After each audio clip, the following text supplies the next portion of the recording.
You're listening to Dangerous by Lulu M. Sylvian. Prologue.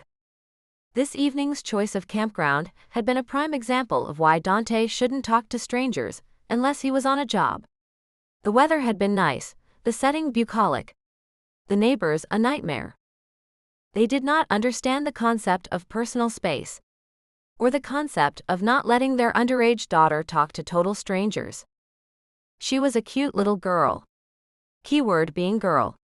He knew he had a certain reputation in his family for being a womanizer, but the key word there was woman. He didn't go near underage girls, he didn't even have it in him to look at them and think, when that one is 18. He never could understand the mindset of men who did. He had not been flattered when she leaned against his truck and flirted. She couldn't have been more than 16. You need to head back to your family. He hadn't even smiled. It's not that he was rude, but he saw no reason in being overly friendly. They know where I am. Mama already gave me permission to go out with you on that fancy bike of yours, the girl said. Her twisting and posing and batting of eyelashes were ignored. He had been planning on going for a ride tonight. But not now. Damn. He couldn't chance her jumping on, or worse, whining at him about it. He reached into the bed of the truck and grabbed the woodboard he used as a bike ramp.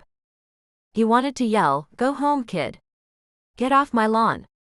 But that wasn't polite, and they were packed in cheek to jowl tight in this campground. Polite is what would allow him to get some sleep tonight. Polite would make sure no one keyed the truck or touched the bike. His decision to ignore her was best. Eventually, she left in a huff. Her mother's boyfriend was his next visitor. The man wanted to talk trucks. To Dante, trucks were tools, they hauled things. Thus the new Ford F-150. It could pull the Airstream and haul the bike all at once. His idea of a performance vehicle was a far cry from this guy's. Dante couldn't help it, his inner jerk had to poke. So, really, what's the point of getting a truck and then jacking it up so high that you need to rock climb your way in? As far as he was concerned, that was entirely too much work for something that served as an everyday vehicle. And the guy's truck was jacked up pretty high.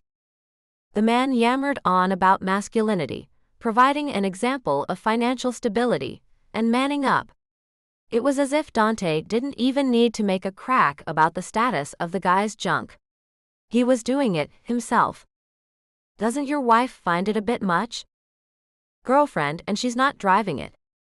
Well, yeah, but she rides in it, right? Look, a guy doesn't comment on another man's lift package. Got it. My girlfriend, she understands what it's all about. Dante just nodded. It was about showing off and spending money. The girlfriend and her daughter came back and spent a good portion of their evening pestering him while he grilled his dinner. He should have just cooked inside. But it seemed a crime to fry up a steak when he was capable of grilling instead. A few drinks later, and Dante was no longer irritated by the family. He decided to just listen to their stories. Maddie, the teenager, was planning on nursing school after she graduated next year. Her mom, Lynette, was already a nurse. Mark, the man, was not Maddie's stepfather, but he was Dylan, the 8-year-old's father. Their family dynamic wasn't as complicated as Dante had first thought. Just a blended family on vacation. Well, that was essentially what he thought, until it was time to turn in, and everyone finally made their way back to their camper. Everyone, except Maddie. She followed Dante. He hadn't noticed until she was in his way, between him and the bike he needed to put away. What are you doing? He asked. I'm gonna stay with you. She stepped in close and trailed a hand up his chest. Dante grabbed her hand in a crushing grip, removing it from his body. The hell you are. Go home. Ow, you're hurting me, she whined. You really need to not be here, he said, taking a big step back. Mama, don't mind. She stepped toward him. I do. Go home.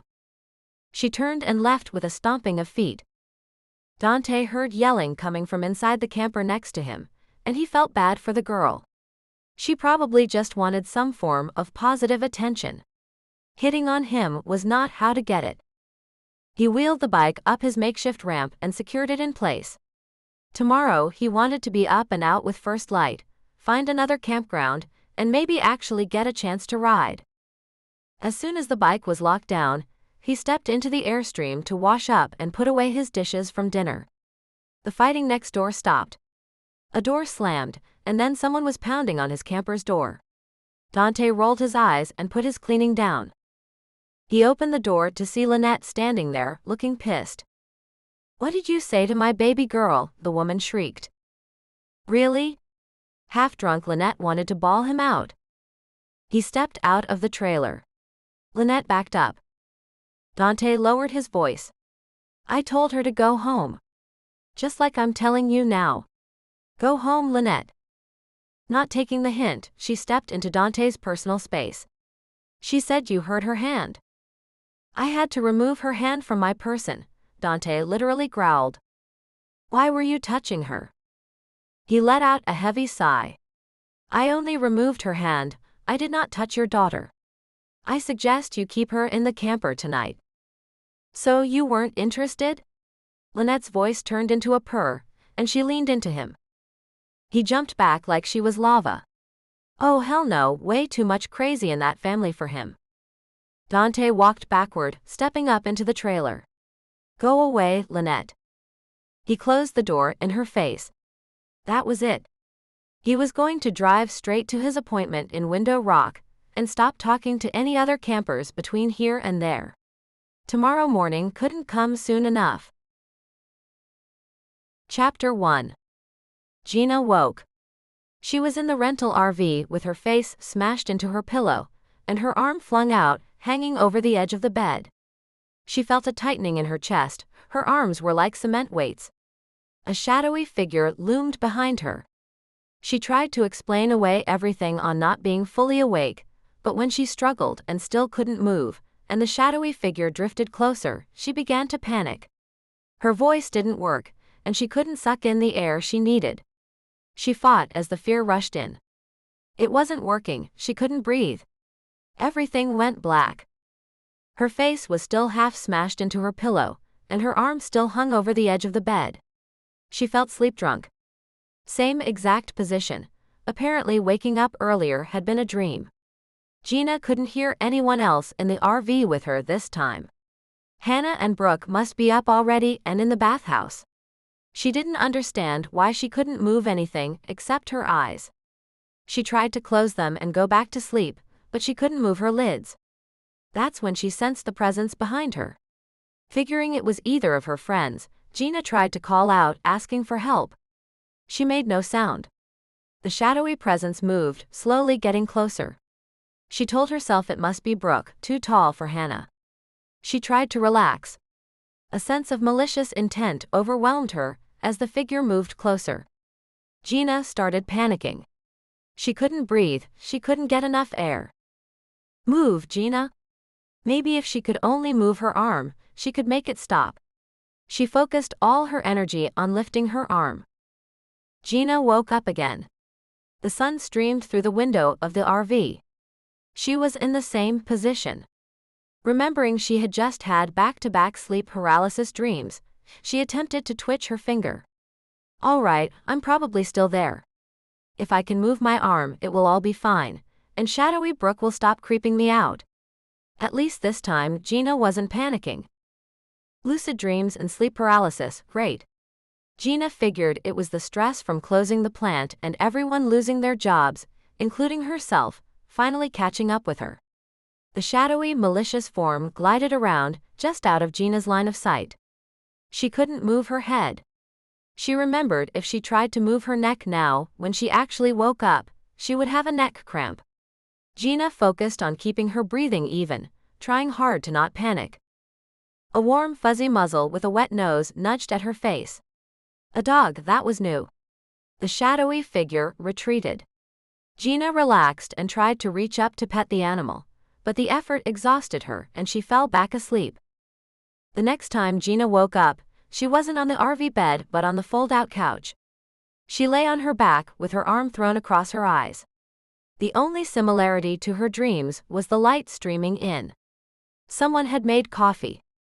Geena sat up, inhaling the pleasant aroma. Reality. She had no sense of smell in her dreams. Sleep okay? Hannah asked. It had been their first night out. Her best friend, Hannah, had taken the overhead bunk, and Hannah's cousin Brooke had the main bed, leaving Geena on the couch. Not really. She scratched her head and rolled her shoulders. Physically, she had been comfortable enough. I did that sleep paralysis dream thing. Brooke came forward into the front section of the RV. Do you always have sleep issues? She asked. Yeah, but I haven't had an episode like this for a long time. Was it bad? Not too bad. I kept thinking the shadowy figure was you. Geena nodded at Brooke. And I had at least 3 false wake-ups. Did you just say I was the creepy shadowy figure? Brooke asked. I didn't say creepy, Geena replied. The shadowy figure is always creepy, Geena, Brooke retorted. True, the shadowy figure was always sinister. It always felt malicious. The large dog was new. He had given Geena a sense of calm and protection she hadn't experienced with her sleep paralysis before. Hannah sat next to her and handed her a cup of coffee. I remember when you first told me about these in college, you honestly thought someone was coming into your dorm room. The ones my freshman year scared the crap out of me. They felt so real. They were terrifying. This wasn't scary like those. Geena held the coffee in front of her face, letting the warm, aromatic steam revitalize her. You thought you were crazy until you talked to a counselor. Hannah sipped her coffee. You were so happy when you found out it was just stress-induced weirdness with your sleep. Why is it my sleeping brain knows I'm under stress before the rest of me does? Geena looked back and forth between the other 2 women. She began tapping herself in the middle of her forehead. All right, brain, clue in, this is vacation, no stressy time. Brooke poured herself a coffee and leaned against the counter. You need one of us to drive the first leg so you can do some catch-up sleeping? Yeah, I think that would be good. Geena rubbed sleep out of her eyes. Hannah leaned out the window. What do I do now? Geena stood outside. She had just connected the sewage pipe to the RV outlets and plugged the other end into the campsite's sewage hookup. Their camp neighbor, a middle-aged man who made no bones about announcing he was looking for a trophy wife and wondered if the statuesque blonde Brooke was interested in being his next missus, had provided Geena with useful advice, such as don't leave the RV sewer hookup open overnight, because rats could climb up into the rig system. Getting rats out of the system is incredibly difficult, plus no one likes the idea of a rodent having a sneak attack on your hiney when you go to take a dump in the middle of the night. He definitely lacked charm and charisma. Geena totally understood why Brooke wasn't willing to leave everything behind and take off with him, and why she was currently in hiding. The bugs also liked Brooke. Neither Geena nor Hannah received one bug bite, but Brooke looked like a chew toy. They determined it had to be something in her lotion that attracted the bugs, so she took an early shower in the bathhouse. She had returned to the RV with her arms covered in pink calamine lotion spots. Give me a second to stand on it and pull the thingy. Now you have to dump a garbage bucket of water down the toilet. Geena twisted the black plastic handle, opening the connection to the sewage pipe. In 2 quick steps, she was standing on the pipe as it snaked its way into the ground sewage connection. All right. She raised her voice so Hannah could hear her. Dump the water. Water made slushing noises as it moved through the pipe. Do it again. Hannah's face appeared at the window. More water coming right up. She disappeared, and a minute later more water swished down the pipe. Geena stepped off the pipe and switched the black handle to close the connection. All right, Hannah, fill the bucket again, and then let the water run down the drain for like 5 minutes. Geena danced around the area, shaking her hands and high-stepping in her own personal, "This is gross, I don't want to be a grown-up" dance. The sewage hookup had been everyone's nightmare job, and Geena had lost the lottery they played that morning with broken spaghetti noodles. Again, thanks to their neighbor, Geena knew to go up to the office store and buy a box of disposable gloves. Having purple nitrile hands made this process a tad less yui. Hannah leaned out the window again. I think it's ready. Thanks. This time Geena opened the gray water valve, letting all the non-sewage water clean out the pipe. The pipe jerked about as a large quantity of water slushed down its length. All right, now the bucket of water. Brooke walked around to the service side of the RV. Hey Geena, how's it going? Apparently paying more attention to making sure their neighbor was not around than to where she put her feet, Brooke kicked the hose. It popped out of the ground connection, and water spread all around her feet, sloshing over the toes of her Uggs. Oh gross, she cried. Geena wanted to laugh, she couldn't help it. She knew it wasn't nice of her to find humor at Brooke's expense, but part of her mind couldn't help but think it was karmic payback for all the crap she had put up with from Brooke over the years. Besides, what was a grand RV adventure without at least one sewage mishap? And here they were getting it out of the way on the very first morning. Hannah leaned out the window. What happened? I'm going to puke, Brooke cried, obviously thinking that sewage had just surrounded her. It's just water. It's just water. Geena bit her lips together and breathed heavily through her nose to suppress the laugh that wanted out. We had already finished flushing the pipe, it's gray water. Basically, it's clean. Brooke collapsed into herself, her shoulders pulled up and in, her hands like claws under her chin, as if she could pull her upper half away from her lower half. Doo-oo-oo-oo. She pranced away from the water. I need a shower and I'm tossing these boots. Brooke muttered gross and ooh, as she gingerly walked back around to the front of the RV. Geena followed. Hannah met them at the door with a towel, soap, and a pair of flip-flops. We'll finish up. As soon as Brooke was out of sight in the bathhouse, Geena and Hannah started laughing. They laughed until they cried. What a way to start the trip, panic attacks and sewage spills.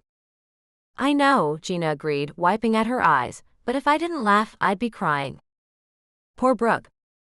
She's gonna be so mad. I think she already is. She just bought those boots. Geena decided she was awake and alert enough to take the first driving shift, and that she would nap later. The highway stretched out flat and straight in front of them. I can almost understand why some people think they can put the RV on cruise control and go take a nap or make a sandwich. The road is hypnotically the same, isn't it? Hannah agreed. At least we are out of Critter Death Alley, that was gross. Hey Brooke, were you able to look up why that section of highway had so many dead things? Geena called behind her. Brooke? Brooke sat at the dining booth, now converted into her workspace with her laptop, a notebook and phone. Her fingers flew across the keyboard as she transcribed the words in her headphones. She can't hear you, she's plugged in, Hannah said, looking back at Brooke. I've meant to ask, how's Gran? Her phone buzzed. She knows who I am about half the time. Another text from Tim? You know how he is, Hannah began. Timmy worries about me, he's protective. Yes, I do, and the word you want there is possessive. He's got to understand you are allowed to have a life separate from him. What would he have been like if Ashley had come? Would he be constantly texting you or her, expecting her to spy for him? He's protective to the point of being overbearing. Hannah gasped and covered her open mouth. I can't believe I just said that out loud. She giggled. Yeah, the closer the wedding is, the more in my space he is. Hannah leaned back in the passenger seat. I think if Ashley had come, he would still be texting me. Too bad she changed her mind.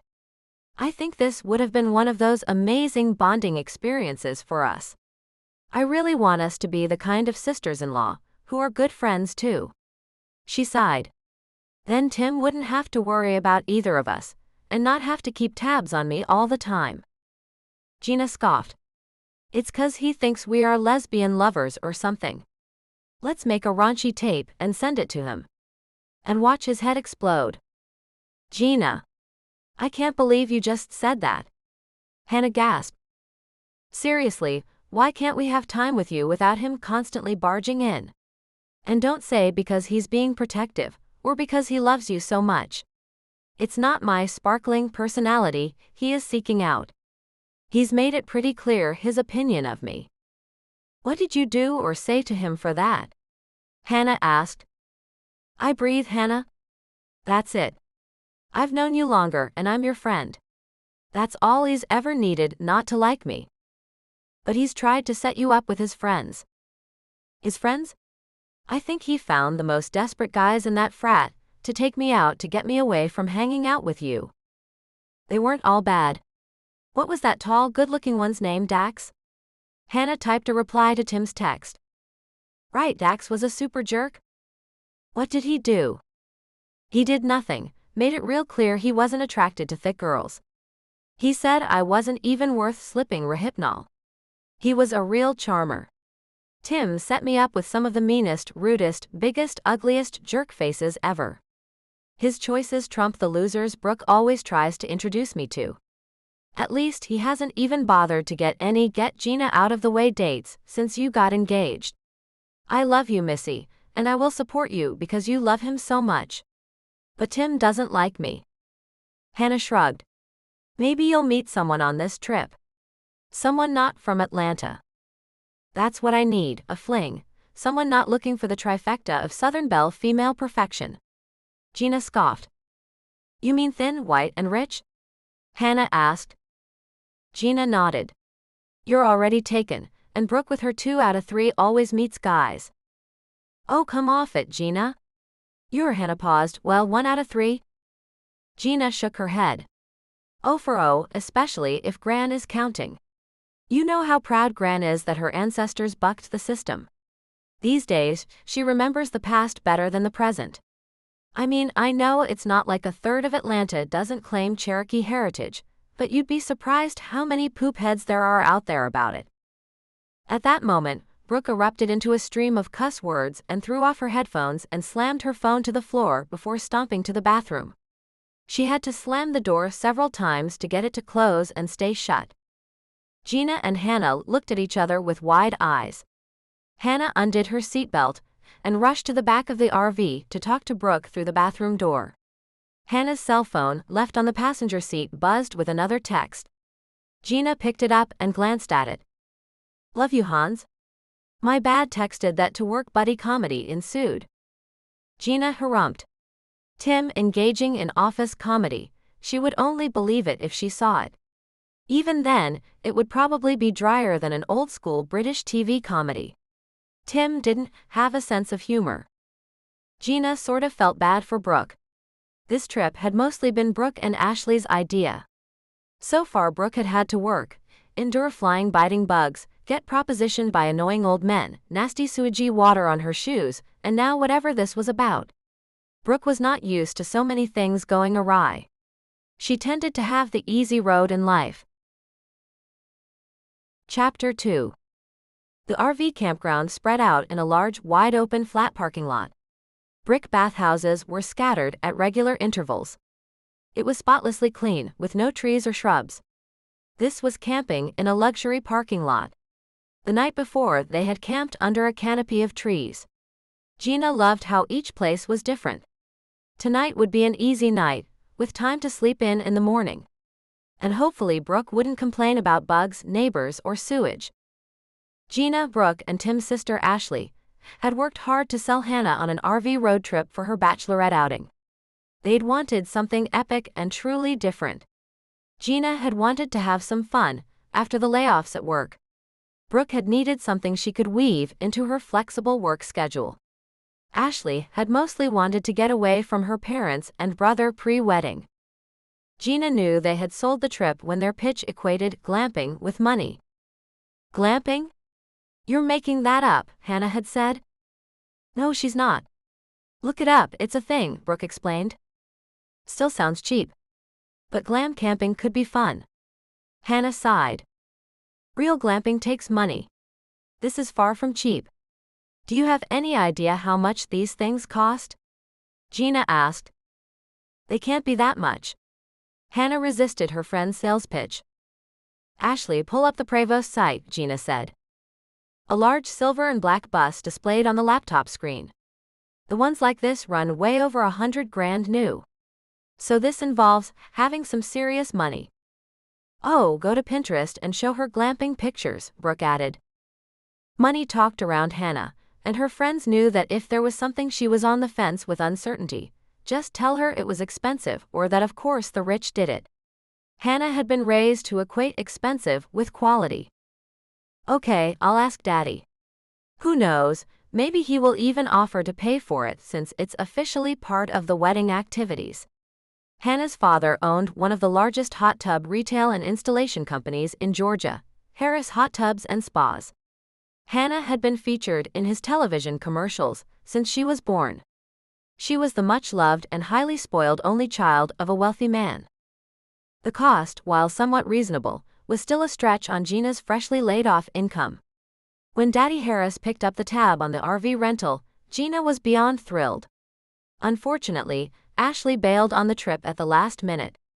Geena had secretly been relying on Ashley to serve as a buffer between herself and Brooke. Hannah was Geena's oldest friend. Even though sometimes Hannah was clueless, she would put up with a lot for Hannah, including dealing with her possessive fiancé Tim and her narcissistic cousin Brooke. Hannah's father covering the cost had been a game-changer for this trip as far as she was concerned.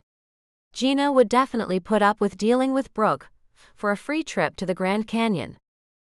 Hannah popped her head back in the open door. Hey Geena, the bathhouses are swank. They have those huge waterfall showers. Nice and big. And doors that lock. Oh good, that bathhouse last night was gross. Brooke stepped into the RV. All hooked up, let me wash my hands. Geena moved out of the way so Brooke could reach the sink to wash up. She seemed to have calmed down substantially after her minor meltdown on the road, explaining her outburst as a reaction to work suddenly requiring extra hours while they knew she was traveling. That hot tub has my name on it, Brooke said to Hannah after she turned and climbed back down the stairs. Wanna come, Geena? No, I'm going to lie down for a bit. I swear I can see highway stripes when I close my eyes. I never did take that nap. Hannah and Brooke said okay and bye before they left to head over to the brick-enclosed patio area that featured the pool facilities. Geena stretched out on the sofa. Just 15 minutes. Then change for the hot tub. Getting into a tub of warm water right now would put her to sleep. She didn't think that drowning on this trip would be much fun. The RV park was wide open, and the facilities people were kind enough to put 3 to 4 spaces between the different rigs. Louder, closer rumbles told her that someone was pulling into a nearby space. The distant swish noise from the freeway filtered in through the open windows, lulling Geena to sleep. Geena dozed off. She realized she had slept when she awoke to voices. 2 familiar female voices and an unfamiliar male voice. She focused in on the male voice. It had a lovely deep timbre, sounded like a man in his prime, not too young, not too old. She listened for other voices, another man, kids, a female traveling companion. She didn't hear anything. The voices trailed off, and she heard thumps and clanks and grunts. Brooke stepped into the RV. Geena sat up and rubbed her eyes. Looks like we have another chatty neighbor. This one is obsessed with his motorcycle. It gets old real fast, Brooke said to Geena as she headed back outside with their picnic set up. Geena turned and looked out the window. Hannah and Brooke were setting up the picnic table and attending to something on the grill. Hannah's hair was wet. Geena had slept longer than expected. Hannah and Brooke had already been to the hot tub and back, and now set up for dinner. She couldn't see their neighbor, but she heard his voice again. It wasn't clear, but Hannah was smiling and shaking her head. No, really, I don't think so. Motorcycles make me nervous. Ah, Brooke had said he was obsessed with his motorcycle. Geena formed a picture of a rugged, burly bear man with a long, scraggly beard and a leather jacket in her head. That was until she heard his voice again. Her mental image of him got younger, skinnier, and took on a more hipster flair with the beard, still full but more groomed. It wasn't until Geena stepped out of the RV that she could see this mystery man. She stood at the bottom of the door and held to the frame of the RV for balance. She didn't quite feel fully awake.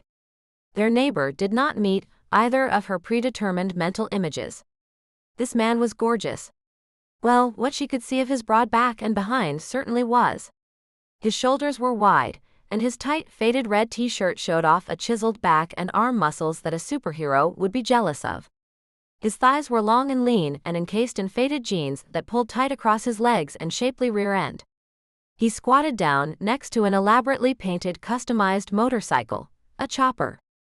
The bike was a citrusy orange color with licks of lime green flames and paler pinstriped scroll details. The chrome work looked new.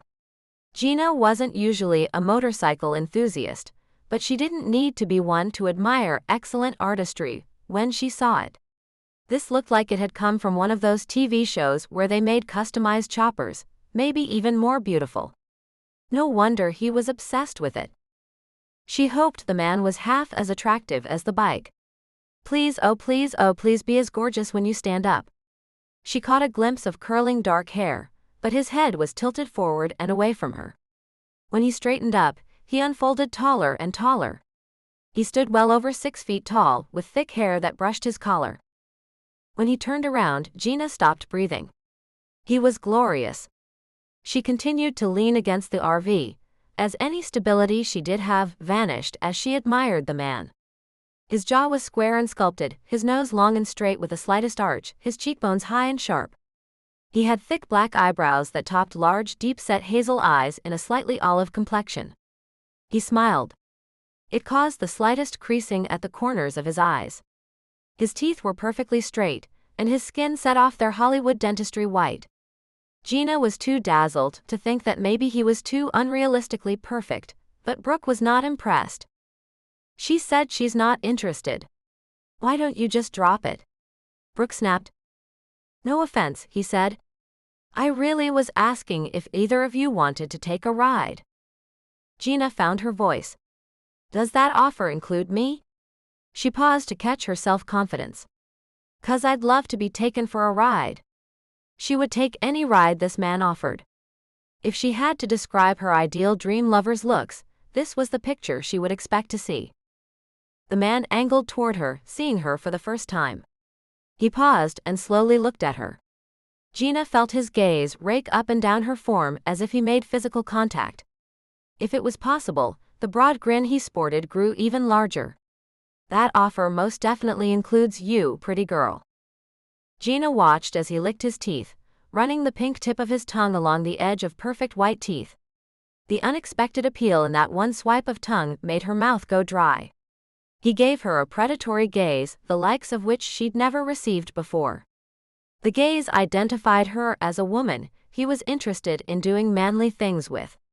She desperately hoped she was reading him right, or she was about to make a fool of herself. She had to remember how to flirt and not just throw herself on him. It's a pretty bike, she said, approaching him. She tried not to sway her hips as she walked toward him, but something in his gaze made her want to swish everything she had in his direction. Don't be naive, Geena. He's not talking about a ride on his bike. He's being a perv. Brooke had clearly taken offense at this guy. You know, Brooke, sometimes an offer for a ride on a motorcycle is just that, an offer for a ride on a motorcycle. He's got the pretty bike out, he obviously plans on using it. I'm sure this is just what it appears, an offer for a ride on the motorcycle. She emphasized each word for Brooke and then turned back to the man. Right? He sighed. Yes, this is what it appears to be at face value, a ride on the bike this lovely evening. There isn't room for your butt on that bike, Geena. Get real. There it was. Brooke had lasted almost 2 days before letting the weight comment slip. Brooke always seemed to want to deflate her joy. Geena wasn't going to let her take this moment from her. She gritted her teeth and grinned as if she hadn't heard a word. Oh, there is plenty of room for her, the man replied. Geena decided ignoring Brooke worked. And to think, she'd thought Brooke had gotten over her earlier foul mood. This went beyond having a bad day at work. Usually Brooke went after the tall, good-looking ones, but for some reason this evening she was on the verbal attack. Hannah was just being Hannah. She barely talked to men now that she was engaged. Geena couldn't help but think, fine, they were not interested, then more for her. You don't even know him. Geena leveled a glare on Brooke. After turning back to the gorgeous man, she stuck her hand out in greeting. "I'm Geena Davies." He folded her hand into his larger one. She felt small and dainty around him. Geena never felt dainty, she liked this feeling. Like the actress? Davies, not Davis. She emphasized the E's and the ISS. I get that a lot. I think she was kind of a big-name actress when I was born, not really sure. My parents don't pay much attention to movies and things. They probably heard her name and thought the combination sounded good. Fair enough. Dante Palatine. He held her hand longer than what was politely necessary. Dante?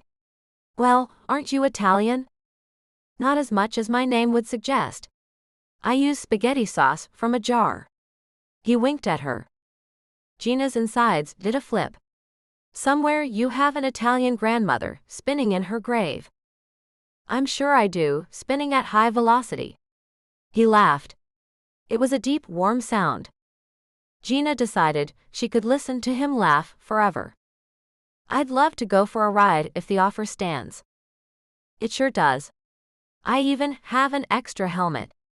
Dante left to rummage in the cab of his truck, giving Geena an excellent view of his backside.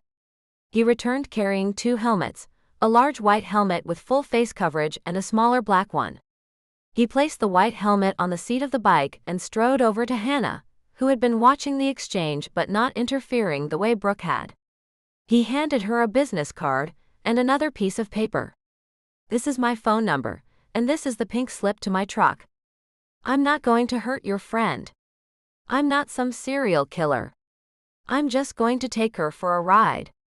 The card is yours to keep, the pink slip I get back when I return your friend safe and sound." Returning to Geena, he began placing the smaller helmet on his own head. "So you like to ride?" "I've never been on a motorcycle. I just figured if you were really offering rides, then this would be a pretty bike to ride on." "Okay then, let's get this helmet on you and get you situated on the bike." As he snugged the helmet strap under her chin, she asked, "What do I hold on to?" "Me."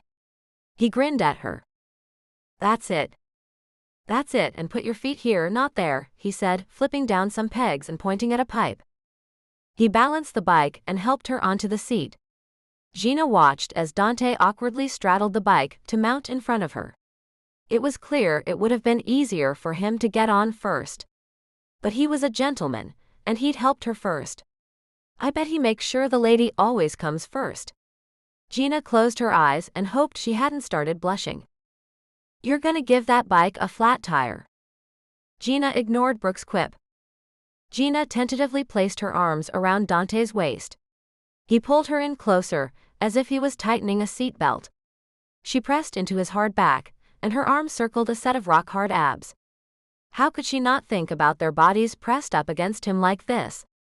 Glad he couldn't see her, Geena was sure she blushed now. The motorcycle roared to life, and everything between her legs started rumbling with a rhythmic vibration. No wonder boys with bikes got girlfriends. Dante eased the bike forward. With the motion, she realized she wasn't holding on tight enough. She tightened her grip, and Dante patted her hand as if to say, "Tight enough, I need to breathe." He navigated the bike slowly out of the RV park and headed north on the main road. The road was long and straight, and headed away from the rest of civilization. This was exhilarating. Geena began to giggle. The giggling caused her to jiggle. Dante shifted his back against her. It created a delightful friction. They sped up the road for what felt like a minute, before Dante pulled onto the shoulder. He swung his leg forward and over, dismounting the bike. "I need to visit those bushes for a minute," he indicated with a nod of his head. Embarrassed and not wanting to get caught being some peeper creeper, Geena carefully and purposefully looked the other direction. "Want to try going a little faster?" he asked when he returned. "You will need to hold on a little tighter." "I thought I was maybe squeezing you too tight," she said, her cheeks warm with flush from the excitement. "I don't think you could hold me tight enough." He winked.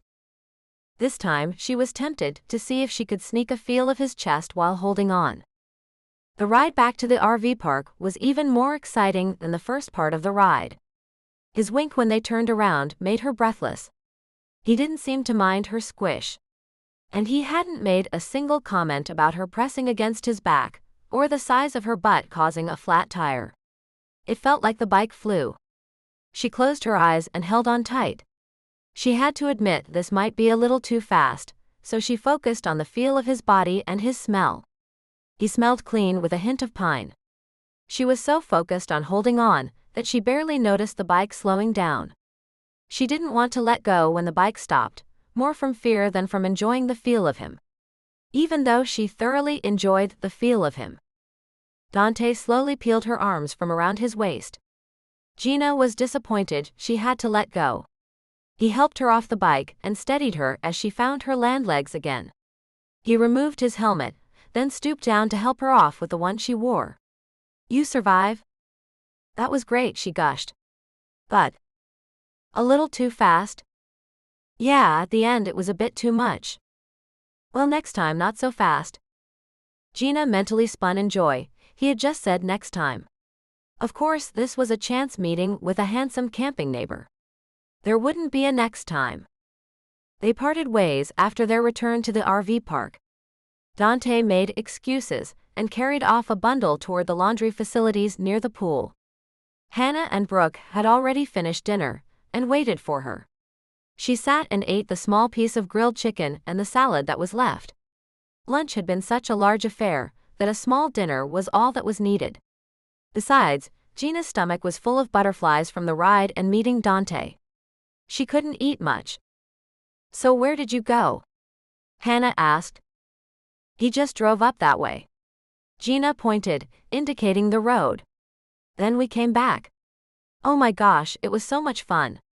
She took another bite of food. After swallowing, she continued. "He's really sweet. He made sure I held on tight. And didn't go fast until I said I was willing to try it." "I can't believe you did that." "Geena, he could be dangerous," Brooke chastised. "Yes, he could, but he wasn't." "Brooke, it was just a ride on a bike." Geena defended her actions. "You've done worse," Hannah added. "I have not," Brooke huffed indignantly. "Spring break senior year Cancun. You took off on a pontoon for 3 days and didn't tell anyone you left," Hannah stated. "I got a text about 4 hours after you left, saying you were off with a new friend. See you later, bye." Geena stared pointedly at Brooke. Fine, Brooke sighed. "I'm just trying to look out for you." Geena dropped her gaze. If she said anything now, she would be the one to come across as the bad guy, not Brooke. Not protective, worldly Brooke. Men like that are predatory. You aren't used to them. You usually date such nice guys. "I usually date turds, Brooke." "He's different, but you have already decided he's not one of the good ones, and frankly, I think he is." "Can't be, he's too attractive. A guy that good looking is entirely too self-centered to be a nice guy. He's built, he clearly spends too much time working out to look a certain way." "Oh, and you don't?" "Well, yes, I do, so I have to deal with guys like him at the gym." "You don't." Brooke gave Geena a sneer. "I don't know Brooke," Hannah cut in. "He seemed actually quite friendly and nice. I really don't think he was hitting on either of us." And once Geena agreed to go on the bike, all his attention was on her. "That seems pretty decent to me." Brooke snorted through her nose. It was clear that she thought neither Hannah nor Geena would understand. "Well, at least," Geena said to Hannah, "she didn't say he was gay." "True." They both laughed. "Boys who look like that tend to like boys who look like that," they said in chorus. They laughed harder. Brooke softened and grinned. "Well," Geena said as she picked up her dishes and headed to the garbage, "if he's gay, sign me up for a sex change." Geena awoke at a grossly ridiculous hour for someone who did not have to go to work. She felt refreshed, with no sleep paralysis issues this morning. It was too early to make coffee and wake the other two. After getting dressed, she quietly left the RV and headed to the bathhouses. "Good morning, Geena," a deep voice said from behind her. She turned to see Dante, leaning against the side of his Airstream. It appeared he had just been unhooking it, getting ready to head out. "Hey Dante." Geena's heart beat faster. She tried not to be terribly flustered. But she was. This morning his hair was pulled back under a bandana, his chin covered with a heavy dusting of beard. "You leavin'?" Damn, she didn't want him to go. She didn't know how to ask for his phone number. She was always so bad at this. "After a morning ride. Care to join me? Do you have time?" "Sure, they're still asleep. We don't have plans to head out until 10-ish. "Come on, I'll buy you a coffee. There's bound to be at least one coffee shop or donut place that way." He indicated toward town. "Sure, let me put this up." She hadn't showered. She could take one later. Heck, missing a shower to be with Dante would be worth it. She hurried back to the RV and made sure she had on plenty of deodorant. Just because she hadn't showered didn't mean she needed to smell like it. Dante was already waiting on the bike with it rumbling when she came out of the RV. She stood patiently next to him as he secured the helmet for her. She managed to swing herself onto the back of the bike. With time, this could be easy. "I left the girls a note. They can text me when they wake up if we aren't back yet." The morning was sharp and clear. Geena didn't typically enjoy this time of day. Of course, when she was awake before 7 a.m., it was in order to go to work, not exactly an enjoyable process. She had a few weeks of sleeping in aloud, she reminded herself, so why wasn't she asleep now? Maybe she'd subconsciously heard Dante and woke to find him. For whatever reason, she was glad she'd woken up early. Having her arms around Dante was a great way to start her day. They didn't ride very far before Dante pulled into a donut shop with an outdoor patio. Geena cleared off a table while Dante ordered coffees. He surprised her by bringing out half a dozen donuts. "I didn't know what you liked, so I got a variety. Please tell me you eat donuts." "Heck yeah, I eat donuts." Geena leaned forward and grabbed the chocolate-covered one first. He smiled and stretched in his chair. He really was tall and long, as she watched him reach back over his head. "Just how tall are you? Your arms seem to stretch out there for miles." "I'm 6'3"-ish. I come from a tall family. My cousin, that's his Airstream I'm pulling, he's 6'5" or so. I'm positively short compared to him." "I can't imagine you as being short. I mean, I'm short. Hannah is short. 6'3" is not short. Height is all relative. It doesn't matter if you're tall or short. We're all pretty much the right height when we're on our backs." Dante waggled his eyebrows at her and gave her a leering grin. Geena's jaw dropped and her cheeks tightened and felt warm with a flush. "Dante." "Sorry." He sat up, placing his coffee on the table. "That was lewd, my apologies." "That was lewd." She grinned at him. "Accurate but lewd." He laughed. Geena liked the way the sound rumbled deep in his chest. "So now that we have established that I am lewd, what's your story, Geena Davies?" He took a long pull on his coffee. "What's with the traveling Princess Roadshow?" "Princess Roadshow? Excuse me?" "No offense, Geena, but the three of you are some kind of road trip dream. The blonde, the brunette, and the redhead. 3 beautiful women, each one more beautiful than the next. You're like a collection of movie princesses. Hannah, small, delicate, brownish-red hair. I bet she's really bookish too. She's the one from Beauty and the Beast. Then your Amazon friend, the one that wanted to castrate me on sight yesterday. Brooke. She's like some warrior princess, but she looks like Cinderella, slender, tall, blonde. And then you." He paused to inhale. "Me, I'm there to make the other 2 look good."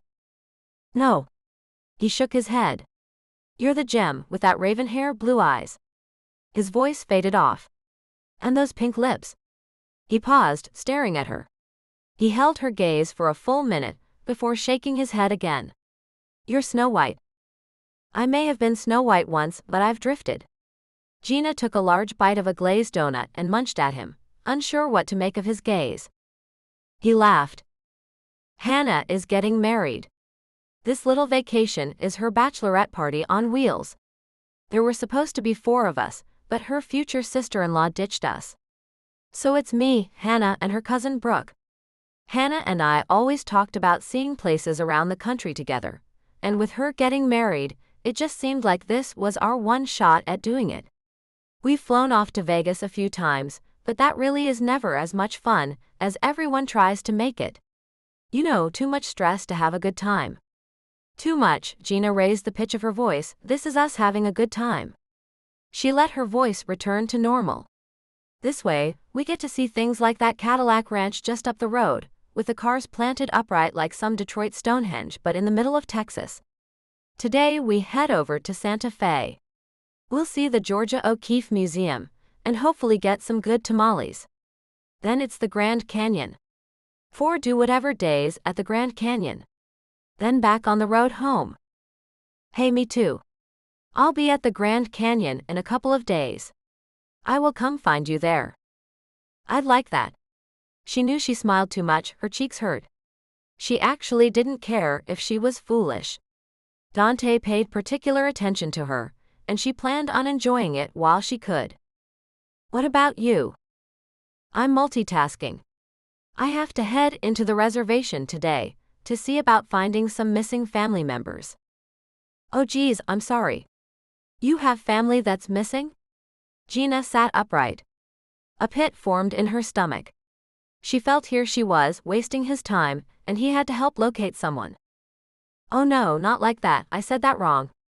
Genealogy stuff. I'm looking to fill in the gaps in the family tree type of thing. My branch of the family believes we have some relatives in the Navajo tribe, and I'm going to meet some possible cousins. Oh, that scared me. Dante rubbed her forearm soothingly. I'm sorry to cause you alarm, bad word choice. And what's your other task? You said multitasking? That's your cousin's Airstream, right? Taking it for a tour? No, technically I'm working. This is work? Yep, this is work. Morgan likes to have his own trailer on job sites and not stay at hotels. You know, the comforts of your own stuff and all. So I'm hauling it back to him in California. Sonoma. You had to drive your truck out here to pick it up? Geena asked, mindlessly tearing off bites of donut as she listened. No, I flew out to New Orleans where Morgan had been. He and his wife were doing some habitat-type work after some floods. Just bought the truck, it still has that new car smell to it. What about your bike? How did you get that there? Oh, the bike is new too. I hadn't expected to get that, but when it showed up as being available on an online chopper board I follow, I couldn't resist. The guy who had them do that build out in the end couldn't pay for the work. So I bought him out. That's why I got the truck, so that I could haul both. Otherwise, I would have just used the old SUV Morgan hauled it out with. You just bought a custom bike at random? Isn't that expensive? She bit her lip. Money wasn't something you should talk about with someone you just met. She realized that was a bit rude. It can be. Dante nodded. I put it all on Morgan's American Express. He'll end up taking it out of my expenses or pay or something. Geena's phone began buzzing. Looks like they are awake, she said, checking her text messages. Dante stood up. Let's get you back before they can get out of the bathhouses, so they can't be too upset that I swept you away for some alone time. He winked at her. Dante and Geena returned to the RV park with plenty of time to spare, before either Hannah or Brooke returned from their morning ablutions. Geena watched as he loaded the bike onto the back of the truck using a ramp made of boards. She moved out of the way as he backed the truck up to the Airstream and hooked up the trailer. She wanted to throw her arms around him and kiss him goodbye. This morning's coffee break had been one of the best dates she'd been on in a very long time. Even though she knew it wasn't a date, she certainly wished it had been. She stood next to him in front of the truck door. Geena stuck out her hand to shake his. Goodbye, Dante Palatine. Thank you for the ride on your bike. Dante kissed the back of her hand. This isn't goodbye, pretty girl. I'll come find you at the Grand Canyon. I'm a good tracker when I need to be. Geena watched as Dante climbed into the cab of his truck. Making sure she was safely out of the way, he pulled out of the RV park. And out of my life.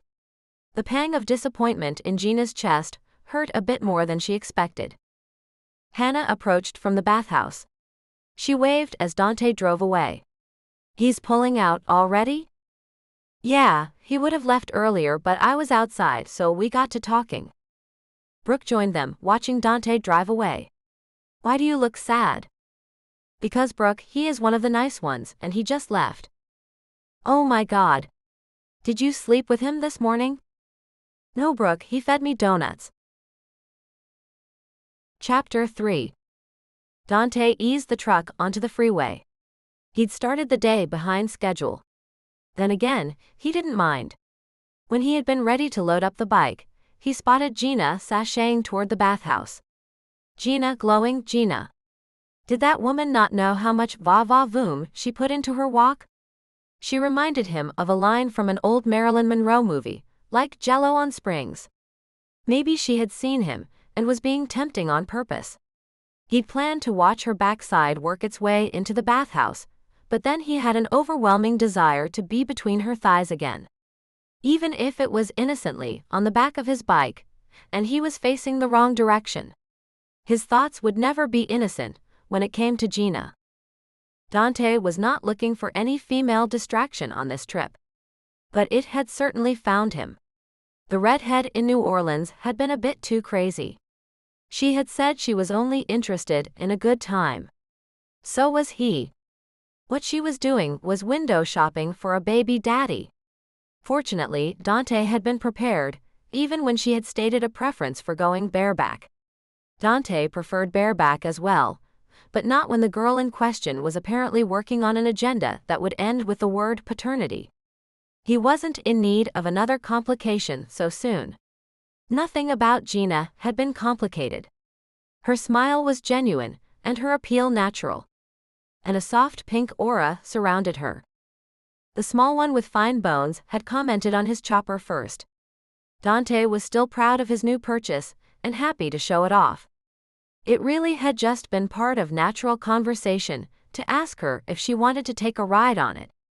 That's when the tall blonde Amazon attacked, jumping down his throat. She had been overly protective, in a stay away from my property kind of way. She treated him like scum who dared to talk to her in a bar, which was interesting because he hadn't been talking to her. She had been attractive until she opened her mouth. Looks were not everything. Attitude and personality could make or break a pretty face. That's when the sassy, cute one stepped out of the RV and onto the back of his bike. First, he only heard her sweet, soft voice. The voice of an angel forthcoming with one hell of a come-on. I'd love to be taken for a ride. Of course, she meant the bike, but that was not the kind of ride his body immediately wanted. Not when he heard that soft southern accent. Her voice went straight to his groin. Her girlfriends were good-looking, but they couldn't compare to her. Her long raven black hair emphasized her pale features. Geena had the sweetest heart-shaped face, the bluest eyes framed in impossibly long black eyelashes, pink lips with a natural pucker that spread into the warmest smile curves for miles, and she was not afraid to flirt. He had not missed the barbs her friends shot at her. She seemed to ignore them, brush them off as good-natured teasing. No, she was not thin, but that didn't matter. He liked women, all shapes, all sizes, all colors. He wanted to know what her hair would feel like in his fingers. He could image all too well kissing those full lips. She didn't need the obvious mate aura for him to be attracted to her. But it didn't hurt. And then there had been that ride. It had been entirely too brief. It had been torture. He tried to not react to her when she started giggling and squirming so seductively against his back, but he had to shift his muscles a bit. Feeling her brush against his back had caused an instant and equal reaction in him. He imagined driving her far out into the country and taking her on the back of the motorcycle. His imagination needed a cold shower. She seemed to successfully ignore her physical reaction. He had to do the same. But damn, she had felt good. He wanted to drop everything and follow her to the Grand Canyon. But he had work to do. He needed to focus on why he was out here. He had to fill the gaps in the family tree, make sure none of the family was lost, alone, or vulnerable to the negative influences of a few vampires. See if he really could track down family from when Margarita Palatine ran away in the early 1900s. He needed to find out how far the lineage went, and who else may be carrying the genetic characteristics that were a predominant feature of the family. The Palatine family. Calling them a family always made Dante feel like it was some mafia organization instead of what it was, a wolf pack. Today they were more like an old clan of extended family members, family by blood and family by choice. Dante didn't want to overthink it, but the similarities were too close for comfort at times. Strong family ties, a job in the family business if you had the talent or inclination. Questionable legal activities. Well, Dante realized that was mostly him. Julia Palatine, his cousin, ran Truria entirely on the up and up. It was a growing business with multiple subsidiaries, a stable financial standing, and prosperous future. And she was growing it into the genetics market to help corner some DNA findings with wolf genes. Dante's specialty was investigating and taking care of problems. Of course, that usually meant throwing money around more than his muscles and his bite. Typically, money and a well-placed threat were all he needed as a means to an end if a situation ever got out of hand. Their family was older than the Roman Empire. They traced their history back as far as the founders of Rome. From a time of gods and men, before the gods left men to face their own follies on earth. The Palatines traced their lineage back to Remus and Romulus, the famous twins suckled by a she-wolf, who founded the city that grew into the history-defining empire. History had parts of the story right.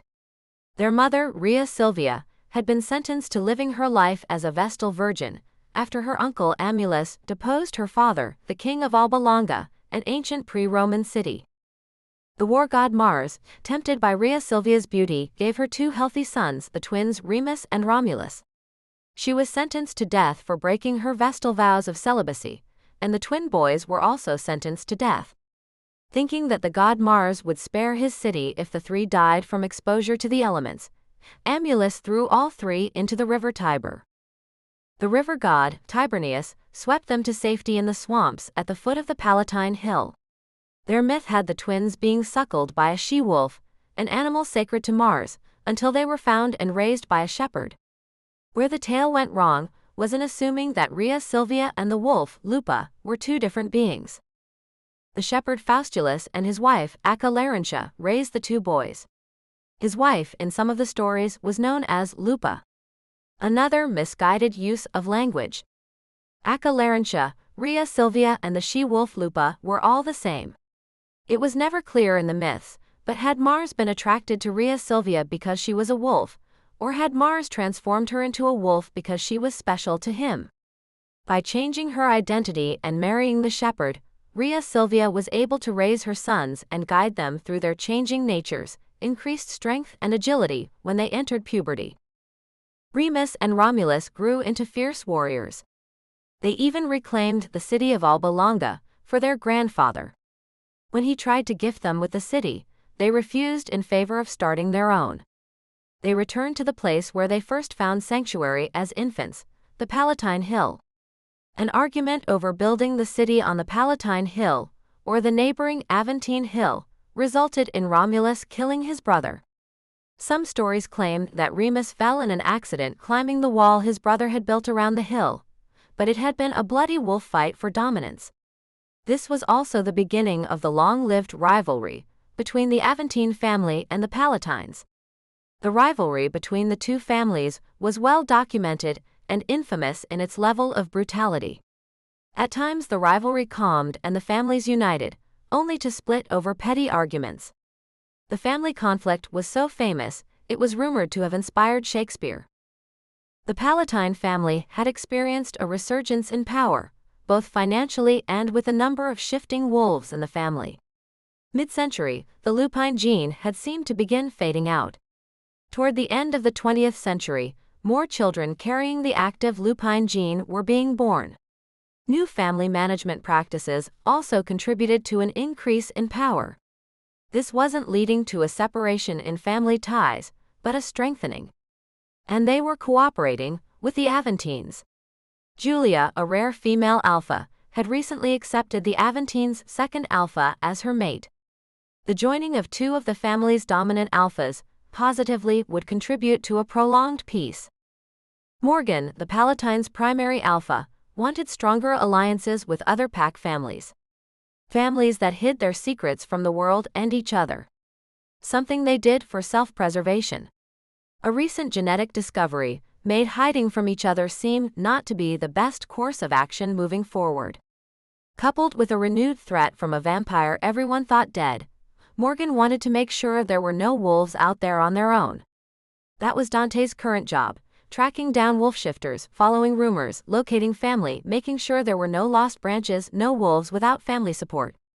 Any wolf Dante found was to be invited back to the family stronghold in California.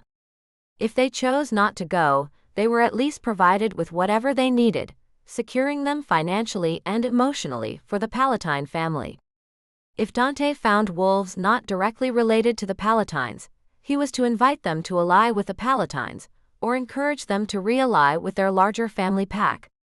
The thought being, a lone wolf would have a hard time hiding if they weren't aware they could be identified through their DNA. Dante's mind drifted back to Geena. He wanted to spend his time with her, not tracking down shifters. He wanted to feel her body with more than just his back. He wished she hadn't been so nervous while holding on, and would have run her hands up and down his chest. He ran his hand absent-mindedly across his own chest in the way he wanted Geena to have touched him. Thoughts of Geena were not going to allow him to relax. He was going to hunt her down at the Grand Canyon as soon as possible. He had to admit his body craved her. He pulled into the parking lot of the Dine Market. He'd made decent time on the long drive and arrived in Window Rock mid-afternoon. After finding a clean shirt in the trailer, he crossed the parking lot and grabbed lunch at the fast food place. Back in the Airstream, he sat at the dining table sorting through papers as he bit into his double cheeseburger. He needed to locate the lawyer he had been in communications with. He found the paperwork with a number and punched it into his phone. The receptionist was professional and to the point. Yes, Mr. Saganizzo was in the office and available today. Yes, Mr. Saganizzo was well aware of Mr. Palatine's request and had collected the necessary information. The receptionist was also particularly helpful in providing driving instructions from the local McDonald's to the office. Finding the office was easy. Parking for the truck and the 30-foot trailer was just as easy, but probably illegal. Dante was sure he would get a ticket as he left the trailer in a dirt lot behind a neighboring building. Mr. Saganizzo's receptionist did not meet Dante's mental image of her. He had pictured a middle-aged woman with hair in a tight bun, severe features, wearing a no-nonsense gray suit. The young woman who greeted him when he walked through the door had her long black hair loosely braided. Her features were soft and friendly, and her dress was as casual as Dante's, blue jeans and a t-shirt. When she called into the back office, Dante could not fail to hear her call Mr. Saganizzo Dad. When Mr. Saganizzo came out of his office, the family resemblance could not be mistaken. Both had the same oval face, deep copper coloring, high broad cheekbones and button nose. Saganizzo was a broad middle-aged man of middling height, with an easy smile and friendly disposition. Saganizzo invited Dante into his office, a room made for work more than as a place to impress clients. Full bookshelves lined the walls, and side tables contained organized stacks of books, files, and notepads. The notepad in front of him on his desk was covered with incoherent handwriting. I found one Margarita, from the period you had me focus on. She married a Navajo named Joseph Zepe. She was Italian and apparently from California, so I followed that lineage. I was able to track down a few descendants of theirs. But there seems to have been a bit of a family feud a generation back with their grandchildren, and Saganizzo shuffled papers around, flipping through the yellow pad of paper, searching his notes. It sounds like there is a family member no one talks about. He handed across a sheet of paper with a hand-drawn flowchart. It was a blocky family tree with Joseph I and Margarita at the top. The branches dropped down away from their names and spread to 3 male names. The first name, Joseph II, had a note with World War II and question mark next to it. The second name, Robert, was circled and connected to the name Alice. A connecting line branched to 2 girls named Margaret and Carol. The third name, Peter, was circled with a line connecting to the name Grace and had 2 branches extending from it. Those branches ended with the name Joseph III and a question mark. A note next to Joseph III's name indicated that he died while in Vietnam. The question mark next to Joseph III was what Saganitso pointed to. I couldn't get any clarity on this person. Whatever he or she did, the family could not forgive. Or at least this one can't forgive. He pointed at one of the girls' names under Robert and Alice. I spoke with Margaret. She's the one that gave me family history that connected back to where the information you provided ended. She was able to corroborate that Joseph I left the reservation in the late teens or 20s and came back with an Italian bride, Margherita. According to Margaret, they had already had baby Joseph II by the time they moved to the area. She rambled on a bit. I was able to build this family tree from her information. She shut down and wasn't willing to talk any more about family matters to me when I tried to get information about this one, he said, tapping on the question mark under Peter's name. Here. He handed over a computer printout with an address and phone number. She lives at an assisted living facility in Farmington. You could make it up there by supper time. I'm sure she would be willing to talk family with family. It sounded like she didn't have kids of her own. A visit would be good for her. Now about that myth you mentioned. Saganitso rummaged through another stack of books and pulled out a thin children's picture book. This is a watered-down version, but it explains skinwalkers and their legend fairly succinctly. I really didn't find anything more than what you could find on the internet.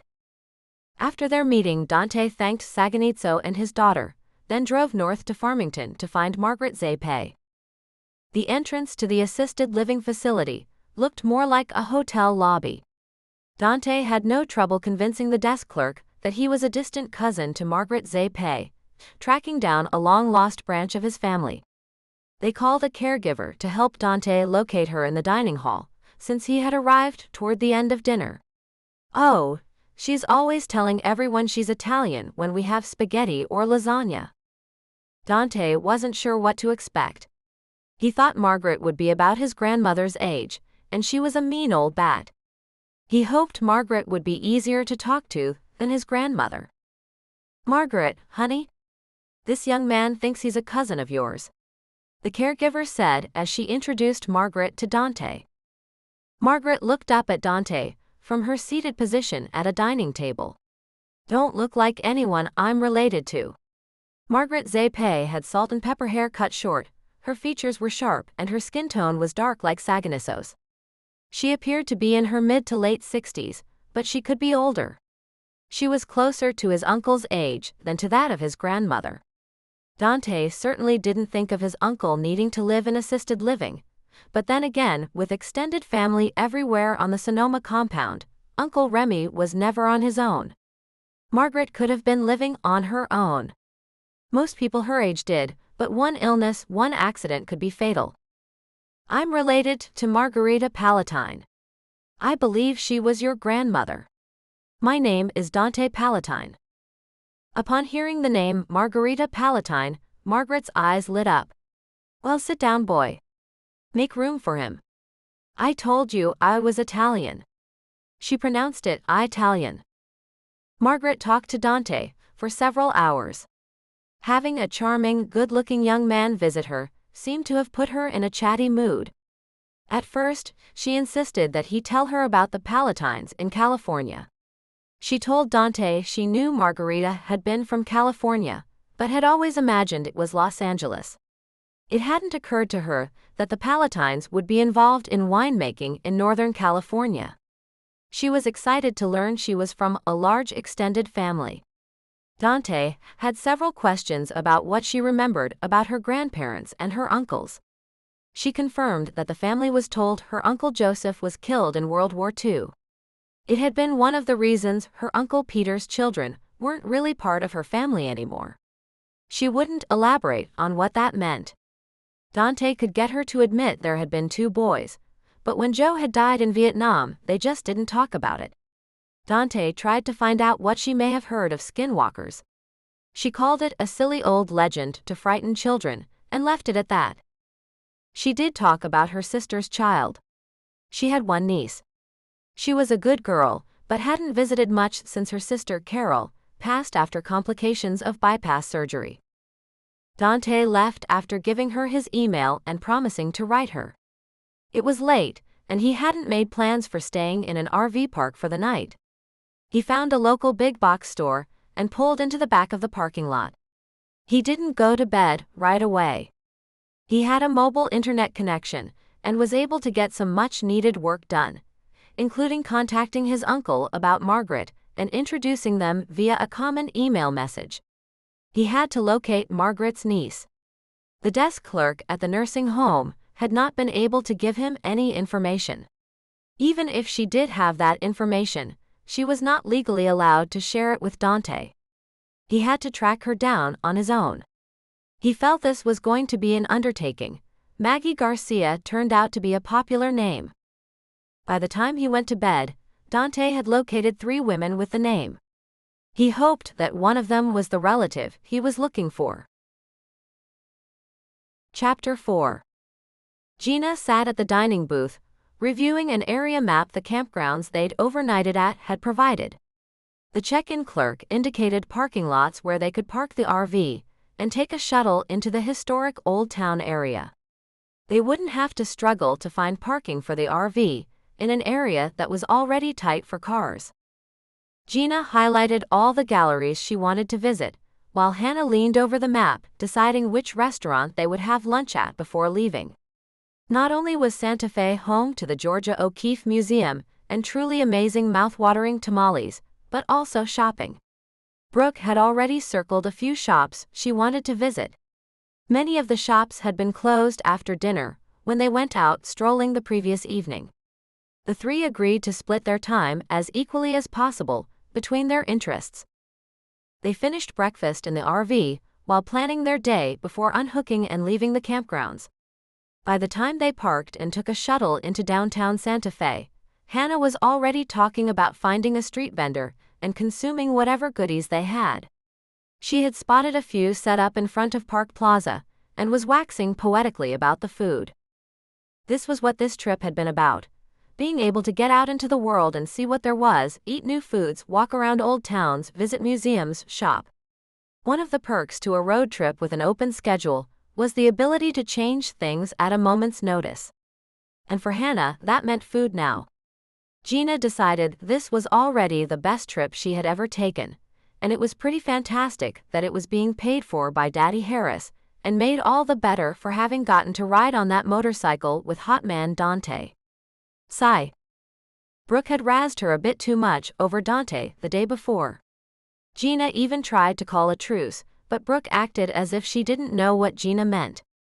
A truce is for people who are fighting. We are getting along just fine, sweetie. Yes, Geena had taken off without telling the others. But in her defense, they'd been asleep. At least Hannah had sided with her regarding that. Geena had left a note. It wasn't as if she up and disappeared. Hannah had also come to her defense when it came to understanding why she had taken off. Dante was incredibly good-looking, and he seemed to like Geena. Something Brooke could barely admit. For some reason, Brooke just did not like him. Talking about him offended her deeply. Not so secretly, Geena figured that Brooke was bothered that Dante had preferred her. At least, she wanted to think he preferred her and wasn't simply being nice. There was no real reason to believe this, other than he'd bought her donuts. And that look, she would never forget that look he gave her. It smoldered. She remembered riding behind Dante, and how it felt to be pressed against his hard body, and to have wrapped her legs around him. Parts of her body quivered just thinking about it. She wished she had really wrapped her legs around him. He had been so warm and strong. She liked to think she would have been wholly wanton and accepting of any moves if he had made any. But in reality, she would have said no. If he had made any advances, she would have been indignant and offended, probably would have even slapped him. Still, thinking about him piqued interests in her body that needed male assistance in satisfying. Preferably assistance from Dante. Thrilled at the prospect of seeing him again, she had told Hannah and Brooke that he'd said he would also be at the Grand Canyon. Brooke forbade her from spending all her time looking for him once they got there. After all, it would take away from their bridesmaids' bonding time. As if Brooke really cared about bonding. Geena didn't share that he'd said he would find her. She hoped he would. Especially since when she tried to get his card from Hannah, her friend said she had given it back. When he had handed her the pink slip on the truck, Hannah had just folded the papers together and handed the lot back when they returned from the ride. Geena was crestfallen. Both Hannah and Brooke agreed, no pouting over men on the trip, so Geena was left to mourn the loss of Dante's number and contact information secretly. Here. Hannah handed a warm paper-wrapped churro to Geena. These are so good, she said as one bite smeared cinnamon and sugar on the side of her face. I can't believe you are eating your way around this town. Brooke scoffed when Hannah offered her a bite. I don't burn calories as instantaneously as you do, and I'm going on day 4 with no gym. Pass. Geena could read the judgment in Brooke's look. You two plan on an extra lap around the block after eating those, right? I don't think either of you can afford to have your dresses altered this close the wedding, if you gain any weight on this trip. I'm going inside. Brooke passed through the store door. What's up with Brooke? Geena asked. Maybe Brooke was missing Ashley at this point as much as Geena was. Had she come right about now, Ashley and Brooke could be off looking at clothes and not judging Geena and Hannah over their love of food. Hannah shrugged. Dunno. I think trying to work at the same time is harder than she thought it would be. Geena nodded. She wasn't going to let Brooke get to her on this trip, but Brooke was making it difficult. Geena and Hannah lingered in front of the large display window, consuming their treat. The clothes inside were very stylized and fashionable. Geena spotted a blue denim military-style crop jacket, detailed with rows of black soutache braid and brass buttons. She pointed at it enthusiastically for Brooke to look. Brooke picked the garment up, dangling the hanger for them to see. Geena gave a thumbs up, Hannah nodded her head side to side, Brooke shook her head in a definite no. The next piece she picked up she nodded a positive vote for. It was a loose flowing velvet cocoon coat. Hannah did the side-to-side nod again, indicating she wasn't sure. Geena shrugged. Holding a finger up, indicating hold on, Brooke grabbed another item they couldn't see from their vantage point and disappeared to the back of the store. Geena and Hannah finished their snack and brushed the sugar and cinnamon off their faces and hands before entering the dress shop. They made their way to the back to locate Brooke when she stepped out from the dressing room. She had put on a sleek body contouring dress, with a row of beaded fringe along the hem and the velvet cocoon. Even with her hair twisted into a messy bun, she looked like a model, tall, slender, blonde. Beautiful. Both Hannah and Geena gushed over how sophisticated and gorgeous she was. The cocoon coat looked fabulous on. Geena had not expected that after seeing it slump on the hanger. They continued their shopping through several other boutiques. Geena noticed clerks would rush to help Brooke and Hannah, but never had anything for her. This was exactly why she had wanted to go gallery hopping, and not shopping. She started getting the familiar tugs of feeling like a total poser. Someone was going to call her out on being a wannabe. What was she thinking, hanging out with people like Brooke and Hannah? Brooke was gorgeous, magazine model quality beautiful. Tall, thin, but with curves in the right places. Blonde, blue eyes, perfect perky nose. She had been a model in college, working her way through school. She still modeled occasionally, and looked smart and professional the rest of the time. Brooke had the kind of figure that made sweatpants look stylish. Geena did give her credit. Brooke ate healthy foods, only gave herself cheat days twice a month and worked out 5 days a week. Men responded to her looks. With a blink of her long lashes or a flash of cleavage, men would buy her anything she desired. They were her lapdogs for a smile. Hannah, also beautiful but in a delicate old-fashioned way, was small-boned and petite with sharp fragile features. Fashion was made for her figure, and men wanted to protect her. They wanted to be gentlemen for her. Around her they held doors open, put their suit coats around her shoulders. Geena wouldn't have been surprised if some date at some point in time had placed his jacket over a puddle for her. No, that wouldn't have happened. They would have simply swept her up into their arms and carried her. Hannah also had the metabolism of a racehorse. She could eat a linebacker under the table, and alcohol didn't touch her. Seriously, Geena had seen her outdrink an entire fraternity in college. Geena had none of those features, and men did not react to her in any of those ways. She had a heart-shaped face with a little nose and big eyes, yet it always seemed as if no one could see past her large behind or ample shape. If she were lucky, the rejected friends would come over to talk to her. Occasionally, a reasonably good-looking man would be sweet on her, just to see if she would put in a good word for them with her friends. College had pretty much been a string of bad joke dates. She realized that she at least had dates, but they had mostly been arranged by Hannah's boyfriends, typically to get her out of the way. Only 2 had ever been interested enough in Geena to become boyfriends and, much to Geena's regret, lovers. She had no right hanging out and shopping with these 2. They had looks, money, and the bodies that clothes were made for. And they didn't really have the same interests. Yet Geena trailed after them from one boutique to the next, while any suggestions from her about museums and galleries were completely ignored. Frequently she wondered why Hannah kept her around. Well, she and Hannah had been friends since middle school, so they had really grown into adulthood together. Brooke and Hannah were cousins and had been roommates at college. Hannah had kept them both as friends. Brooke did her best to make Geena feel like an alien. Just little things she said and did that made it obvious Brooke really thought Geena was completely weird, and not in a good way. Planning this trip, she and Brooke had gotten along better than ever, but then again, that probably had more to do with Ashley's involvement than anything else. Geena wasn't sure if she really wanted to even try to be friends with Brooke anymore, but for this trip, she would do her best to be friendly. Geena sighed.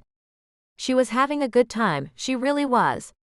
But moments like these, watching those 2 try on outfit after outfit, she would just get smacked with doubt. She couldn't help it. They were both so pretty, and things came easily for them. Being a plus-sized girl in a boutique world never seemed to work for Geena. She liked the styles and uniqueness of boutique designer clothes, but their availability in her size was practically non-existent. She didn't even mind paying a bit more for stylish clothes that fit and were well made. Unfortunately, too often when one of the few designers she followed online would announce a new fashion line, her size would be completely sold out by the time she had enough money set aside to purchase the items she liked. Discount and clearance rack shopping filled in her wardrobe. Even then, her size was quick to sell out. More than once, she'd lamented that clothing manufacturers did not realize what sizes sold out first and make more of that one. Hannah never had a problem finding her size, and Brooke was a manufacturer's ideal, so she could always find her size, and she never shopped discount. Well, not that she admitted publicly. Geena attempted to try on one jacket. It looked plenty big, and as a shrug, it only needed to fit her shoulders and arms. After that failure, she limited herself to looking at the jewelry. After several stops and several happy sales commissions, Brooke and Hannah, with their arms full of shopping, decided it was time for lunch. Geena had 2 small bags. She had found a set of funky handmade cuff bracelets that featured comic book heroes and rhinestones. She had also found a tourist t-shirt vendor with a Santa Fe shirt in her size. Accepting that she wasn't going to get any quality time in a museum, Geena looked forward to seeing the sunset at the Grand Canyon. She knew that would fit her perfectly. They had just enough time after lunch to make it. She also looked forward, she prayed, to seeing Dante again. She didn't share that part simply because she didn't need Brooke picking on her for having a crush on a man she'd just met, who, as Brooke put it, probably wouldn't remember her name if they did run into him again. Chapter 5. In the morning, Dante began calling the Maggie Garcias on his list. The second one turned out to be the woman he was looking for. She suggested he come over for a cup of coffee. When he arrived at her house, 4 kids played basketball in the driveway. She invited Dante into a tidy, comfortable living room and offered him a steaming cup of coffee, explaining that he was lucky to have called this morning. As an elementary school librarian, had Dante called the day before, Maggie would have been at work, and he would have had to wait until after 4 in the afternoon before she could have returned his phone call. They chatted about family lineage and how that brought Dante to this part of the country. He described his visit with Margaret Zapay the evening before and explained that was how he'd found Maggie. He showed her the family tree that Saganitzo had drawn out for him. Our family is fairly well established in California and has always followed the lineage. We lost track of Margarita's line when she left. They had been looking for Margarita's family for some time. The search became more of a priority when the shifter trait was discovered in DNA tests, but Dante did not share that piece of information. And so now you have found some of us. Who in your family had a sudden interest in genealogy for you to track me down? Maggie asked. I wouldn't say a sudden interest in genealogy. I would say it's because they finally gave me the project. Dante flashed one of his toothy grins, not to dazzle, but to hint he knew he was being cheeky. Uncle Remy has been the family recorder for some time. We grew up with the mystery of Margarita. No one knew what had become of her. She basically ran away, and the most information anyone had until recently was that she ran off with an Indian named Joe. Do I have to tell you just how next to impossible that was to track? Dante chuckled, hoping he wasn't being culturally insulting. A noticeable uptick in skinwalker reports caught Dante's attention. A shifter out there not knowing what they were could make a person insane, could make a person think they were a monster. And that's when he shifted his focus to the Southwest.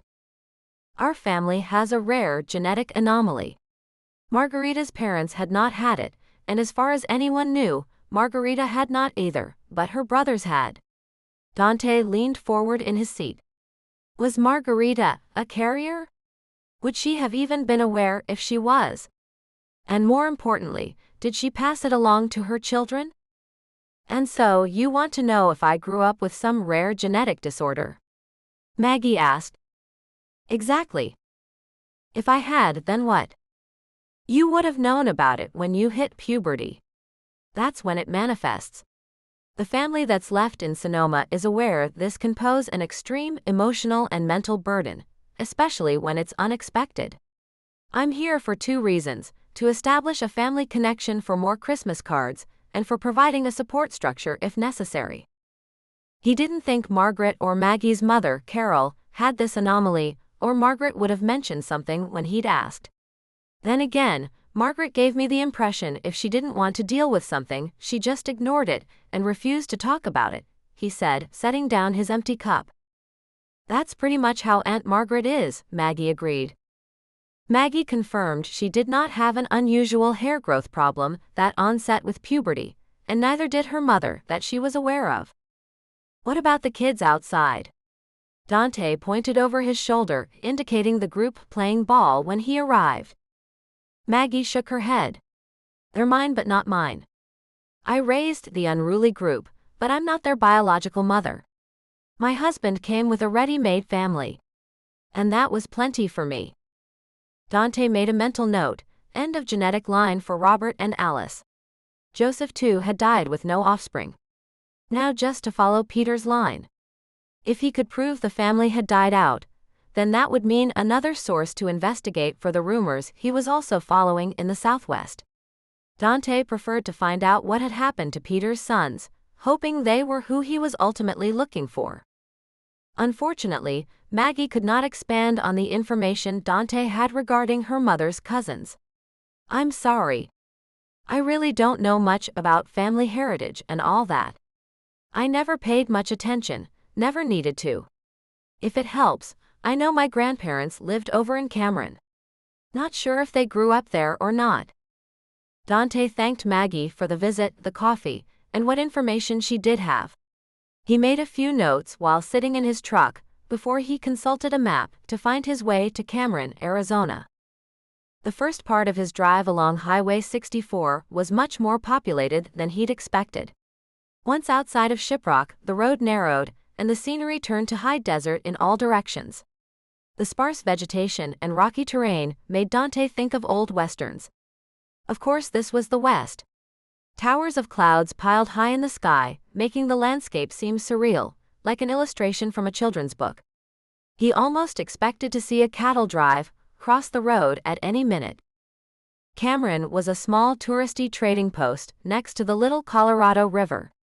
He was lucky that an RV campground across the street from the post office and trading post had room for him. Dante set up the trailer, unloaded the bike, and began planning his next step. Not having to tow the Airstream or the bike around was helpful, as Dante drove his truck in and out of dirt roads in the surrounding area. Chatting with one of the clerks at the trading post had proven to be more helpful than anticipated. She directed Dante farther south down the road to a local church, where he might be able to find out some more specific information on the Zapay family. He found an old man there who had known a Joseph III from the family tree in the army, and was able to identify his brother, the unidentified ? As George. Joe had died in Vietnam, and George came back crazy. He thought Joe's wife had a kid or two, but he wasn't sure if they were Joe's or her second husband's. He couldn't remember her name, but he was pretty sure she was from Tuba City. He also thought George was living up closer to Tuba City, off some dirt road in a trailer. Dante drove down several dirt roads, ending at the wrong trailer home more than once. No one knew who he was looking for. He drove on to the next trailer he could find. One person he encountered knew a George, but he wasn't sure if it was the same George that Dante was looking for. He described him as a crazy old goat, probably more talk than headbutt. He hadn't seen George for some time, maybe he died. Before he got himself seriously lost, Dante decided to try the Tuba City police station to ask a few questions. The young police officer stared numbly at Dante as he explained his situation and described the whole finding lost family lineage issue.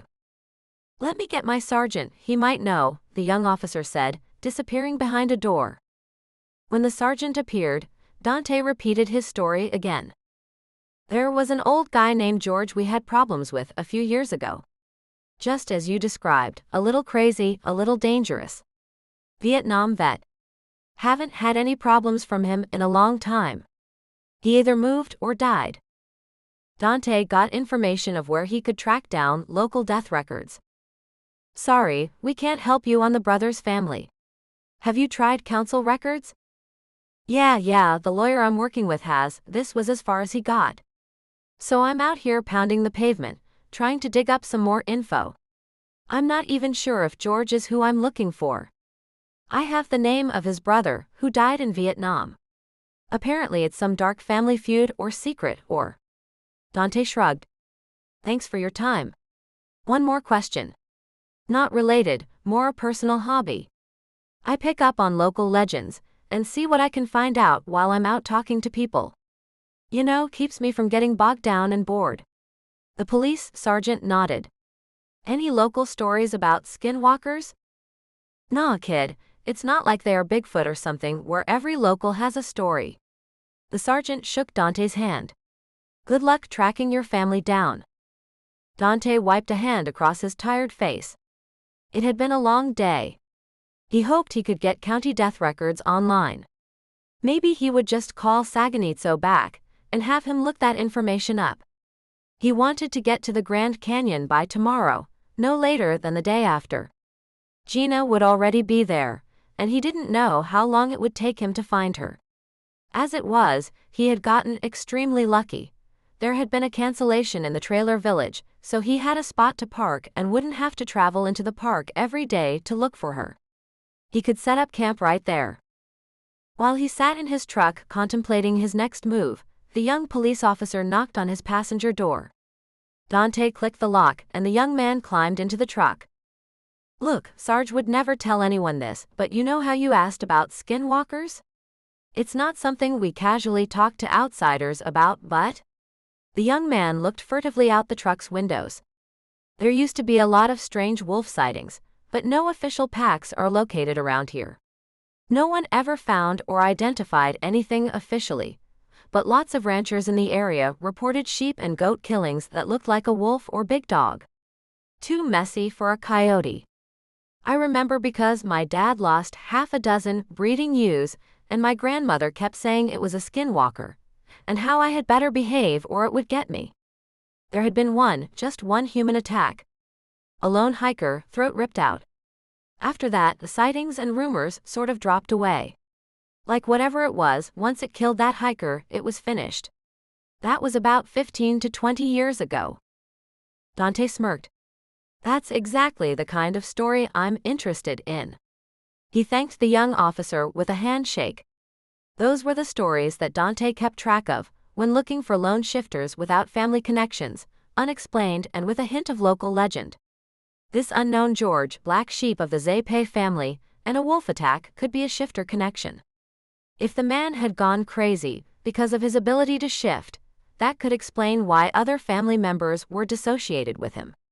The drive back to Cameron and the Airstream seemed to take a long time, longer than the distance should allow for. The time gave Dante the chance to clarify his thoughts and action plans. Back in the camper, he set up his laptop and pulled out his notes. He tossed a couple of frozen pocket sandwiches in the microwave for dinner, and made a mental note to buy supplies once he got to the Grand Canyon. He barely had any food left.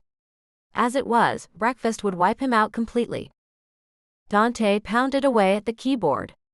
He wanted to make sure he was thorough in his instructions. He typically did not delegate tasks. He was the one to do the work. He was the one delegated to. But there was no reason these documents needed to be found by him. Searching county records and tribal records for birth and death certificates and marriage certificates was a perfect project for a young legal assistant. He spent several hours writing his notes for Uncle Remy and Morgan, and making a set of tasks and follow-up actions to send to Saganitso. Everything and anything he could delegate over the next few days he would. He'd already filled in the gap that led to George, and found out that Joseph III may have fathered children. Saganitso and his daughter could find out if George was dead, or if anyone knew where he might be living. Cameron and Tuba City could be crossed off that list. They could also find out who Joseph III's wife was, and if she did have any kids, who the father was. All these clerical things he didn't need to focus on, when there was one warm Zaftig beauty he wanted to spend all his time focusing on. He had to clear this set of problems from his head, so he could focus on his strategy for locating Geena. Chapter 6. Last night at the Grand Canyon had been pretty wonderful actually. They had arrived at the campgrounds and set up the RV. Trailer Village was packed, and Geena realized they were fortunate to have gotten a space exactly when they wanted on such short notice. Sunset over the canyon had been spectacular. It was one of the most beautiful things Geena had ever seen in her life. The sun caught on the rock formations, licking them with bright orange fire and casting cooling purple shadows. The clouds building above the canyon caught colors that made them look like a painting. Pinks and purples and yellows danced in the clouds, in contrast to the cool blue of the sky and the fireball of the setting sun. Geena spent more time watching the colors change as night claimed the canyon than she did listening to Hannah and Brooke as they ate dinner at the lodge along the rim. After dinner, they found a campfire talk directly behind the campsite around a blazing fire. A park ranger told them about local wildlife. He included a few local legends and myths of the various animals they might encounter while in the park. Geena hadn't realized she could fall in love with a place, but she was pretty sure she just had. Hannah had not received a single call or text from Tim the entire day. Maybe he was going to relax and let her have her vacation. Brooke didn't complain once about the food or about getting hit on by another gross trailer park guy. Her snide comments directed at Geena had mostly stopped after their morning of shopping in Santa Fe. Geena relaxed and let the setting sweep her up without thinking about Dante too much. With a yawn, Brooke hooked her laptop bag over her shoulder. "I'm out, see y'all later." She descended the stairs and disappeared toward the food court. Geena flopped back on the bed. The three had agreed to split up for the morning.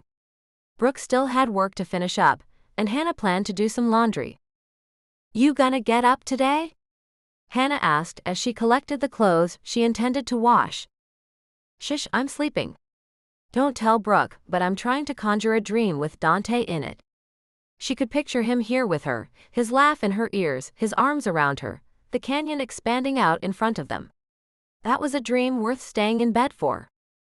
"Sweetie, I hope you aren't setting yourself up for disappointment if he doesn't show." "Of course I am, Hannah. Why do you think I want to dream about him?" "So I can convince myself that's all he ever was, a dream." Geena sighed dejectedly. "You don't think I was making it all up in my head, him liking me? I mean, big girls get the hot guy sometimes, right?" "Sweetie." Hannah sat on the edge of the bed. "You're so pretty, why wouldn't he like you? Unless we run into him here, we'll never know. So I say go for it in your dreams, and think he likes you until he says otherwise. Just..." Hannah paused. "Just don't make him up to be something more than he is, some guy you met in a trailer park." Hannah's ringtone reverberated loudly through the front half of the RV. "It's Timmy. I got to get that." Geena rolled onto her back and closed her eyes, picturing Dante as he smiled wolfishly at her. "Hey baby." Geena winced as she heard Hannah's greeting. "You're what?" "No. No. You are. Wow. No. Wow." Geena pulled a pillow over her head, with misguided hopes of blocking out Hannah's voice. Silence. Either it worked or the phone call ended. Geena felt the bed jostle. She flopped the pillow off her face and glared at Hannah. "Geena, I'm gonna head out." Set yourself an alarm, okay?" Hannah seemed hesitant. "You all right?" Geena asked. "Yeah, just a bit distracted." 10:30 at the food court, okay?" 10:30 at the food court, Geena confirmed. She heard Hannah leave the RV. She closed her eyes and tried to conjure Dante again. "How's work?" "Almost done?" Geena asked as she approached Brooke. Brooke leaned over her closed laptop, smiling into the face of a reasonably handsome sandy-haired, bearded man. She was engrossed in whatever it was he said. The glare she shot Geena for interrupting made Geena feel like withering. Why did Brooke have to do that? Classic Brooke mode, paying all her attention to the handsome man and daggers to any other woman. Geena shook her head. Brooke did not need to worry about Geena being interested in Mr. Beard. He wasn't Dante. She looked up, searching for Hannah. She didn't find Hannah right away, but she did notice Mr. Beard's friends behind him. They were all kitted up to go hiking. Geena's heart sank when she did see Hannah, walking in with a broad figure in a polo shirt and khakis. Geena painted a fake smile on her face. "Hey Tim. Surprised to see you here." Tim was considered an all-American good-looking guy with his perpetual southern tan, short clean-cut blonde hair and pale blue eyes. Tim had a strong football player build, not too tall with wide shoulders. Hannah always seemed exceptionally petite around him. Mostly he looked like a playground bully. Tim sneered at Geena. At least the disdain was mutual. Brooke stood quickly, knocked over a closed bottle of water, and made a fuss over some papers. She looked shocked to see Tim. "Oh hey Tim. What are you doing here?" "Oh, I'm right. Blake," she pointed to the man she had just been batting her lashes at, "these are my friends." Blake stood and extended his hand. "Hannah and her fiancé Tim." Blake reached toward Geena after shaking hands with the others. Brooke said nothing. Geena glanced at Brooke, to see her staring wide-eyed at Tim and Hannah. "I'm Geena, she forgets I exist." Geena shook Blake's hand. By the time their hands were apart, it seemed that Blake forgot she existed as well. "Perfect, this is going to be so much fun." "Not." Brooke explained that Blake and his friends had invited her and her friends to go hiking for the day. Geena would have had to be stupid not to notice that Hannah was expected to join the hike, but that she was not. Geena was tired of Brooke assuming that just because she was a big girl, She was not interested in participating in physical activities. A hike in the woods around the canyon would have been nice. No, she would not have joined them on a hike down into the canyon. But then again, if that were their goal for the day, they would have left much earlier in the morning. Well, Hannah, maybe you and Tim could join us? Brooke turned a brittle smile toward Tim. You like to hike, right? Hannah placed her hand on Tim's arm and turned to him. At that point, everyone in the group directed their attention to Tim.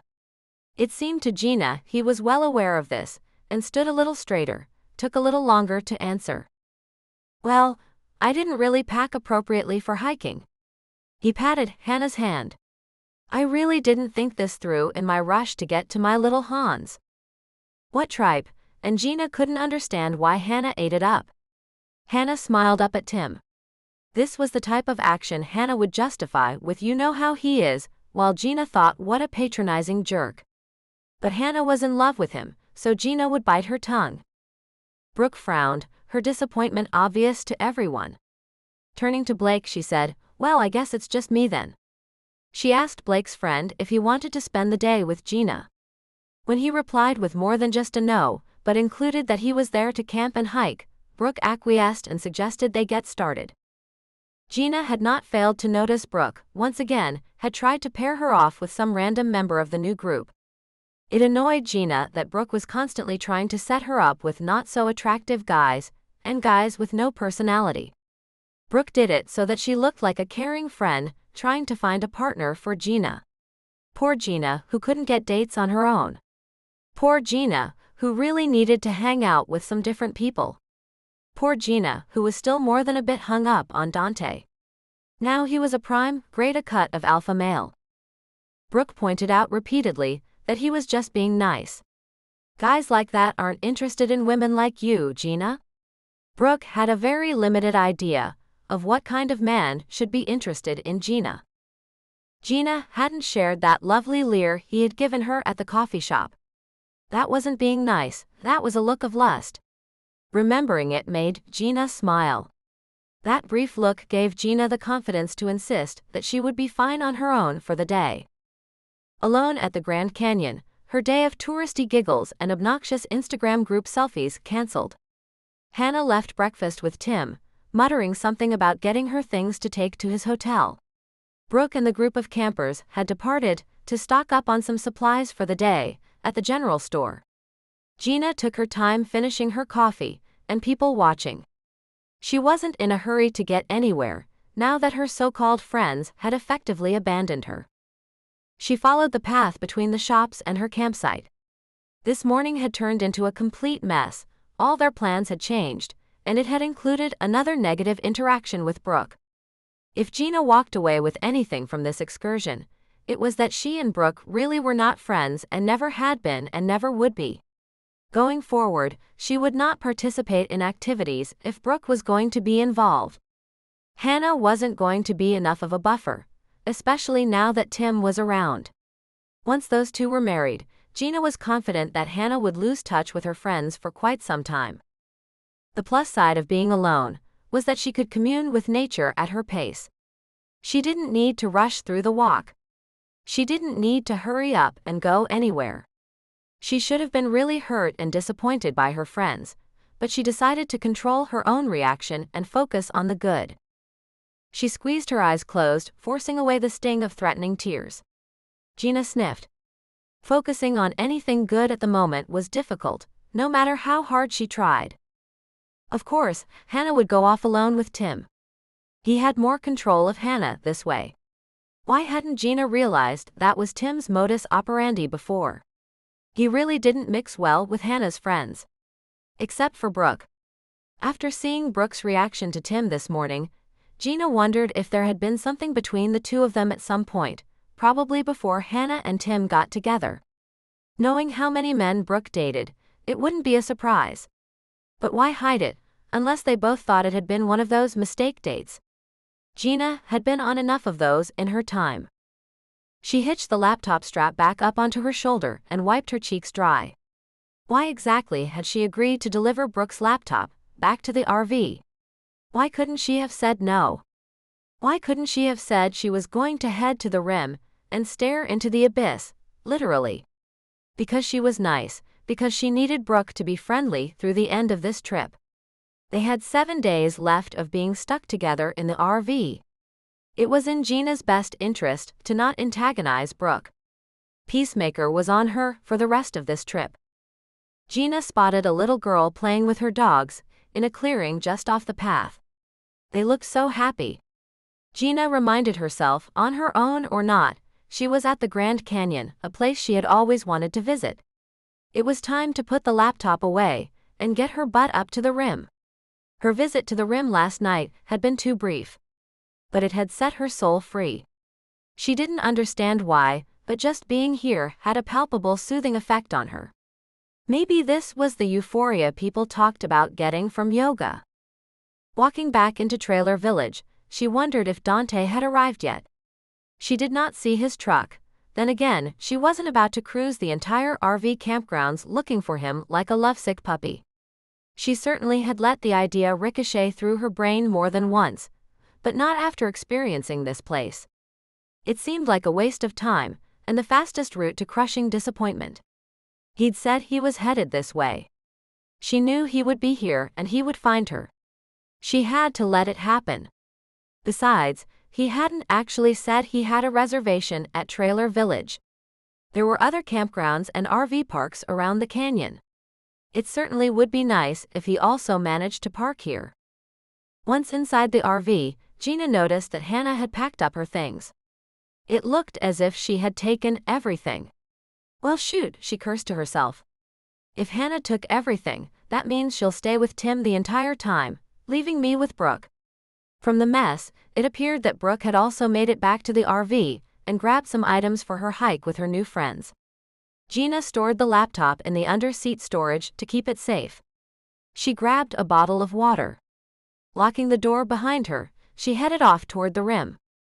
She passed by the girl playing with her dogs again. This time, something about the group caused Geena to pause.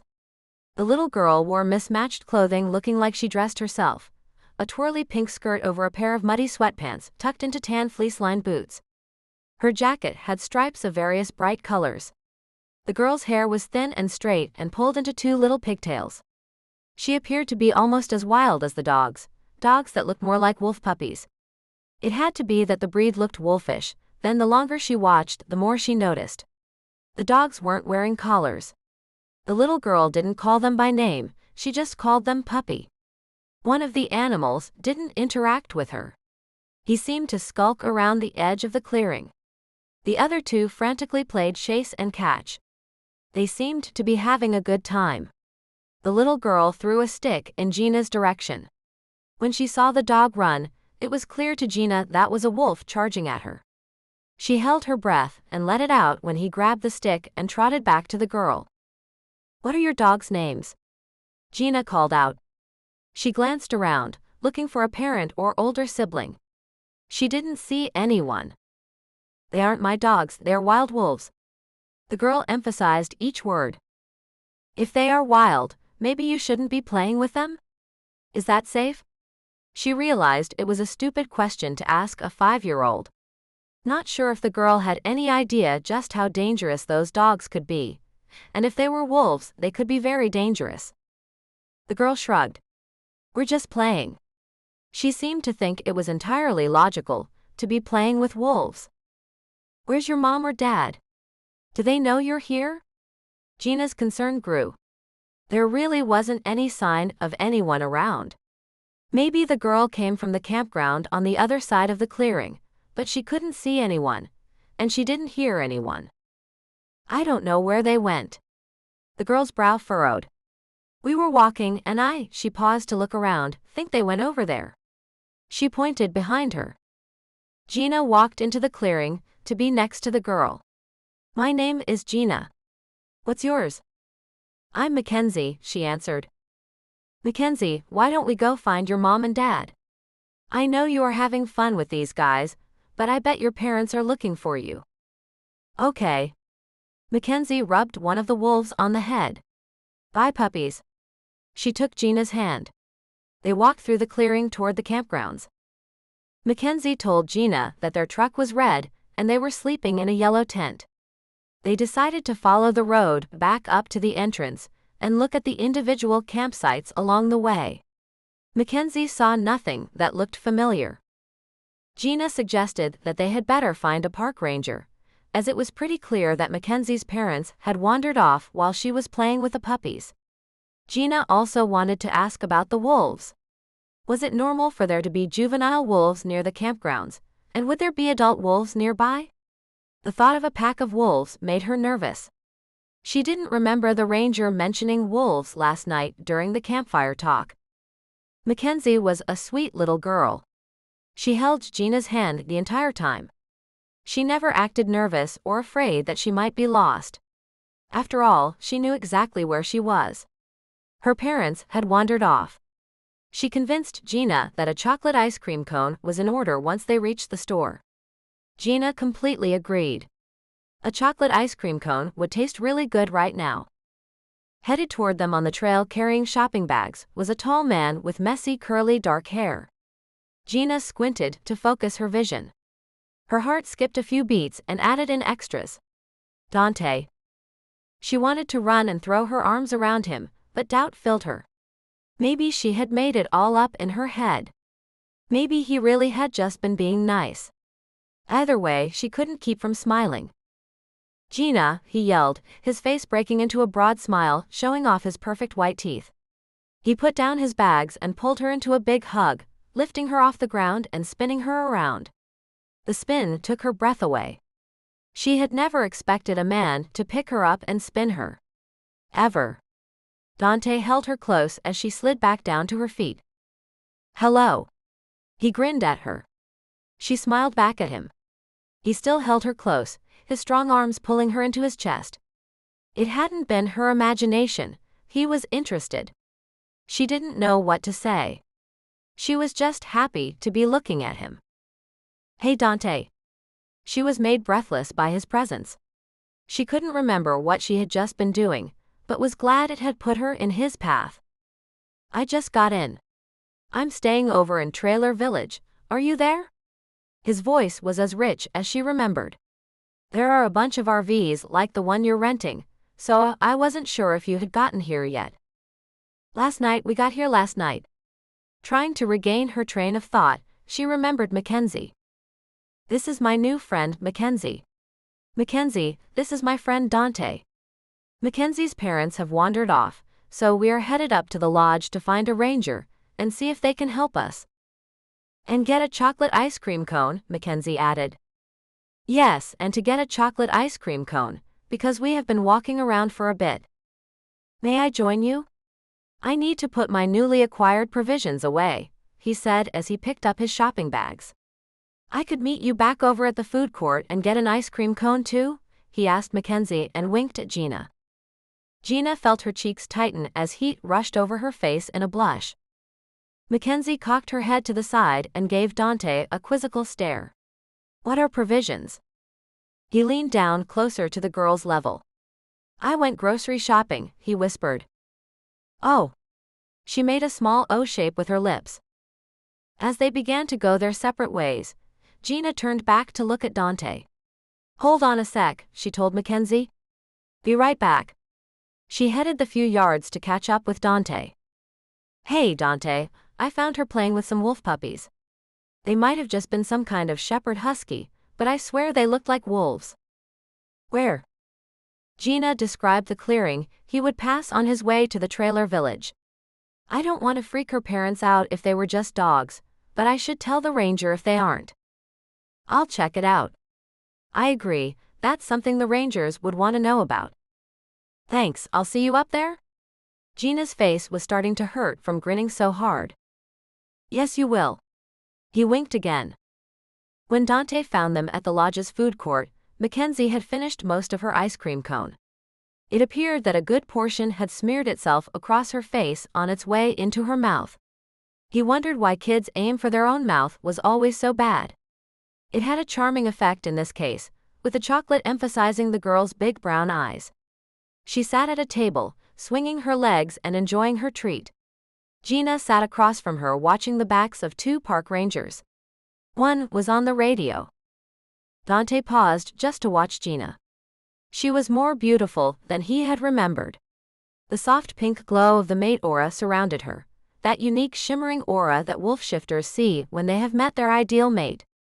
It may have only been a couple of days, but they were long and lonely days without her warm smile. He had been prepared to spend a good deal of time tracking her down once he arrived here. He really hadn't expected to run into her so soon. But this was better, time to be with her and not have to look for her. After what he had just come from, and not finding anything tangible there, maybe fate was helping him locate what he really needed. "Hello, pretty girls," he said as he approached their table. Geena's eyes sparkled as they met his. It was as if she could only see him. He thought about ditching his responsibilities and just taking her back to the Airstream. He may have only just met her, but he wanted nothing more than to be with her in a carnal manner. No, he had plenty of time, he didn't want to frighten her off. "Hey." Geena smiled at him. He noticed her slight southern accent again. It was such a turn-on. Sitting there smiling, she made it difficult for him to focus. He sat next to Mackenzie. He felt that she offered a buffer and served as a proper chaperone. Besides, sitting across from her gave him a better excuse to stare at Geena. "Where are your friends Belle and Cinderella?" Mackenzie perked up. "Your friends have names just like princesses." She seemed amazed. "No, sweetie." Geena laughed. "He just calls them that because they remind him of those characters. My friends are Hannah and Brooke." She paused, turned to Dante, and rolled her eyes. "And my friends," she said with an exacerbated sigh, "have made other plans, leaving me on my own." She smirked, seeming annoyed by the entire situation. Dante made note to get the details after Mackenzie was securely back with her family. "That's why I just happened to be walking by when Missy and I found each other," Geena said, tilting her head to indicate Mackenzie. Dante liked how Geena phrased things to take the pressure off the little girl. She was currently not afraid of her situation, and didn't even consider herself lost. That could change, and she could easily panic. A panicking, frantic child would not be easy to deal with. The park rangers stepped back to the group at the table. "Looks like your lost parents have been found." Apparently once they realized they couldn't find you, they went in search of a park ranger too. "You all did the right thing. They should be here in about 5 minutes." Geena sat back into her chair, visibly relaxing. Mackenzie nodded and chewed on the edges of her cone. "Now," the ranger turned to Dante. "Can you tell me about these dogs she sent you to go look at?" "They were wolves," Mackenzie chimed in. "This young lady," the ranger said, nodding to Geena, "said she couldn't tell precisely what they were and that a friend, I'm assuming that's you, went to go check them out while she came to find us." "Yeah, that was me," Dante confirmed. "They were just big puppies." Mackenzie was never in any danger, except from excessive drool. Geena looked at him. Something in how she tilted her head and squinted one eye told Dante she was skeptical. She glowed. As his mate, did that give her other magical talents? Could she read his mind? Dante dismissed it. Geena was a smart woman, and she clearly recognized that he was not telling the truth. Mackenzie's mother ran in and scooped the little girl up. "I was so worried." She had the same big brown eyes and thin light brown hair as the little girl. "Thank you so much for finding her," she said to the rangers.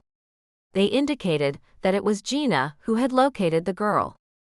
"Oh, no problem, she just happened to be where I was walking," Geena explained. "I played with wolves, Mommy," Mackenzie said as her mother wiped the chocolate from her face. The mother spun toward the ranger. "Wolves?" "They were dogs, just regular dogs," Dante interjected. "Are you sure?" "Yeah, I found the owners, just dogs." After shaking hands with Geena and Dante, Mackenzie's mother bundled her off. The rangers thanked Geena and left. Geena and Dante were alone. "Just dogs, huh?" Geena asked. Dante shook his head. Geena had seen right through him. "Good, she'll keep me honest." "Come on, I want to show you something." Dante held out a hand to Geena. She took it, and he pulled her to her feet. Chapter 7. Dante held on to Geena's hand as he led her across the street into the general store. Her skin felt so perfect and smooth, and it was just her hand he touched. He stopped just before they reached the store to look at her.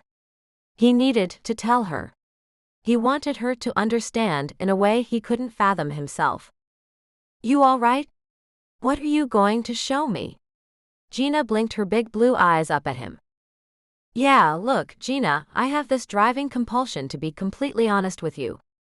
You could already tell I was lying about those wolves. Oh. Geena dropped his hand as if it burned.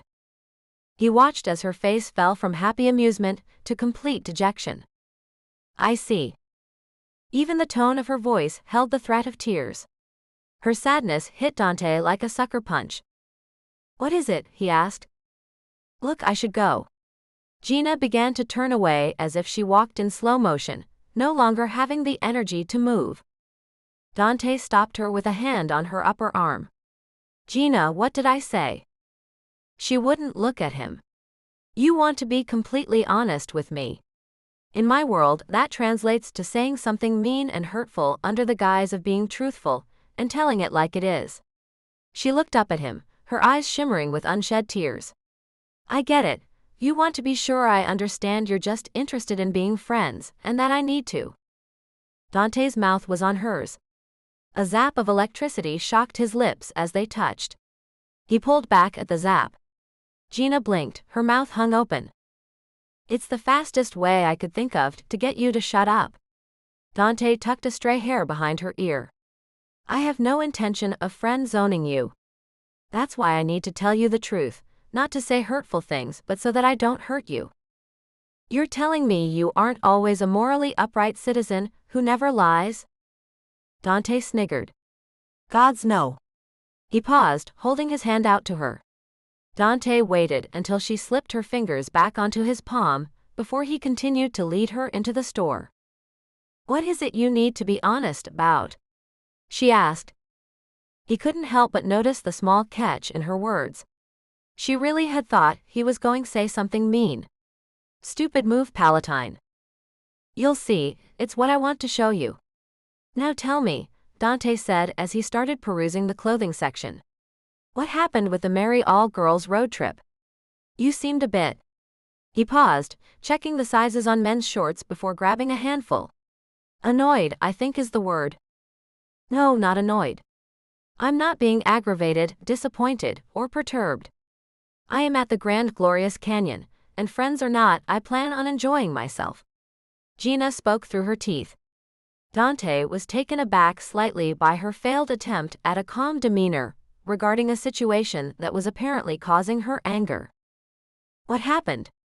Dante asked as he picked up a selection of t-shirts. Hannah, the one you call Belle. Well, her controlling jerk-face fiancé apparently could not handle her being off on a trip without him. So he flew in yesterday to sweep her away this morning. I guess he loves her. But still.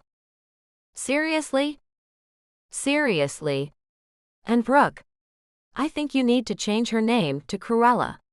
She hooked up with some random J. Crew idea of an outdoorsman and his group. They are off hiking. Frankly, I'm kind of glad to see her backside. I know that sounds so ungrateful. We've never been friends, but we're usually friendly enough. I thought she was just having a bad trip, but she's been flat out mean to me lately. I have been left to my own devices. I was slapped with the opportunity to take this time to reflect on life, commune with nature, and just soak in the canyon all by myself. She sighed. I was trying really hard to refocus, and not to feel sorry for myself, when I ran into Mackenzie.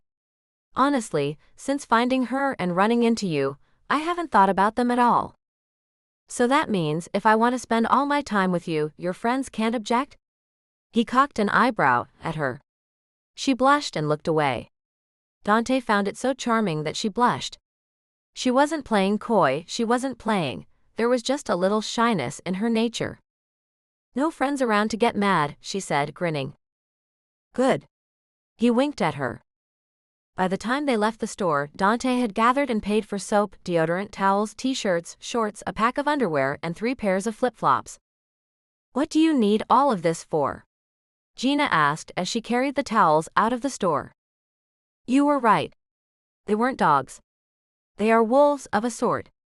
I want to show you something.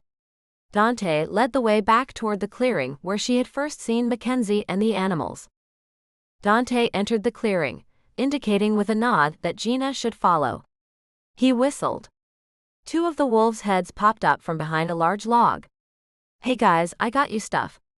Dante put down the bag with the clothes. One of the animals took the bag in his jaws and disappeared back behind the log. Bring back the garbage, Dante called after him. Dante smiled nervously at Geena while they waited. He wanted to apologize for making her think he was going to say something jerky. He wanted to pull her into his arms and kiss her. What's going on, Dante? Give him some time, you'll see. Somewhere between 5 and 10 minutes later, a tall, skinny teenager came out from behind the log, pulling a shirt on. He was followed by two more. They all looked exactly the same. Triplets.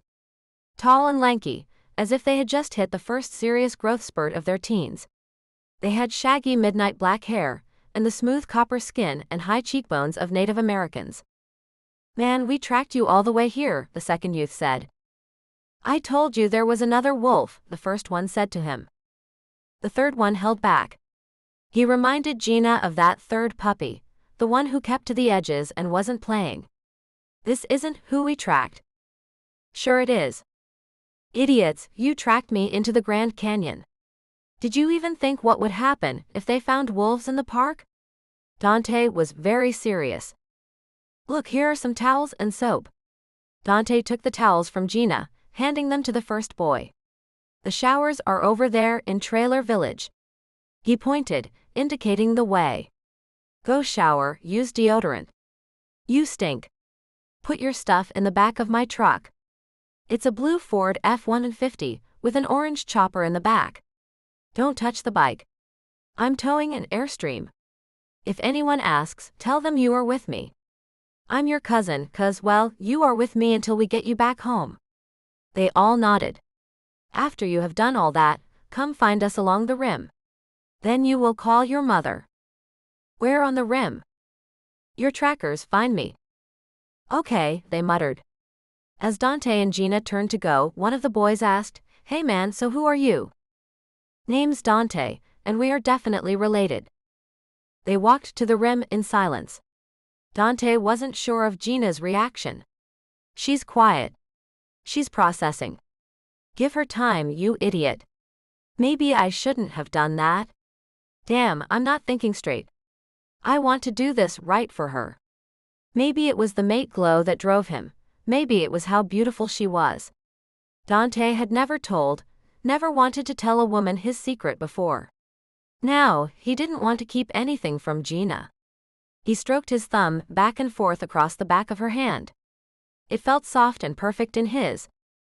Once at the rim, Dante noticed how Geena's entire demeanor changed. The tempo of her breathing slowed, and her face took on a sense of wonder. She focused on the canyon, the rock formations, and the clouds. He felt that she had forgotten him, until she leaned into him for support. This place spoke to her soul. She tugged his hand for him to follow. She climbed over the low wall separating the path from the edge. The actual edge was still another 5 feet in front of them, but this was close enough to feel as if they were sitting on the edge of the world. She sat on the wall. Dante followed. What do you want to do? Dante asked into her hair. Geena leaned into him again as soon as he sat. This, Geena said. The canyon was having a powerful effect on her. He closed his eyes and breathed in her reaction. Her energy levels changed, and he could sense a change in her spirit.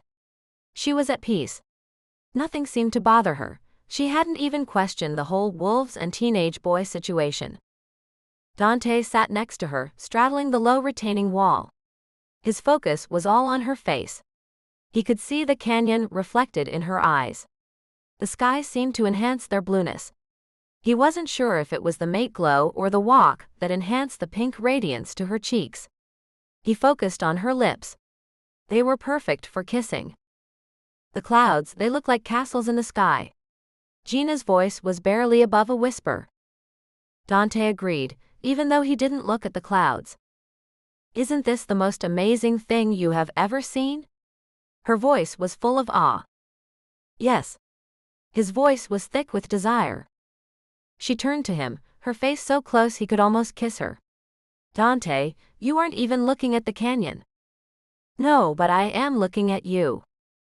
Geena gazed into his eyes. I'm going to kiss you now, he announced. Properly. Oh, was all she said. He wasn't asking permission, he was stating his purpose. She closed her eyes as he dipped his head slightly to hers. Her lips were warm on his. The kiss started off ever so soft before he deepened the pressure. He cupped the back of her head, holding her close, while he tasted the promise of her and offered his own desire. When the kiss ended, he leaned his forehead against hers and breathed in her scent. Geena pulled away slightly before moving in closer, so that Dante's legs surrounded her and his arms could hold her. She sighed and leaned into him. A perfect first kiss in such a perfect place. Perfect, huh? Dante's voice was thick in his chest. He had thought so too. It was good to get confirmation. It's too early to feel this way. It makes sense though. She glows. Dante knew what that meant. What she meant to him. His mate. He'd just met her, and yet he'd felt different about her ever since that ride on the motorcycle. He reveled in the feel of her leaning into him as they gazed out into the canyon.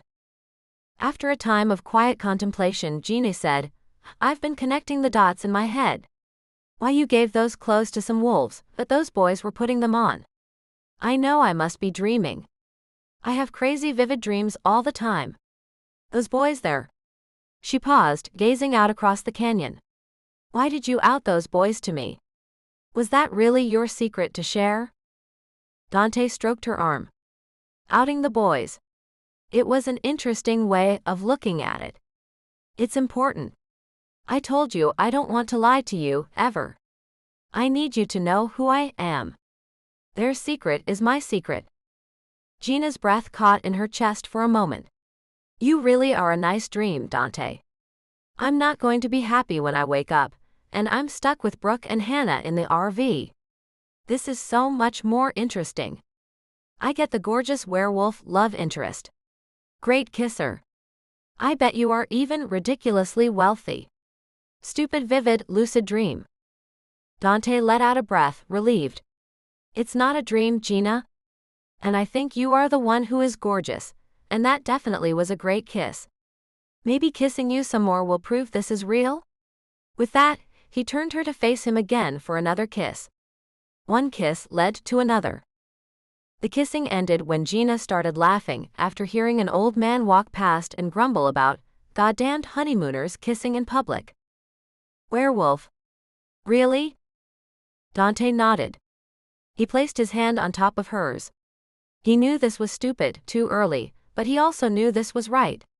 Do it now, and not when she could accuse him of leading her on and lying to her. Dante pulled his wolf into his hand. He felt the muscles tense, then relax into the different shape. His nails lengthened, his fingers grew shorter. His palm spread thick and wide. Hair grew quickly on the back, covering it all. In a matter of seconds, Dante's hand became a large paw with curling black claws, covered in modulated gray fur, mostly dark with brushes of silver. Geena gingerly petted his knuckles. Then he released the form, allowing the paw to transfer back into his hand. Like magic, she whispered. More like science we don't fully understand, Dante said. You okay with this? You really aren't reacting much. Yeah, Geena sighed. Werewolf. Of course, this explains everything. A normal guy wouldn't be interested in me. You aren't going to eat me or anything? Dante leered at her. Only if you say please. Geena gasped at the implications, then smiled and then laughed. Werewolf?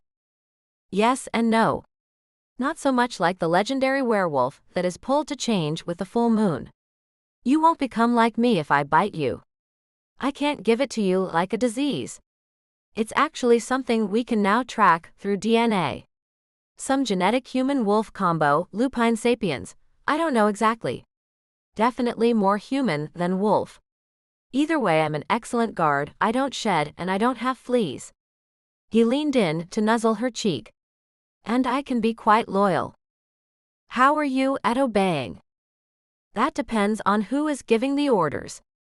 He chuckled. Really, Dante, this is too much. He began nibbling on her ear. I don't think I care to wake up. But I do need to find a restroom. Chapter 8. You're not going to run away, are you? You know, slip out the back? No, I just really have to use the potty. Geena hurried into the facilities. It wasn't obvious even to herself if she was rushing for the bathroom or rushing to get away from Dante. Slipping out the back was an option, but why would she even consider it? Right, he can turn his hands into wolf claws. And he's pretty much told you those boys are little werewolf puppies. Geena closed and locked the door behind her. She breathed deeply. Good, a single-person bathroom with enough room for a freak-out.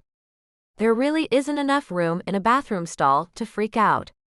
Cry yes, she had done that too many times, but genuinely freak out? No. Geena started walking in a tight circle, stepping high, bringing her knees up to her chest. After a few laps, her hands started flapping as if she couldn't flick something from her fingertips. She began talking to herself. Pros, he's really hot and he likes you. Cons, he's too hot. No such thing, she corrected herself. He's a vagabond. No, he even said this was a job driving the trailer cross-country. All right. She stopped her hand-flapping dance and stared at her reflection. The wolf thing is freaky, but is it really a con? The only way Dante could be physically more perfect in Geena's opinion was if he had blue eyes. That was it. That was the only flaw she could find. Tall, check. Curly dark hair, check. High cheekbones and a strong jaw, check. Oh my God, I can't believe I just thought that. Her reflection blushed, then she answered herself. Well, it's true. She grinned. She knew her dreams could be ridiculously realistic, but there was no way Dante was a sleep-deprived delusion. He was real, and she really liked him. She splashed cold water on her face and looked at her reflection again. He likes you, and you think he's hot. He hasn't been a jerk to you yet. And he bought you donuts. Get over yourself. She used the facilities, then left the bathroom to find Dante nearby browsing in the gift shop. She was happy, quite possibly the happiest she had ever been. It was interesting, since this was not what she had expected happiness to look or feel like. Once she'd got over her freak out in the bathroom, she was fine. There was nothing to get in the way of her joy. She had always expected extreme happiness to be loud and involve lots of noise and colored lights, and to be hot, something like a disco. But this was deep and calm. The sounds were soft and muted, wind, birds, mutterings of people in the distance. The light was clear and clean and sharp. The colors were sky and earth. The smell, Dante, feeling warm and protected because of his arms around her. They returned to the rim, and Geena was content to sit next to him like this for hours. She felt no compulsion to get moving. She knew there was more to see, but she wasn't bothered by that. And she wasn't troubled by Dante's secret. Shouldn't she be freaking out more? Who would she tell? And what would happen if she did tell someone? Nothing. They would think she was crazy, and they would be right. She would have to be totally insane to do anything that would send Dante away from her right now. Those boys should be here sometime soon, don't you think? She asked. Probably. They think they are trackers, they'll find us. Dante seemed as content to sit and look out at the canyon as she was. Somewhere between entirely not enough time and a long time later, someone behind them called out, "Hey, Dante." Geena turned to see the three boys with wet hair approaching them. So you are the one we were tracking from near our town, right? I mean, you were there the other day, weren't you? I still think it was someone else. The boys jostled each other, and were always moving and in each other's way. We are good trackers, see AJ, one of them said, slapping one of the others in the midsection. I knew we could do it. The one called AJ shoved his brother's head. Idiot, you are the one who was all scared and crap. Boys. Dante's voice was sharp, commanding. They stopped messing with each other. How long have you been tracking someone? Just 2 days, maybe 3. It's probably the farthest we've tracked someone so far, and this guy smells like one of us. Yeah, we tend to stay close on the res. 2 days, 3 days, you've been lupine the entire time? Probably not me then. Dante shook his head. Yeah. We're hungry, man. What were you doing on the res? Looking for our kind, family connections. But, Dante scratched the back of his head, you haven't been tracking me since Window Rock or Farmington, have you? No man, we're from outside Tuba City. Definitely not me. Dante pursed his lips with concern. I wasn't in that area until yesterday. You've been tracking someone else. That means I actually have some work to do while I'm here. He smiled wryly at Geena. Got to find out who they've been tracking. Dante pulled out his cell phone and handed it to the closest boy. Call your mother, tell her where you are and what you did, then let me talk to her. The teen took the phone and focused on dialing. What are your names? Dante asked the others. I'm Percy. This loser, he said, swatting the boy on the phone in the head, is Jason. I'm AJ. Geena chuckled. What? She cool? She's not one of us. Jason, Percy, and AJ? Your mom's big into Greek mythology, right? Geena asked. Yeah, why? Your name's Jason Perseus Ajax. Who told you my name's Ajax? Greek heroes, you're named for Greek heroes. Geena smiled at their antics. Yeah, but you can stick to calling me AJ. Jason's the only one who got a normal name. Your names are awesome, good, strong, heroic names. Warrior names, Geena said. She's cool, she's smart and stuff, Percy declared. Jason handed the phone to Dante. Taking it, he strolled away from the group. Mom was wondering where we went. She pissed. Nah, a little disappointed. Jason made finger quotes in the air around the word, that we didn't tell her we were gonna take off. So who is this guy? If it wasn't him, who were we tracking? Why was he on the res? The boys finished each other's sentences and talked over each other. Are we supposed to know who he is? Who is he? AJ asked Geena. I only met him a few days ago. That felt weird to say. Geena felt like she had known Dante for so much longer than a few hours. The ride, coffee in the morning, and the time today was really all they had had together. He felt so much more important to her than having just met. He told me he was tracking down some family members, genealogy stuff, that would take him into the reservation in New Mexico. That's all I know. You'll have to ask him. If you aren't one of us and you just met him. How come you already know about us? Because she is with me, Dante stated as he returned to the group. Okay, your mom is cool with you being here. You will sleep in the back of the truck, and when I leave here, I will take you home. The boys jostled around some more. They were obviously happy to not be punished or sent home immediately. You will stay in this form while you are here. I will not have some ranger tag your happy ass and ship you to Alaska, on my watch. All right, but, Percy sniffed the air, can we get waffle cones? That smells so good and I'm starving. Geena looked up at Dante. I never did get my ice cream cone earlier. Geena and Dante strolled behind the 3 boys after they all got ice cream cones. The boys were in constant motion, jumping over garbage cans, climbing on low walls, climbing over each other. She felt that their mother must be exhausted keeping herd on them, and no wonder she was letting them stay with Dante a few days. They snacked through lunch as they casually walked from one end of the village rim trail to the other end. She couldn't help but wonder if this was what it would be like to have kids, being amused by their antics, buying them food, and always either being far ahead of them or trailing behind. She looked over at Dante and smiled to herself. Or would that be puppies? Chapter 9. Geena's phone buzzed with a text from Hannah. Did I see you with Dante? Yep, smiley face. Dinner? Time? Place? Food court. Lodge. 6-ish. Hear from Brooke? Who are you texting? Dante asked smoothly against her ear. They rode the shuttle bus along the village loop. After lunch, Geena, Dante, and the triplets had decided to venture to the Canyon Information Center and Museum, taking advantage of the free transportation system around the park. Oh, sorry. Geena smiled at him and held up her phone, showing Dante the screen. Hannah is coordinating dinner. She saw us today, but I don't remember seeing her. Me either. Then again, between you and that view back there, I haven't seen much of anything else. Yeah, the canyon is amazing, Geena agreed. Dante leaned closer to her ear. I meant your fabulous backside. Oh. Geena felt her cheeks tighten and heat with a blush. The phone buzzed again, distracting her from Dante's flirting.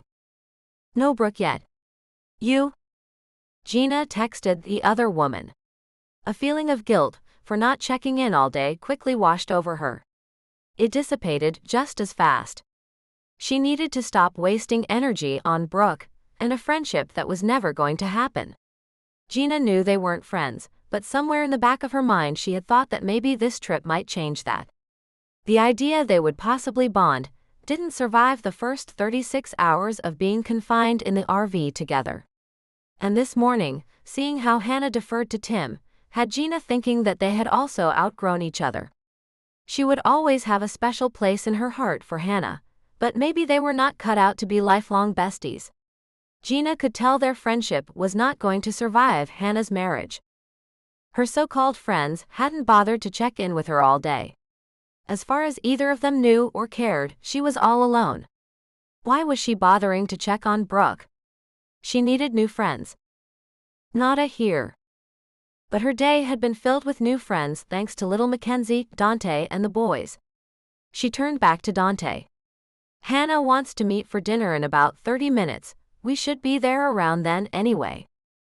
It's probably time to feed the ravenous horde again, Dante said, referring to the triplets. I think I can share you for a meal. Lunch had been a walking buffet. Any place that sold food or drinks of any kind had been patronized. Not enough time to clean up. Peffed on them. They ditched me. They get me in all my stinky glory. You don't stink. Dante tapped the side of his nose. This isn't just for decoration, it works really well. Geena quickly ducked her head against her shoulder to check if she actually did smell. She took a quick sniff. Oh geez. I'm sorry. I smell like a goat. No you don't.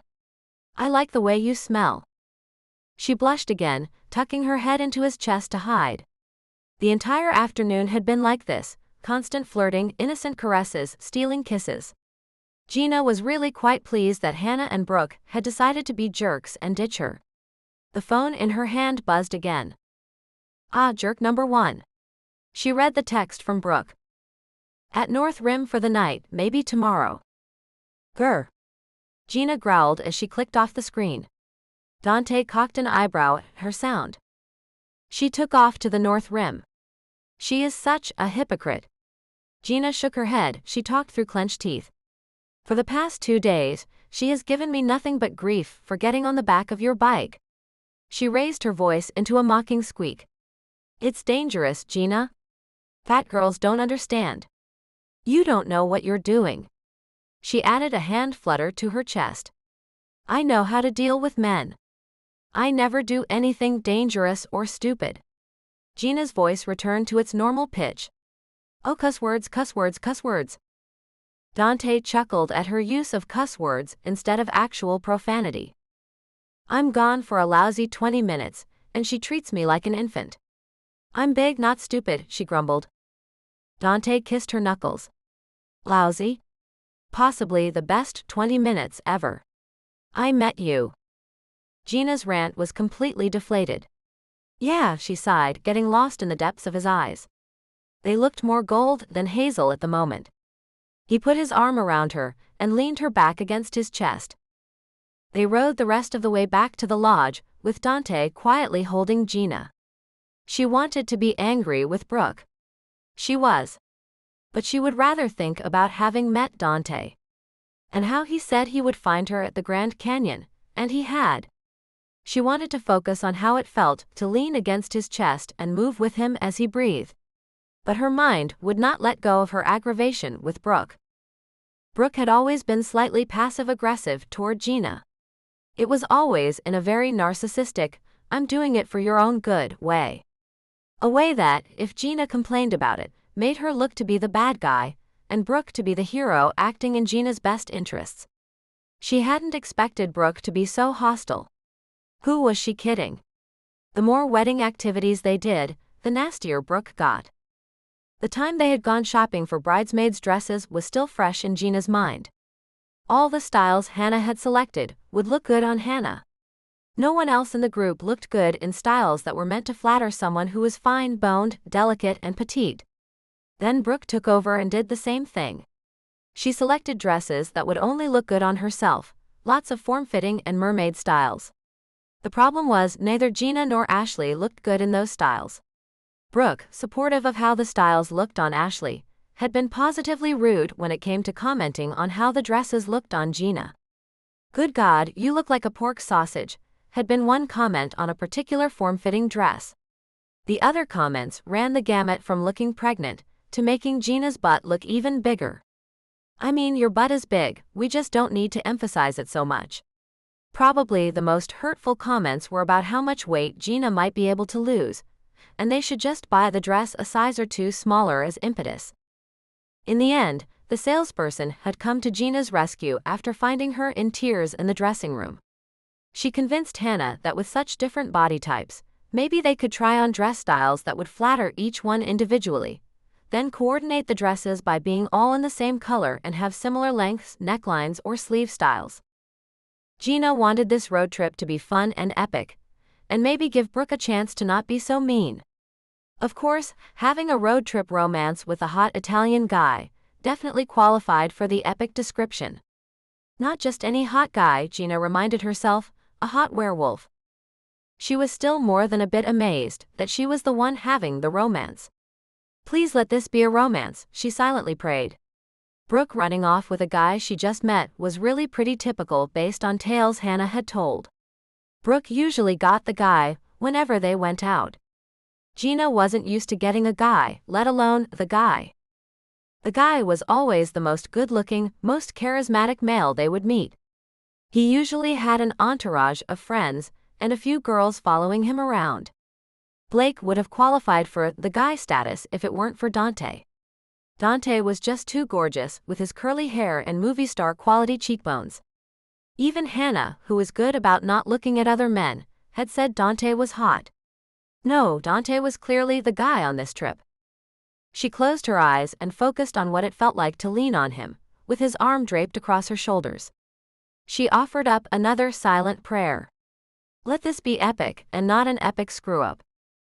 Geena's phone buzzed, bringing her out of her reverie. ETA? Hannah again.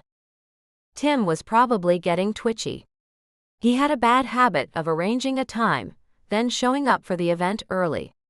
He would even go ahead and order for himself and Hannah, so that when Geena showed up on time, they would already be eating. This always put Geena in a defensive mood. They put her in the position of looking like she was late and rude, when in fact they were rude by not waiting. Geena sat up and looked out the windows to see if she could figure out where they were. The shuttle pulled up to their stop. Here. She texted as they disembarked. Okay, getting food, meet you inside. Geena's gut quickly twisted and corrected itself. Geena told Dante and the boys to go ahead and get their food. She needed to use the facilities to freshen up a bit. They would all meet back at the tables with Hannah. Freshening up had been a paltry excuse and she knew it. Geena ran a cool damp paper towel under her arms. Everyone else in the lodge had also spent their day hiking and camping. Her personal sweaty smell was no worse than anyone else. Besides, Dante had said she smelled nice. She looked at herself in the mirror. Cheap excuse, girl. She had to face facts. She was hiding from any potential jibes from dinner with Tim, and worse yet, from Hannah, who would supposedly agree with Tim out of concern for Geena's health. Geena knew she had a healthy, balanced diet. But when others judged everything about you based on the size of your butt, and your butt was large, it seemed commentary on what she ate was fair game. She had to gird her loins to make it through a meal encounter with Tim. Dante and food should be the terrifying combination. His opinion mattered, but Dante hadn't given her any reason to think he would say anything. Dante bought you donuts. He's not Brooke and he's not Tim. He hasn't said anything yet, and he's not gonna. Pull up your big girl panties and get out there, she told her reflection. Geena straightened her shirt and headed into the food line. She saw Dante ahead of her, at the register. Based on the pile of food he had on his tray, and how much each of the triplets had, she knew she had nothing to worry about. Dante paid for dinner. Spotting Geena behind them in the cafeteria line, he intended on putting his tray down before coming back to pay for her meal. Entering the maze of tables, he found Geena's friend Hannah. Dante gave a quick whistle to get the attention of the triplets. Over this way, guys. He indicated with a nod the direction he wanted them to head. The quieter of the boys, AJ, asked if they could have their own table away from boring hipster talk. Sure. Don't go too far, and don't do anything that would embarrass your mother. Dante kept an eye on them as they slid into a booth. Geena had said Hannah's fiancé had shown up this morning, but Hannah sat on her own, with no indication of a fiancé anywhere. She adjusted her plate and utensils as if waiting for someone. Understanding from Geena's description that the fiancé had overprotective issues, Dante slid his tray onto the table opposite and away from Hannah. Hannah, right? I recognize you from the other day, even though we never properly met. Dante extended his hand. Hannah's handshake was curt. He noticed she removed her hand quickly. I remember you, Dante. I'm glad you found Geena. I felt a little guilty leaving her with Brooke. I didn't realize Brooke was going to abandon her too. Hannah's smile wavered. Frankly, I am glad you and Brooke took off. I didn't have to compete with anyone for her attention. Dante smirked. Pleased to have Geena to himself, he questioned the loyalty of her friends. Well, friend? From what Geena had said, she and Brooke were acquaintances at best. Geena deserved better from the one that was her friend. So you. Hannah wagged her finger back and forth, indicating that he and Geena were together. Dante nodded. Really? Hannah melted into a smile. I mean, that's good. She likes you. You're gonna be nice to my friend, right? This isn't some game at her expense? Dante pulled out his chair. She had the nerve to ask if he was going to be nice to Geena? He should be asking her if she was planning on being nice to her own friend. No games. The shove to Dante's back pushed him into the tables, knocking them askew. Dante jerked forward, falling across his tray and tipping his chair over. Hannah cried out. Drink and food spilled everywhere. What the? Dante turned to see what or who had slammed into his back. He caught a glimpse of a fist flying toward his face. He folded back. The punch glanced off his brow, making contact with enough force to break the thin skin above his right eye. Blood trickled down his face. Hannah gasped. Timmy, no. The next punch Dante caught with his hand. The assailant Tim groaned as Dante squeezed his fist. Dante heard knuckles pop as he continued squeezing. Tim's face turned red with anger and effort. He pulled his fist from Dante's grasp. Tim stepped back and then rushed Dante. With a step and a twist, Dante had Tim turned around facing away, pulling his arm up into a half Nelson. 2 quick kicks to the backs of his legs and Tim was on his knees yelling, Get off me, you son of a bitch. Keep away from my fiancé. Dante held the struggling Tim. Dude, you need to calm down. Get off me, Tim barked. Not until you rein it in, Dante growled. Okay fellas, what's going on here? Dante looked up at 2 approaching park rangers. Sir, I need you to let him go, one of the rangers directed Dante. Dante released him, raised his hands in front of his chest and stepped back. Tim lunged at Dante. He was caught around the waist by one of the rangers. Tim twisted and complained as the Rangers subdued him. "We're gonna have to take you in." Dante nodded in agreement. A crowd gathered around the area of tables that Geena headed toward. Initially, she could not see why.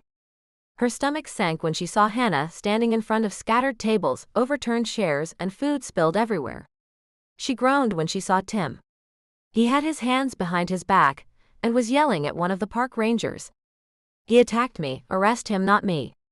Tell him, Hannah. I'm the victim here." Then her gaze found Dante. Blood streamed down the side of his face, food smeared the front of his shirt. He stood calmly still as a park ranger handcuffed him with zip ties. "Are you all right?" she asked, approaching him, her voice cracked with worry. "What happened?" The ranger tightened the restraints. Dante winced. "I'll tell you later. This is going to take some time to clear up. Stay here and eat your dinner, okay?" Geena nodded. "Make sure the boys eat enough. Get them seconds if they are still hungry. Take care of you and them. Then come get me."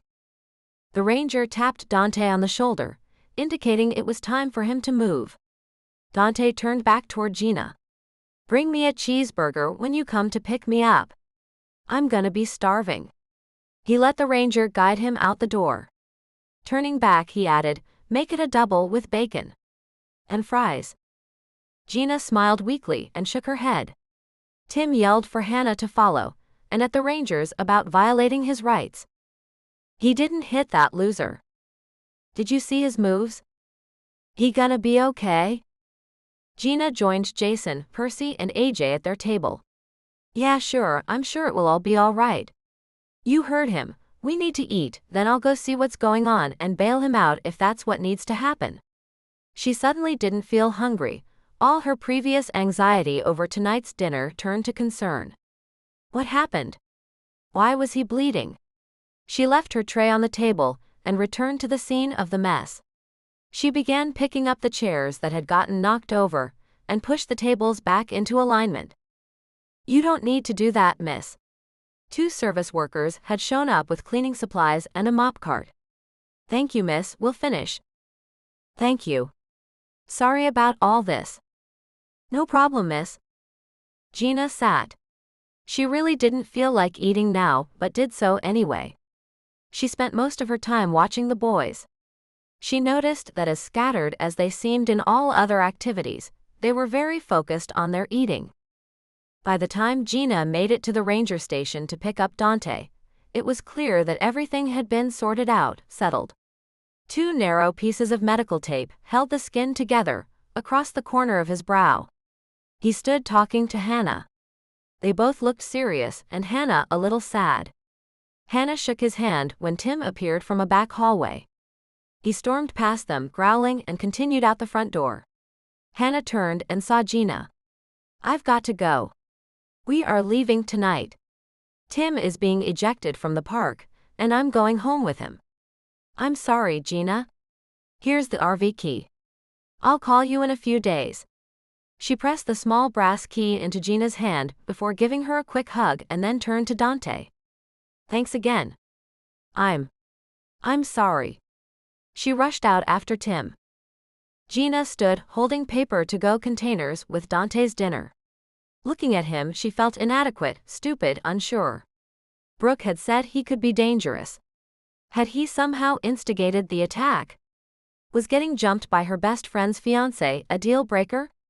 Dante stepped up to her, took the to-go box with one hand, and wrapped the other arm around her, bringing her in for a deep kiss.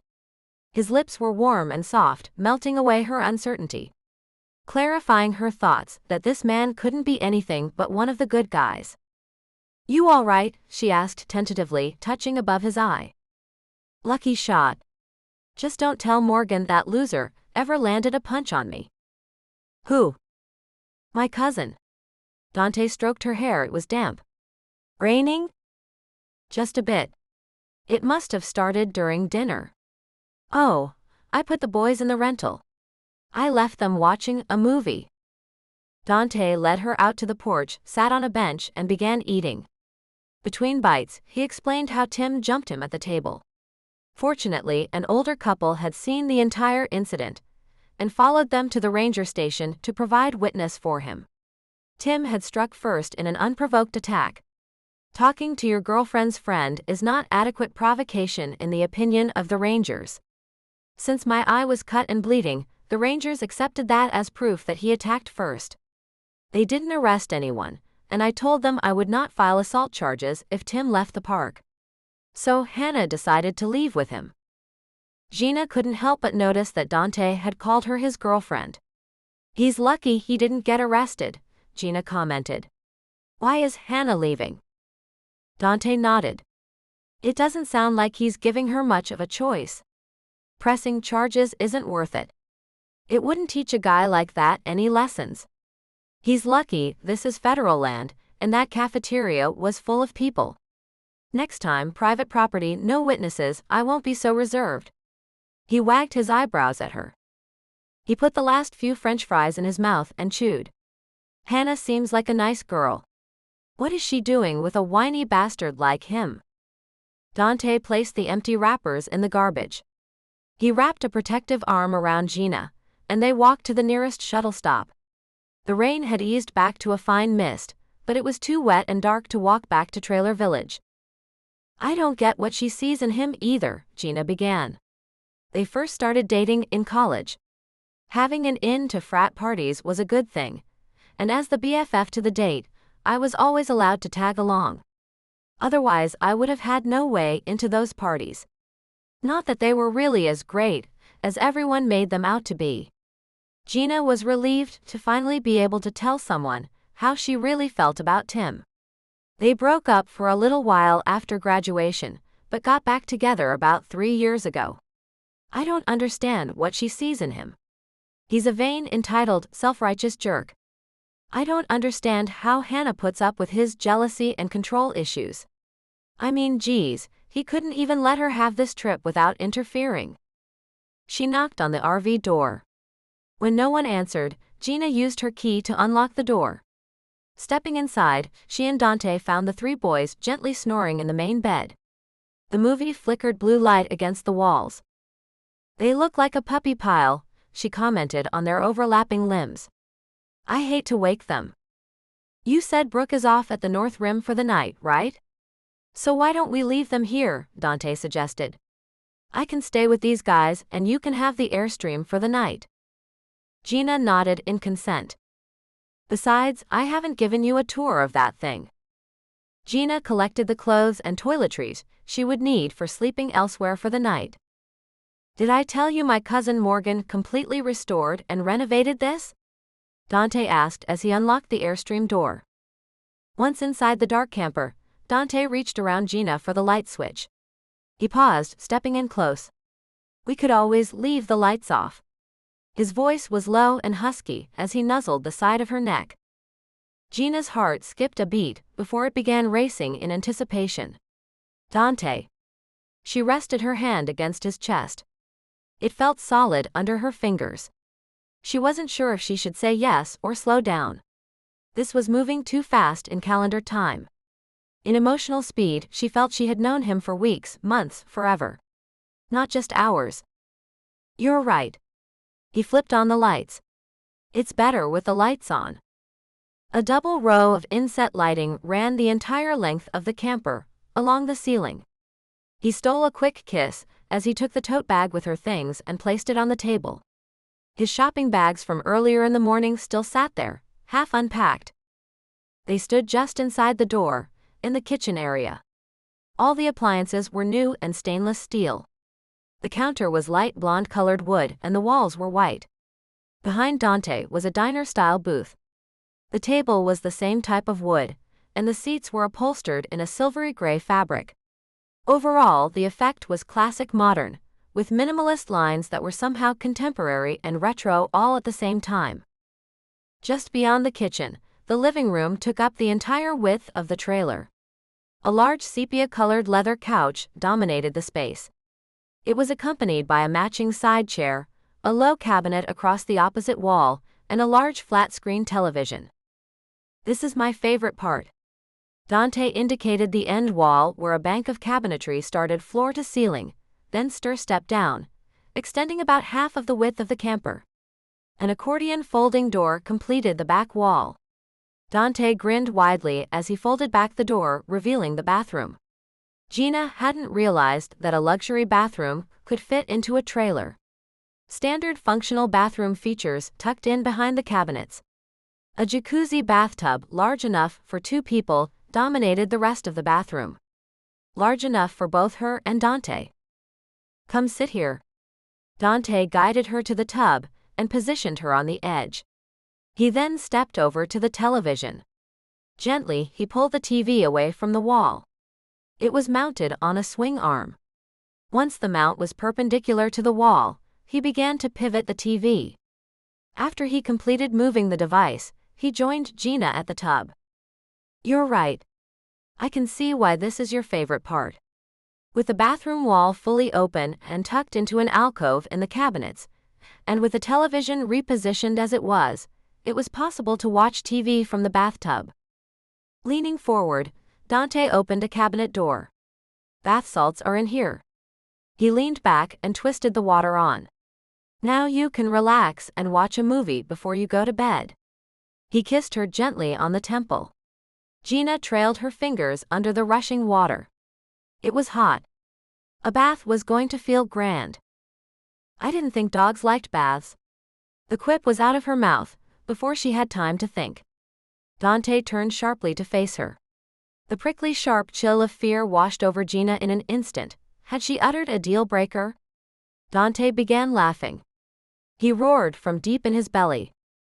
Dante opened a drawer loaded with DVDs. "What would you like to watch, pretty girl?" "How about a nice relaxing monster movie?" Geena replied. "I knew there was a reason I liked you, Geena Davies, and it's not just that hot backside and beautiful face of yours." Geena smiled, blushing a bit. She wasn't sure if she would ever get used to having him call her pretty and beautiful, or saying he liked her butt. "How about monsters and giant robots?" "Even better." "So." She paused. She wanted to be sassy and invite him to stay. She felt uncertain about what words to use. She watched Dante pull the sofa into a large flat bed. He placed, then inflated an air mattress on top. The muscles in his arms bunched and pulsed as if they were showing off just for her, flexing on their own. She had never slept with a man on the first date. That wasn't her style. She was never comfortable with situations like that. But now, was today a first date or a second date? How many hours determined date length? They had been together since mid-morning.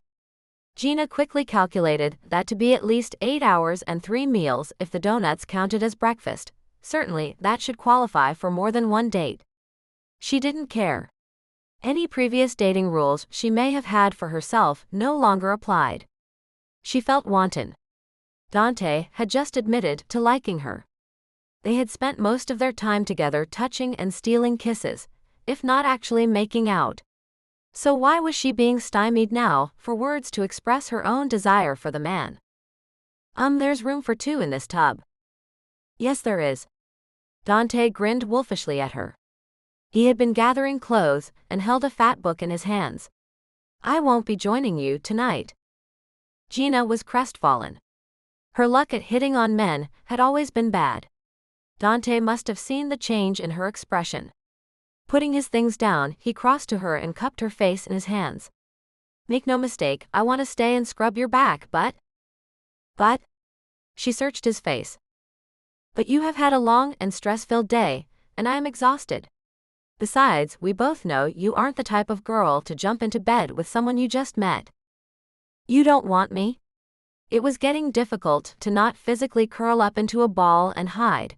Mentally, she could already feel her ego folding into itself. Even though they had spent the entire day kissing, even though he had said he wanted to stay, this felt like a complete rejection. She had put herself out there expecting a yes, and she got a no. She got a lot of no's in her life. Dante pulled her into a kiss. It was long and deep. His lips were hard and seeking against her mouth. When he broke the kiss, Geena felt breathless and confused. "Oh, I want you. I'm trying to be gentlemanly and noble here. I don't want you to regret wanting me." He smoothed her hair and stroked the side of her face. Enjoy your bath. I'll see you in the morning. Chapter 10. Morning. Bright sunlight streamed through the RV windows. When Geena woke up, she had slept on her arm and couldn't move it. She was in the big bed in the rental RV, and not in the Airstream. Well, looks like Dante had indeed been a beautiful dream. She decided the fantasy of Dante was better than anything this morning could offer, so she tried to roll over and go back to sleep. She was frozen. She could only move her eyes. She couldn't call out for help. The malicious, shadowy presence lurked beyond her vision. The shadow drifted closer. She felt its weight on the bed. She wanted to scream. Geena thrashed awake. It was dark. Rain made a reassuring constant pattering on the Airstream's hull. She gulped for air and then tried to calm her breathing, focusing on the in and out. She lay staring at the trailer's ceiling, her legs tangled in blankets. Stupid sleep paralysis dream. She knew once they started, she would have a run of them over the course of several weeks. 2 nights down, how many more to go? At least this time, no repeat false waking dreams. Just the one. To prove to herself this wasn't a dream, she got up to use the toilet. If it had been a dream, she would wake up just as she started to urinate so that she wouldn't wet the bed. It worked, this was not a dream. And that meant Dante wasn't a dream. Smiling to herself, she crawled back onto the air mattress, grabbed the pillow that most smelled like Dante, and fell back asleep. Her dreams for the rest of the night featured a silver-gray wolf. Whenever some malevolent shadow appeared in a dream, she was protected by the wolf. Even though protected in her dreams, she spent the rest of the night waking frequently, worried there would be another sleep paralysis and false waking incident. The smell of freshly brewed coffee woke Geena. She instantly knew this wasn't a false waking. She cracked her eyes open slowly. Lights were on. The soft, steady tapping beat let Geena know it still rained. Dante stood at the kitchenette counter, facing away from her. His damp hair curled at the base of his neck, his back bare. Geena marveled at his broad shoulders that tapered to narrow hips. Low-riding jeans hugged his perfect butt. When he moved, she could see the shifting of muscles under his bare skin. He turned to her. His chest was covered in even black hair that tapered to a line defining his perfectly formed abdominal muscles, and continued past his belly button, disappearing into the waistband of his jeans. She realized she stared at the front of his jeans when he spoke. "Good morning, pretty girl." She groaned and sat up, running her hand over her face and into her hair. Dante was almost too chipper for her this morning. "You didn't warn me you would be in your alluring underwear." Dante approached the edge of the bed. Geena wore men's dark blue boxer briefs and a tight white tank top. It was the kind of quip Brooke would say, indicating how unattractive Geena's choice of sleepwear was. "Dante, don't." "Don't what?" "Tell you that you are undeniably beautiful right now?" "Don't pick on me." She didn't want to deal with passive-aggressive jabs from him. He was supposed to be her epic romance. "No picking. You look amazing right now. All warm and rumpled. And in my bed. You know what's missing from this picture?" She blinked up at him, working on waking up. Warmth radiated from deep within, making her happy. "Me. I'm not in that bed with you." He sat in front of her on the edge of the mattress, and rotated to hand her the mug of coffee. She shook her head no. Her brain still reeled from Dante calling her beautiful. She didn't want coffee right now. She wanted him. She leaned into his back and stroked the skin along his shoulder. She agreed that he was missing from the bed with her. Sitting on the edge drinking coffee didn't count, not when she needed him to touch her. "That might not be safe," he said, his voice dropping into a low rumble. Geena purposefully pressed against his back, and along his upper arm. She slowed the petting to a lighter, more tickling touch. She planted wet, sucking kisses along the back of his arm, each one progressing to more of a bite, her teeth scraping and teasing along his flesh. "Not fair, woman." He leaned forward, depositing the coffee mug on a counter before turning to face her. A low growl escaped his lips as he leaned in. There was a pounding on the camper's door. They ignored it, and the pounding on the door continued. Dante broke their kiss. "Go away," he growled. He returned his attention to Geena. "Come on, man, we're hungry," one of the boys yelled with more pounding on the door. Dante gazed down at Geena.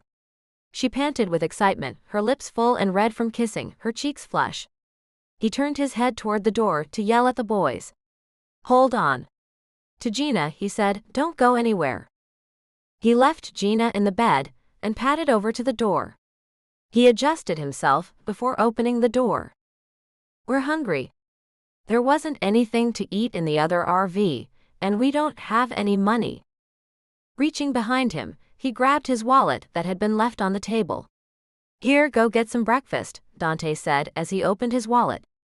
"Crap, I'm out of cash." The only breakfast food Geena remembered seeing put away last night after Dante left had required cooking. Dante looked at her.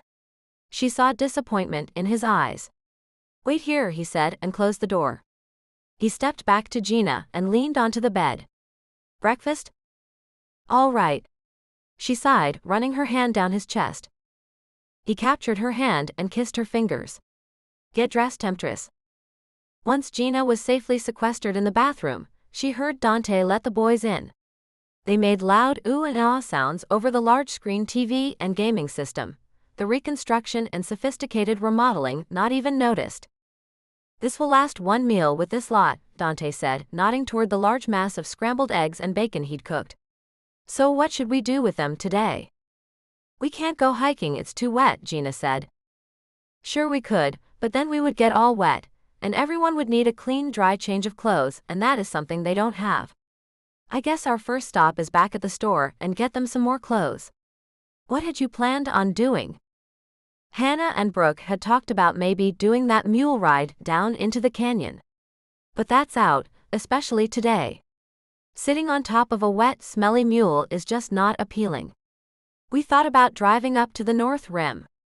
Geena flipped through a brochure she had picked up earlier. "I'm not seeing that sky bridge in here. I thought that might be cool." "The skywalk isn't in the park, it's another 4 hours up the road. It's a day trip if you want to go." "Nah, I'm kind of enjoying not driving for a day or two besides." Geena peered over at the boys as they yelled and jumped around playing a video game. "I don't want to be stuck in a car with them for hours. The "Are we there yet" might be fit to kill me." Dante laughed. Geena smiled. This was nice, hanging out with Dante, no agenda, and not worrying about one either. The triplets were loud, but she could handle that. "Maybe we can just leave them in here playing video games while I sneak you back to your RV." Dante wiggled his eyebrows at her. Geena felt the blush explode across her face. "Brooke might come back." She cleared her throat. "Damn Brooke. You hear from her this morning?" "Not yet. You know, part of the point of the road trip was to be flexible.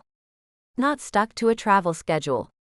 I didn't really mean for it to be this flexible, with all of us just headed off so completely on our own." Geena sighed.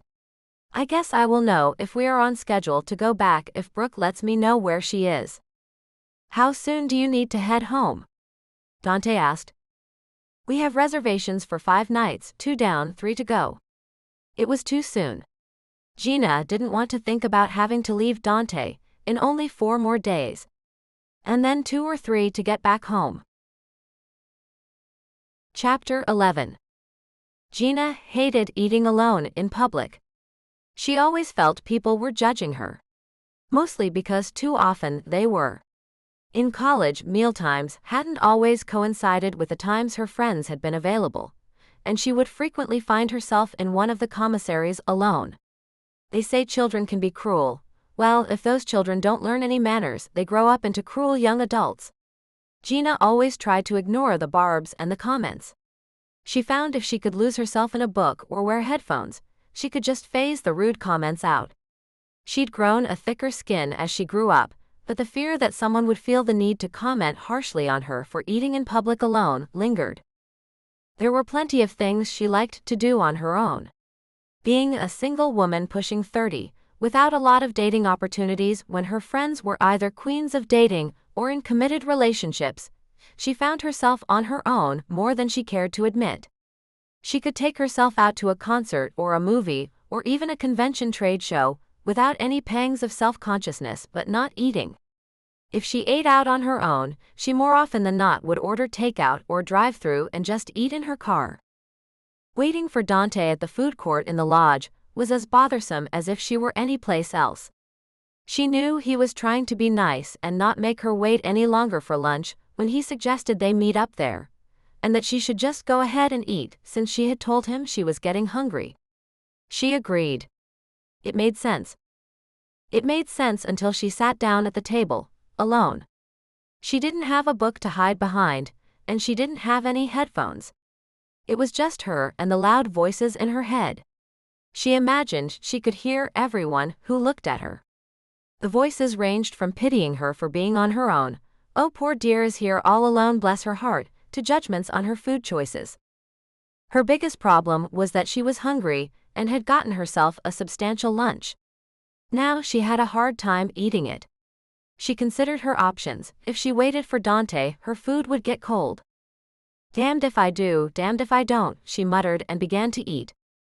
The rain had brought cooler weather, and cooler weather always made her crave the warm comfort of potatoes. Mashed potatoes were not available during lunch today, so she chose a baked potato. She loaded it up with everything they had: barbecued chicken, sautéed onions, mushrooms, cheese, sour cream, and real bacon bits. It was a bit over the top, but then again, it was delicious. She'd put a forkful of food into her mouth when Dante sat across from her. She was embarrassed to have been caught eating such a substantial portion. Too many years of being conditioned to think boys shouldn't see you eat more than a few bites. Dante smiled. "That looks good." His eyes sparkled, and his grin seemed more wolfish than usual. She swallowed her bite. "It is," she said and wiped her mouth. He tapped the table with both hands. "I'm gonna go grab something, be right back." He came around the table, kissed her on the cheek, and headed over to the cafeteria line. That was one fine backside walking away from her. He was one fine man. She shook her head. He hadn't made one comment about her eating, not one. He commented on the food, but not that she was eating it. He was almost too good to be true, but he was true, and he was better than just good. In the few hours she had known him, he had been nothing but kind and generous. He didn't need to buy those boys clothes or even take care of them. He hadn't known them, but he had known what they were, and maybe that was kind of the same thing. And he actually liked her. He wasn't being nice as a way to get to her friends. Been there, done that far too many times not to know the difference. Besides, this morning he hadn't been trying to get to anyone but her. She smiled to herself thinking about it, his body pressed against hers. She slowly took bites of her potato. She didn't want to finish before Dante returned with his lunch. He came back with something similar, but bigger. He also had a side salad and a bowl of soup. "It just looked so good, I had to get one," he said as he placed his tray down and slid into the chair across from her. He began eating enthusiastically while constantly grinning at her. "What?" she finally asked. "You're just so beautiful," he said between bites. "And I've got you all to myself this afternoon." "What do you mean?" "You haven't asked where the boys are. Aren't you curious?" Geena gasped, covering her mouth with her fingers. She instantly felt guilty. She enjoyed being near Dante and had gotten so stuck in her own head over food that she hadn't noticed they hadn't come back with him. Maybe she just thought he left them playing video games. But no, she knew better. She hadn't thought about them at all. Dante chuckled at her discomfort. "It's okay. I distracted you with my wily ways and dazzling smile," he joked, but there was truth in that statement. Dante did distract her. "That group we ran into earlier at the rim." Dante took another large bite of his baked potato. The boys knew some of the kids, and it turns out it was a field trip from a church from their town.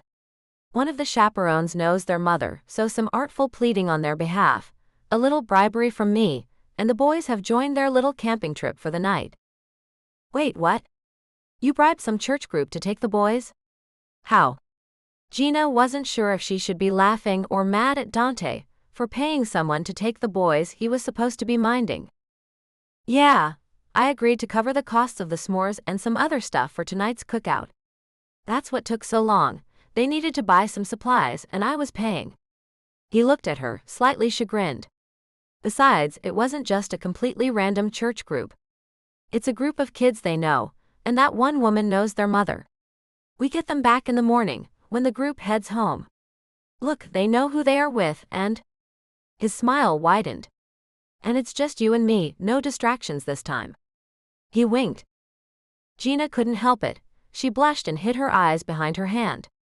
She wanted Dante, no doubt in her mind, and here he blatantly claimed to have freed himself of responsibilities to be with her.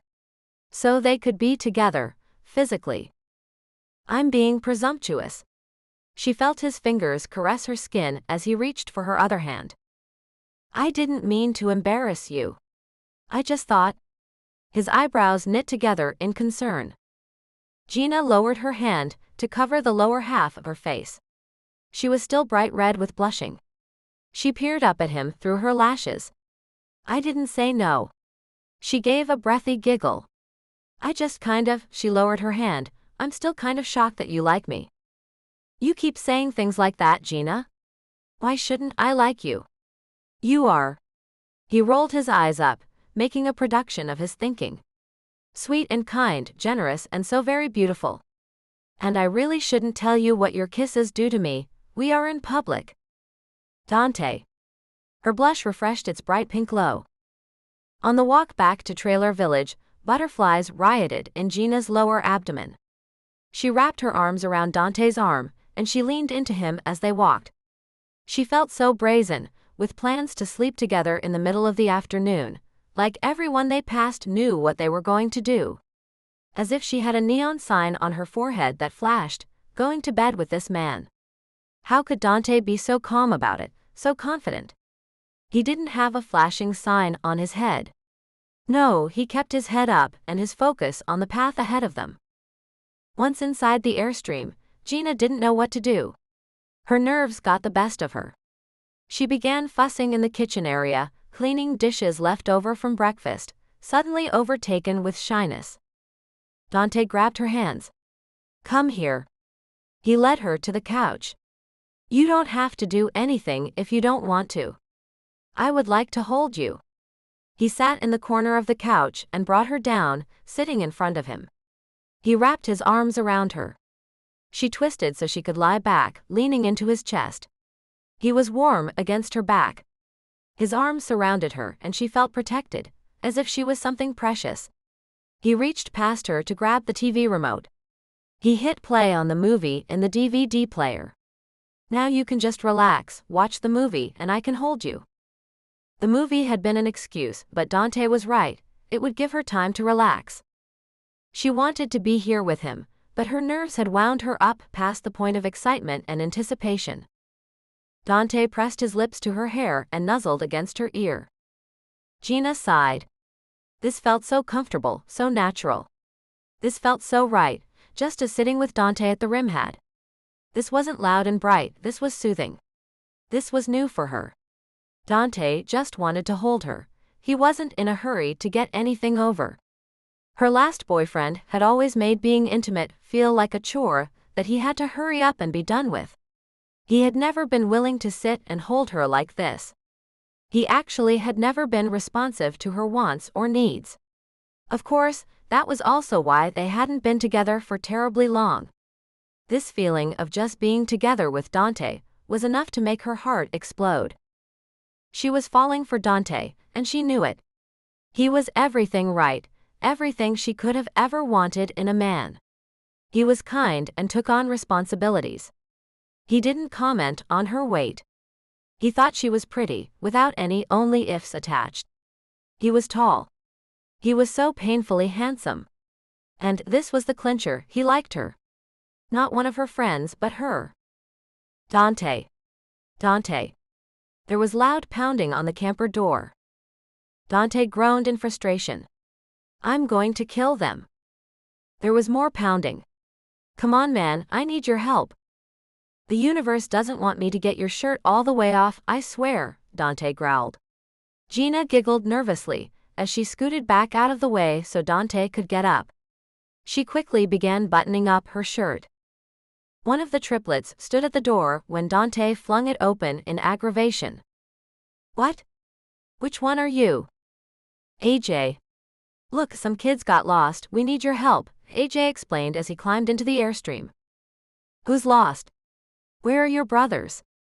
Geena asked while putting on her shoes. AJ explained that half the group had taken off on a hike into the backcountry area. It seemed like all of a sudden 3 girls were missing. No one could find them.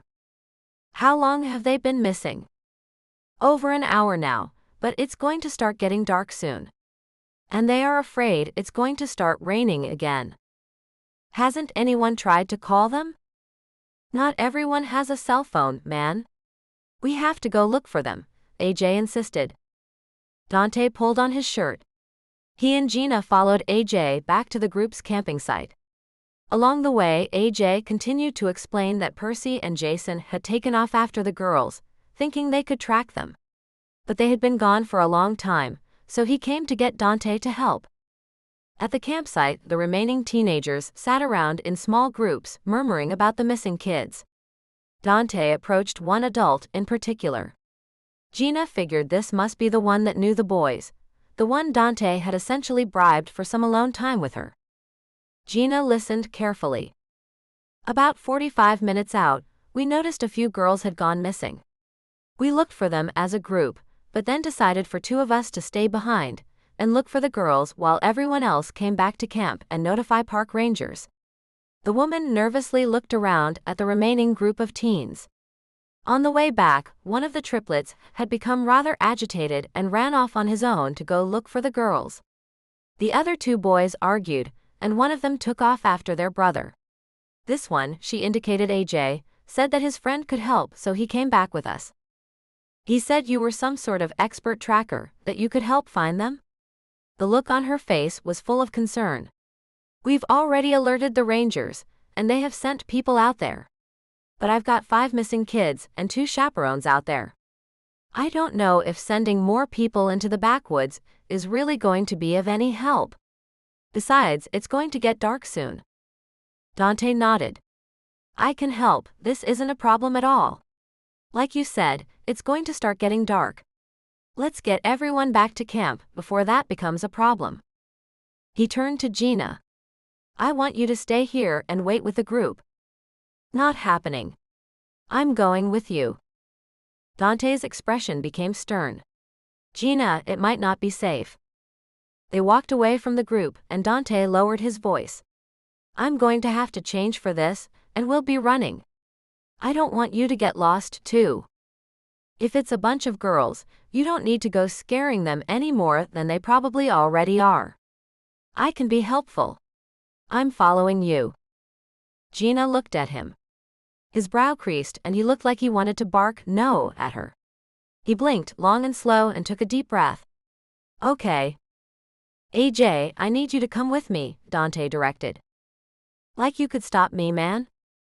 AJ began jogging away from the camp, heading south away from the rim.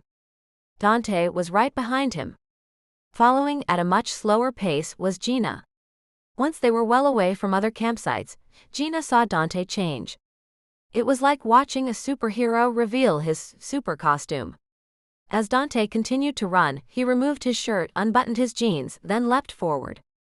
When he landed, he was a large silver wolf. The fur along his back was a pale almost white, and it became a dark gray along his underside and the tip of his tail. As soon as he landed, he began running in earnest. AJ attempted a similar change.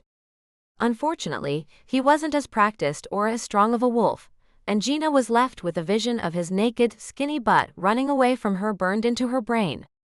Geena gathered their discarded clothes and continued after them. Geena had thought the land south of the Grand Canyon was flat. The drive-in had been level and even. She hadn't really put any thought into the fact that road construction had built it up to be level. The land was not flat, with plenty of hills and steep drops in the woods. She slipped in the wet mud climbing up one hill, and had fallen on her backside more than once on steep down slopes she had not expected. AJ doubled back on his run to make sure Geena still followed on the right trail, as Dante continued running ahead. Geena would occasionally catch up with the two wolves, as they paused to sniff the surrounding ground and try to catch a scent on the breeze before running off in another direction. At the top of a steep rise, Geena paused. She heard voices. Below her, there was a small clearing. She could see the missing teenagers. 3 girls and one of the triplets sat on a fallen log. Just to one edge of the clearing, she saw the other boy. He was in his wolf form. He appeared to have been hurt and was lying as if he were unconscious. Geena covered her mouth. She hoped he was just knocked out, but she couldn't tell from here. She couldn't see the kids' faces, only the tops of their heads, but the triplet on the log was looking at his brother. He had an arm around one of the girl's shoulders. That must be Percy, and that arm around the girl explained why he had taken off after her. The reason the 4 teenagers weren't moving was that a few feet away from them, stalking them, was a thin brown wolf. It was an old male with graying around the muzzle, and a mangy-looking mane of fur around its neck. It also looked hungry and dangerously skinny. Geena could make out ribs.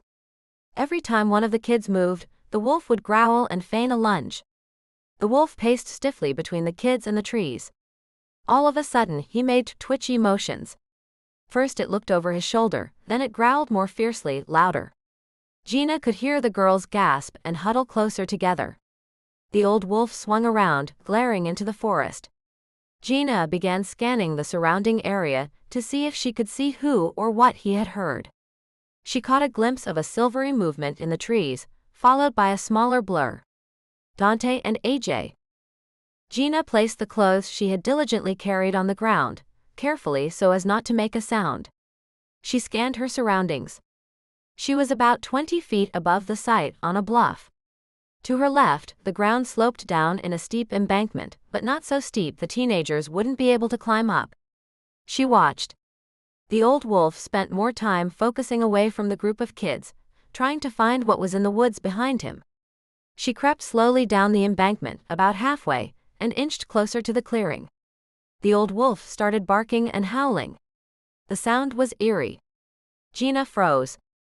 She didn't want the wolf to see her or smell her. She certainly didn't want to be attacked by the beast. It may not have looked rabid, but the drool dripping from its jaws was foul. She was convinced it had to be toxic. Geena began scooting her way closer when she realized the wolf was just barking into the woods. She hoped the sounds it made would cover any of her noises. She held position when it began moving, skulking around the site. Mostly its focus was on the areas just past the trees, opposite from Geena's location. Occasionally it spun and growled at the kids again. They were terrified. Geena could see their faces now, and one of the girls had been crying. Geena heard a loud growl and a crash from the woods. The old wolf spun and darted into the trees. Geena didn't pause. She quickly called the teenagers to come over to her. "Run," Geena whispered as loud as she dared. "This way." She waved them up to her. The kids all scrambled up the hill. Percy in the back pushed the girls in front of him. Geena led them to the top of the bluff. "All right, is this all of you? No one else is left?" "My brother," Percy said. "Dante and AJ are back there. They'll find him." "We need to leave," Geena insisted. "I'm not going anywhere without Jason." He turned and ran back down the hill. Geena decided to not wait for him. Dante and AJ were there. Besides, he was a wolf, so he could handle himself. She hoped. Geena led the girls at a running pace back toward the campgrounds. She heard voices ahead, voices that were calling names. She directed the girls to run in that direction. After several hundred yards, they found a park ranger and one of the chaperones from the camping trip.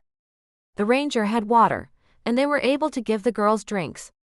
They radioed the other searchers, and everyone headed back to the group's campsite. The girls were welcomed back to their group with hugs and sighs of relief. The tall girl who had been next to Percy on the log refused to talk until everyone came back, meaning she wasn't doing anything until Percy was back. Geena understood completely. She didn't want to go anywhere until Dante and the boys were back either. About 15 minutes later, Dante, AJ, Percy, and a limping Jason walked into camp. The tall girl ran and hugged Percy. Geena grinned at Dante, thinking she would like to do the same thing, but too shy to actually do it. She watched Dante as he pulled one of the rangers to the side. Their heads were lowered together, as Dante talked intensely. Dante pointed in the general direction, and then the ranger began pointing. The ranger stepped aside and radioed to others. It seemed obvious to her this was regarding the wolf back in the woods. Dante and that ranger nodded, then parted ways. Dante approached Geena as she stood near a different group of rangers and the teenagers they had just found. As he began to put his arms around her, she blocked him. "I am covered in muck, you don't want to touch me." Dante moved as if he was deterred. Walking behind her, he leaned into her ear and whispered, "I most definitely want to touch you. Do you seriously think a little mud is going to scare me off?" He wrapped his arms around her and pulled her back against him. She rested her chin on his powerful forearms crossed over the top of her chest. "Why is Jason limping? Is he all right?" Faking it. Providing some verisimilitude. Geena turned to face Dante. They were already speaking in hushed tones, almost whispering. But she lowered her voice further. "What will they find when they go out where you told them we were?" "An old dead wolf." Dante's tone was serious, somber. He wasn't pleased with what he had to tell Geena. He had said he never wanted to lie to her, so she wasn't surprised he wasn't going to hide what had happened from her. "And just how did the wolf die?" She braced herself.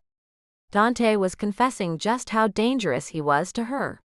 She wanted to know. She felt that if she wanted to handle his good side, she was going to have to handle his bad side.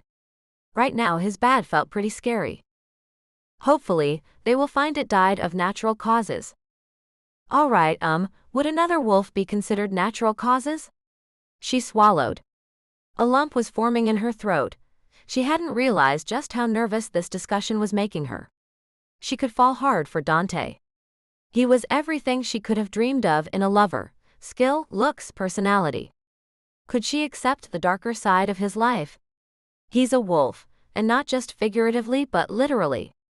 A wolf, a large, dangerous, predatory hunting animal.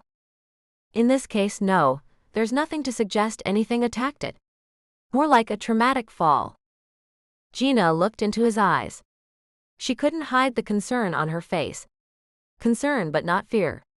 She wasn't afraid of him, even if he had just killed that animal. "We can talk about this all you want and need to. You can ask me anything, but let's get this sorted out here, okay?" Dante kept his voice soothing and calm. Geena nodded. She had lots of questions but needed to figure out how to ask them. She also had to ask herself some hard questions, all revolving around Dante. Did she want him just for a thrill ride? Could her heart and her head agree on and accept a common position regarding their opinion of Dante? What was her head's opinion of him? She certainly knew how her body reacted to him, and she was afraid of where her heart was heading. The three girls and the triplets were still separated from the main part of the group, telling their story to two of the park rangers. The girls sat side by side with Percy on the end. The tall girl, Emily, held Percy's hand tightly. "I don't think his mother is going to thank me for that," Dante said, nodding toward the two holding hands. "I think it's his brothers who are going to be more upset." Geena looked back over her shoulder at Dante. They stood there, Dante holding Geena as they listened to the girl's story. "I thought I heard a baby," one of them started. "Me too. Probably just a stupid cat. Or a fox." "Yeah. We tried to listen, to figure out where the baby was. Then we couldn't see the group anymore, so we ran to catch up. I think we ran in the wrong direction." Two girls nodded in agreement. "We got turned around, and then we couldn't agree on which way was back to the canyon. That's when Percy and Jason found us." "Yeah, we were headed back to the camp when that wolf showed up," Percy said. Jason continued. It was growling with all its teeth exposed and began forcing us backward.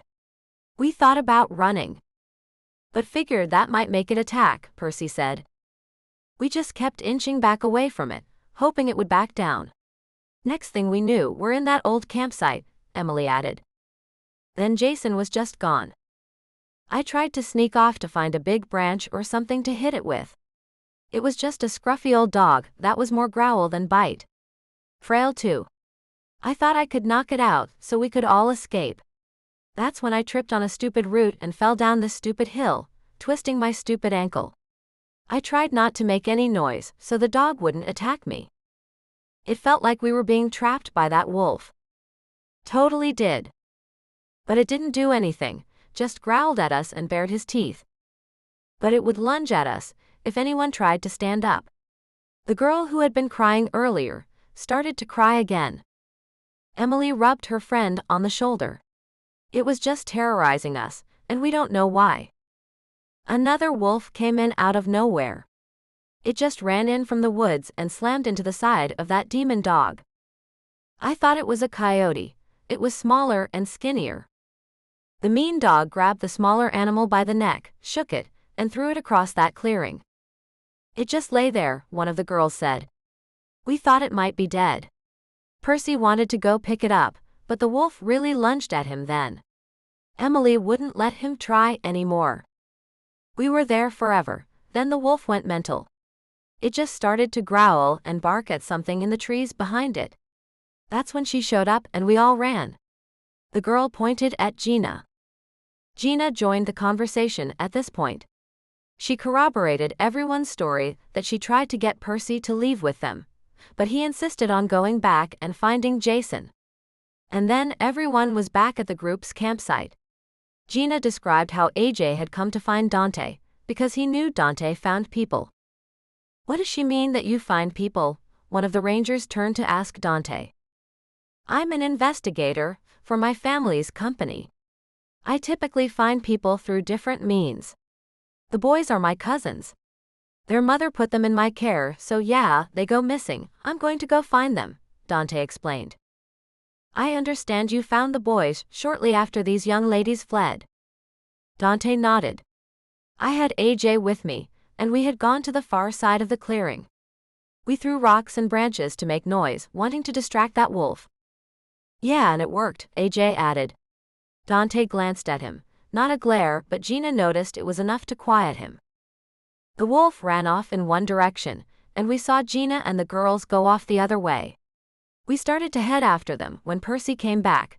Then we spent a few minutes looking around and found Jason lying on the ground, not sure what to do with his twisted ankle.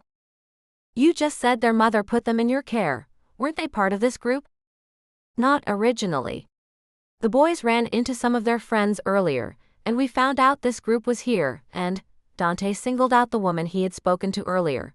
It turns out that she also knows their mother and was willing to let them join them for the night. No one expected anything like this to happen. I seriously doubt their mother is going to blame anyone but me for any wrongdoing. The park rangers began closing up their notes. They let the kids head back to the rest of the group. They stood conferring with each other, occasionally looking back at Dante and Geena. I don't think we're done here, Dante said, kissing her hair. You know, earlier, it was just about to get really interesting when we were interrupted. Geena felt her cheeks tighten as a blush creeped across her face. We weren't done, were we? I hadn't even gotten started. We can always pick up where we left off, when they are finished with us here. She smiled, remembering Dante's frustration with her state of dress. True. I don't think we're going to have any more questions for you, miss. The shorter of the two rangers nodded to Geena. Redirecting his attention to Dante, he said, but we are going to have a few more questions for you. Dante grabbed Geena's hand and placed his keys in her palm. Why don't you head back and get cleaned up? You can take a hot bath while I finish up here. He winked at her. Don't be too long, we need to pick up where we left off. And I'll need you to scrub my back. She returned the wink. Dante kissed her lightly before turning his attention back to the rangers. Geena felt like whistling on her way back to the airstream. All sense of doubt was gone. She was clear in her head where she stood regarding Dante. At least where she stood regarding his body and the rest of tonight. She felt like singing but restrained herself. She figured belting out, "Hello world. I'm gonna get laid," in her best Broadway voice would be highly frowned upon. Her best Broadway voice would make people's ears bleed. Being loud and having her voice carry wasn't the problem. Being in tune, that was the problem. Chapter 12. Dante couldn't find Geena. She hadn't returned to the Airstream. He went to her rental. Maybe she had decided to grab a change of clothes. She had gotten terribly muddy on the trek into the woods looking for those kids. He smiled to himself, remembering how her ass wiggled covered in mud. She really had no idea what effect she had on him. He desperately wanted to show her. They had the entire night together, and he did not plan on sleeping much. She wasn't at the rental. He turned and headed to the bathhouses. Maybe she thought she was too muddy to bathe in the jacuzzi tub. When he got there, he yelled into the bathhouse to see if anyone was in there. He had no qualms about walking in to find Geena, but he didn't need to cause trouble by walking in on anyone else. "You need something?" a middle-aged woman asked, giving him a side eye. "Yeah, I'm looking for my girlfriend. She isn't at the camper. Would you see if she's in there? Her name is Geena." She was gone barely a minute. No one was inside. Dante headed back to his trailer, still no Geena. He didn't want to worry, but he had a gut feeling something was not right. He returned to the trail. How would Geena have come back from the group's campsite? He backtracked, following the path he expected that she would have taken. In an area among a thickening of trees, he noticed an increase in dried mud on the trail. Mud that could have fallen off Geena's jeans. Dante slowed down and opened his wolf senses. Geena had definitely come this way. He could smell her lavender shampoo. A few feet away he caught sight of changes in the ground. Something had been dragged from the path, forming 2 furrows in the mud. Like feet being dragged. He followed this a few yards before finding the keys he had given to Geena. Then deep footprints. Whatever was being dragged had been picked up and was being carried. He carefully followed, not making noises as he stepped. He wanted to run, but he had no idea how far in front of him the abductor and Geena were. He had no idea how much danger she was in. Who would take Geena and why? She had no enemies that he could think of. Brooke was jealous. She was a classic frenemy, enemy in friend's clothing, but she wasn't the type to do something physically malicious. No, her weapons were words, and the wounds she inflicted manipulated Geena's self-esteem. Besides, he didn't think Brooke would have been able to pick Geena up. This was someone who was strong. And based on the size of those footprints, not particularly large but strong. This pointed to another wolf, another family. Was this who the boys had tracked? The odds were more in favor of someone trying to get to him. But he had been playing nice lately. He started to get angry with himself. He hadn't been careful. He had been so focused on Geena that he wouldn't have noticed if the Gauls and the Huns had been knocking on his doors. Maybe he had stirred something up on the reservation, and it was now catching up with him. Dante groaned. This didn't smell right. It wasn't vampires. Vampires hadn't moved into the southwest, at least not so far as Dante had found. Based on the latest intelligence, Lazarus manipulated and recruited in traditional vampire haunts. Besides, part of this entire trip was to find family alliances, and to see if Lazarus had begun building forces within the wolf community. Dante hadn't noticed any activities that could be traced back to the vampires. It was too light out for a vampire. And it didn't smell like any of the vampire's bodyguards, daywalkers. This smelled like unwashed, unhealthy human, old dog, and Geena. His focus split on his tracking and on figuring out who had Geena. He needed to concentrate. I can find a motive later. Right now I need to find Geena, keep her with me, keep her safe. He smirked when he realized he needed to protect his mate above all else. My mate. When had he started thinking of her as his? At what point after that first smile did he even think of her not being his? She glowed, and he didn't fight it. It was time to change. Hard dirt and ground cover hid footprints. As Wolf, he could use his nose better. He removed his clothes, loosely folded them, then shifted. Energy surged through his body. His skin prickled with electricity. A large silver and gray wolf shook his fur into place, then began sniffing the immediate area. Yes, Geena had come through here, so had that old wolf. He paused. That old wolf was supposed to be dead. He would not make that mistake twice. Dante rushed through the woods. He slowed when he approached a campsite. It belonged to the old wolf, his smell was strong here. The smell of the campfire and what the old man was burning masked Geena's scent. At first he didn't see Geena, but he could sense she was close, as if his heart could feel hers. There was an old man wrapped in a wolfskin. That wolf is a shifter. Carefully, Dante crouched down and crawled to stay downwind. He didn't know how keen the old man's wolf senses would be. Dante observed the antics of the old man, listening to catch as much of the mutterings as possible. Based on his words, the old man seemed to think he was a skinwalker. Dante made a connection to the triplets when he heard the old man muttering about bone powder and boys. Legend said corpse powder had to be made from powder of the bones of infants, and that the most powerful bone powder came from multiples, twins, triplets. Those boys were entirely too old. Maybe he was reaching. Dante crawled around the site, just beyond the edge of the trees. The old man was sure to sense him, but Dante had to locate Geena, had to see if she was all right. Geena woke up. It was smoky, and she couldn't move. There was that evil, shadowy presence she could sense, just beyond her vision. All right, this is another stupid paralysis dream. If I go back to sleep, then I can get the stupid false wakings over with and get back to sleep. Smoke drifted past her face. She coughed. She froze, her thoughts, her breathing, everything stopped. That's not normal. She usually couldn't smell in her dreams.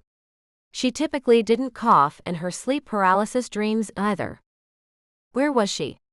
Was this a dream? She wasn't in a bed. Whatever she was on was hard and cold. She lay on the ground.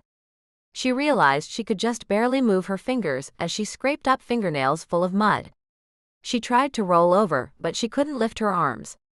She managed to lift her shoulder. Barely. She blacked out. This had to be a dream. She could hardly move. Maybe the paralysis this time wasn't as complete because the setting was different. The smell of sour smoke filled her nostrils. She shouldn't be able to smell if this was a dream. Fear rolled in and her gut clenched. Her brain tried to hyperventilate. Her body wasn't breathing fast enough. She felt like she was suffocating. Geena squeezed her eyes shut and forced herself to focus on her breathing. In through the nose, out through the mouth, in through the nose, out through the mouth. Another cloud of smoke rolled over her and she coughed. This level of panic was much worse than that of her most vivid and terrifying sleep paralysis nightmare. She tried to focus on her breathing again. Her heart boomed in her ears. Her rising blood pressure triggered a headache. She tried to consciously slow her racing heart and lower her blood pressure. The pain started to build as a stabbing pressure just above her temples. This accentuated the pulsing throb of pain on the back of her head. She tried to reach up and touch her head, but her arm wouldn't leave the ground, as if gravity was heavier here. She wasn't asleep. As far as she could tell, she wasn't restrained, but she couldn't figure out why she couldn't move. Opening her eyes, she tried to look around. Her head could only move like it was sunk in thick ooze. She looked up into trees. She watched smoke winding its way up into the sky. Moving her eyes made her dizzy. She closed them and tried to listen to what was going on around her. Geena woke up again. She was in the same location, same position. Same panicky feeling. Lucid dreams with frighteningly real detail. She kept waking up and couldn't shift her body, so she knew this couldn't be real. Definitely sleep paralysis now in the false waking phase. She drifted back to sleep. The next time she woke, a face too close to focus on hissed foul breath at her. She still couldn't really move, but it wasn't the same sensation as a sleep paralysis dream. This was worse than any nightmare she had ever experienced. This was real. No. She groaned and tried to turn away from the foul stench of rotting teeth and bad breath. Stupid cow, the face hissed, then disappeared. She felt a hard kick in her shoulder. When she looked up again, she could just make out low branches of trees, lit by a flickering campfire against a black sky. She could hear the crackle and snap of the fire and smell the wood smoke. Geena was used to incredibly vivid dreams. As much as she wanted this to be a nightmare, this was real. She could smell the smoke. She tried to roll over to get off the back of her head. The pain throbbed a pulse that matched her heartbeat. She must have been hit pretty hard, enough to knock her out. But the rest of this? She was too groggy to finish the thought. She tried to focus again. On ground on back near a campfire. Where am I? How did I get here? How long have I been here? She tried to vocalize her questions, but all she managed was a slurry groaning sound. Shut up. She was kicked again. She felt it sharp in her leg. It was the same voice that had called her a cow. Who? The face appeared in her vision again, this time not as close. This time she could focus on the features. The face belonged to an elderly Native American man. He might once have had sharp features, but old age and many broken noses had given him a soft, weathered appearance. His skin was like tree bark. He snarled at Geena, exposing more gaps than teeth, and the teeth he had were stained dark and pitted. You took those kids away from me. Those stupid girls got lost. They were just in the way. He moved, continuing to mutter. Need those boys. Geena gained enough strength to turn her head toward the fire. The old man had a fur pelt wrapped around his waist and very little else on. Skin hung from his bones. Skinny legs extended from underneath the fur wrap, and long thin arms that appeared more like branches with gnarled knots for elbows grew from a wide barrel chest. He had been a big man once, but age had changed that. Geena could make out the edges of ribs and his spine. He muttered and threw things into the fire. He kept repeating certain words. Some she could understand: 3 bones boys dust stupid. Other noises might have been words, but she didn't understand the language he spoke. Who was the other ye naldloshi woman? Again, his face was too close. She wanted to cringe away from him. Is he after their bones? They are too old. But 3 is better than 2. This time Geena noticed his eyes. They were gold, and they glowed the way Dante's did when he was aroused. Please make that mean intense emotions and not, ooh. She tried to speak. Yanaluli was all her tongue could manage. Ye naldloshi, you stupid cow. Skinwalker. Who is the other skinwalker? Is he after those boys? He kicked her again, before moving off. Most of what he said made no sense to Geena. He would be in her face 1 minute, then off again. Muttering about skinwalking and boy bones. The fog in her brain began to clarify on one thought: Dante. She was supposed to be getting naked with Dante.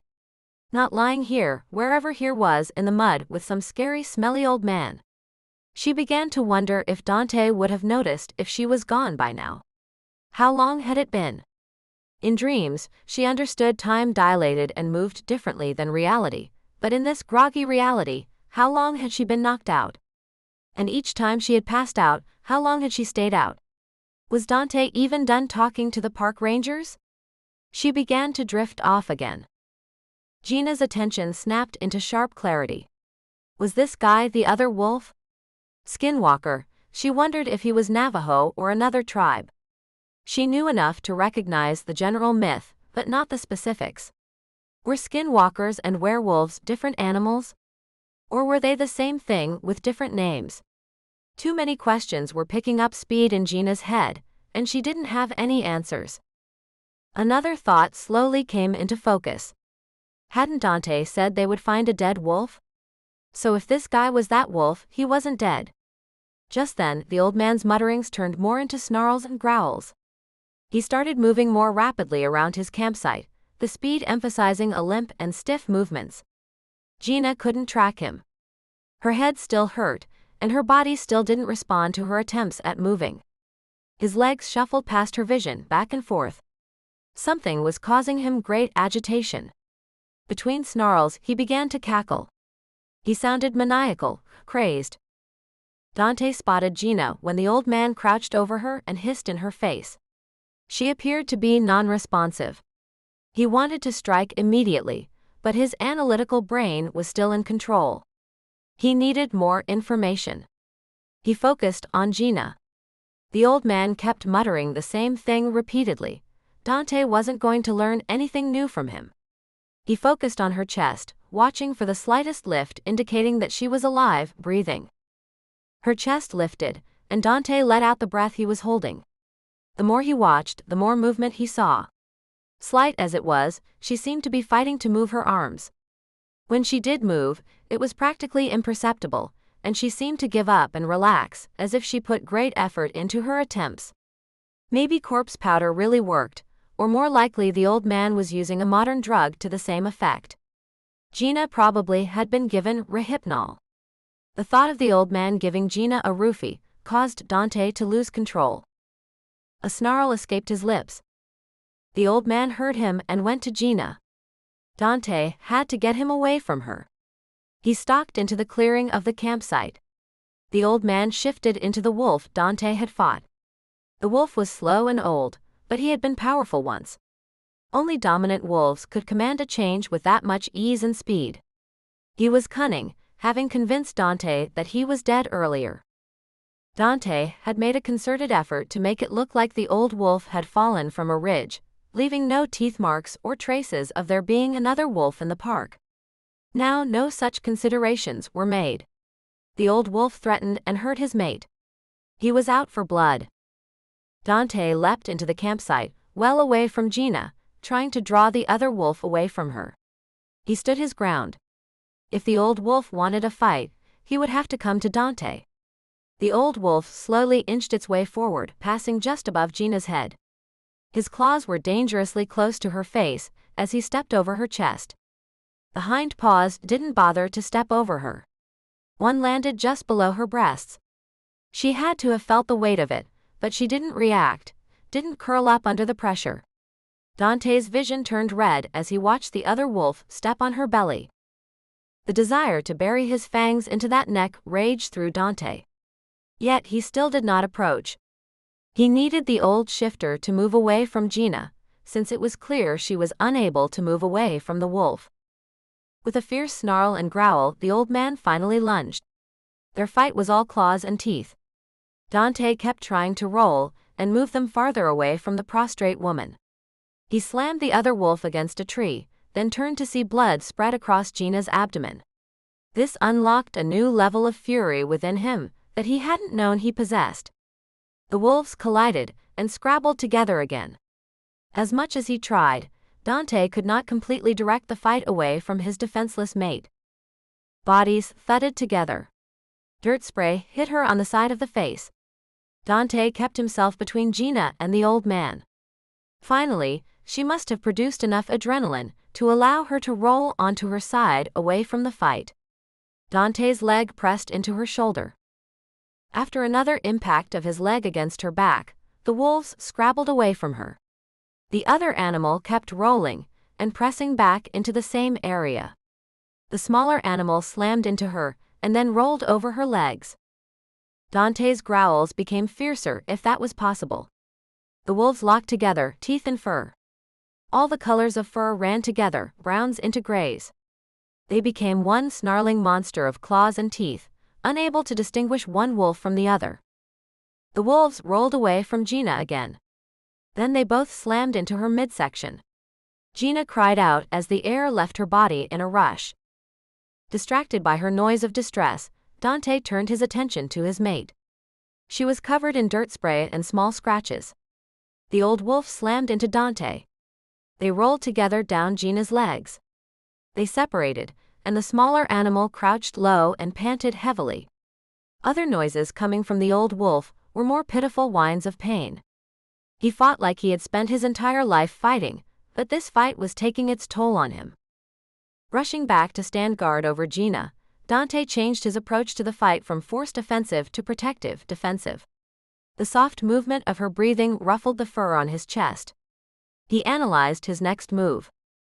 He knew he should find out who this guy was, but Dante no longer cared.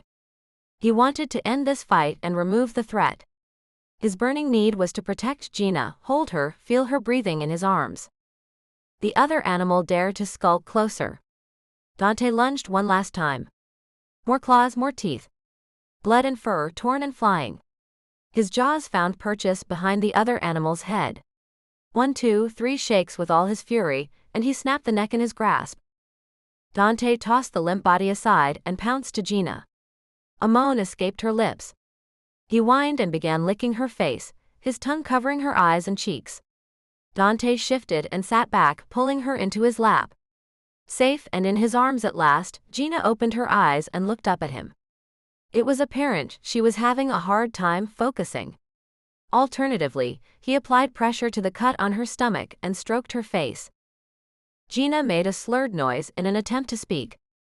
"Oh, sweetheart." He kissed her forehead, then held her to his chest. Geena made more garbled, barely audible sounds. "You're okay, you're safe. I'm going to put you down for just a few moments. You won't be out of my sight, okay?"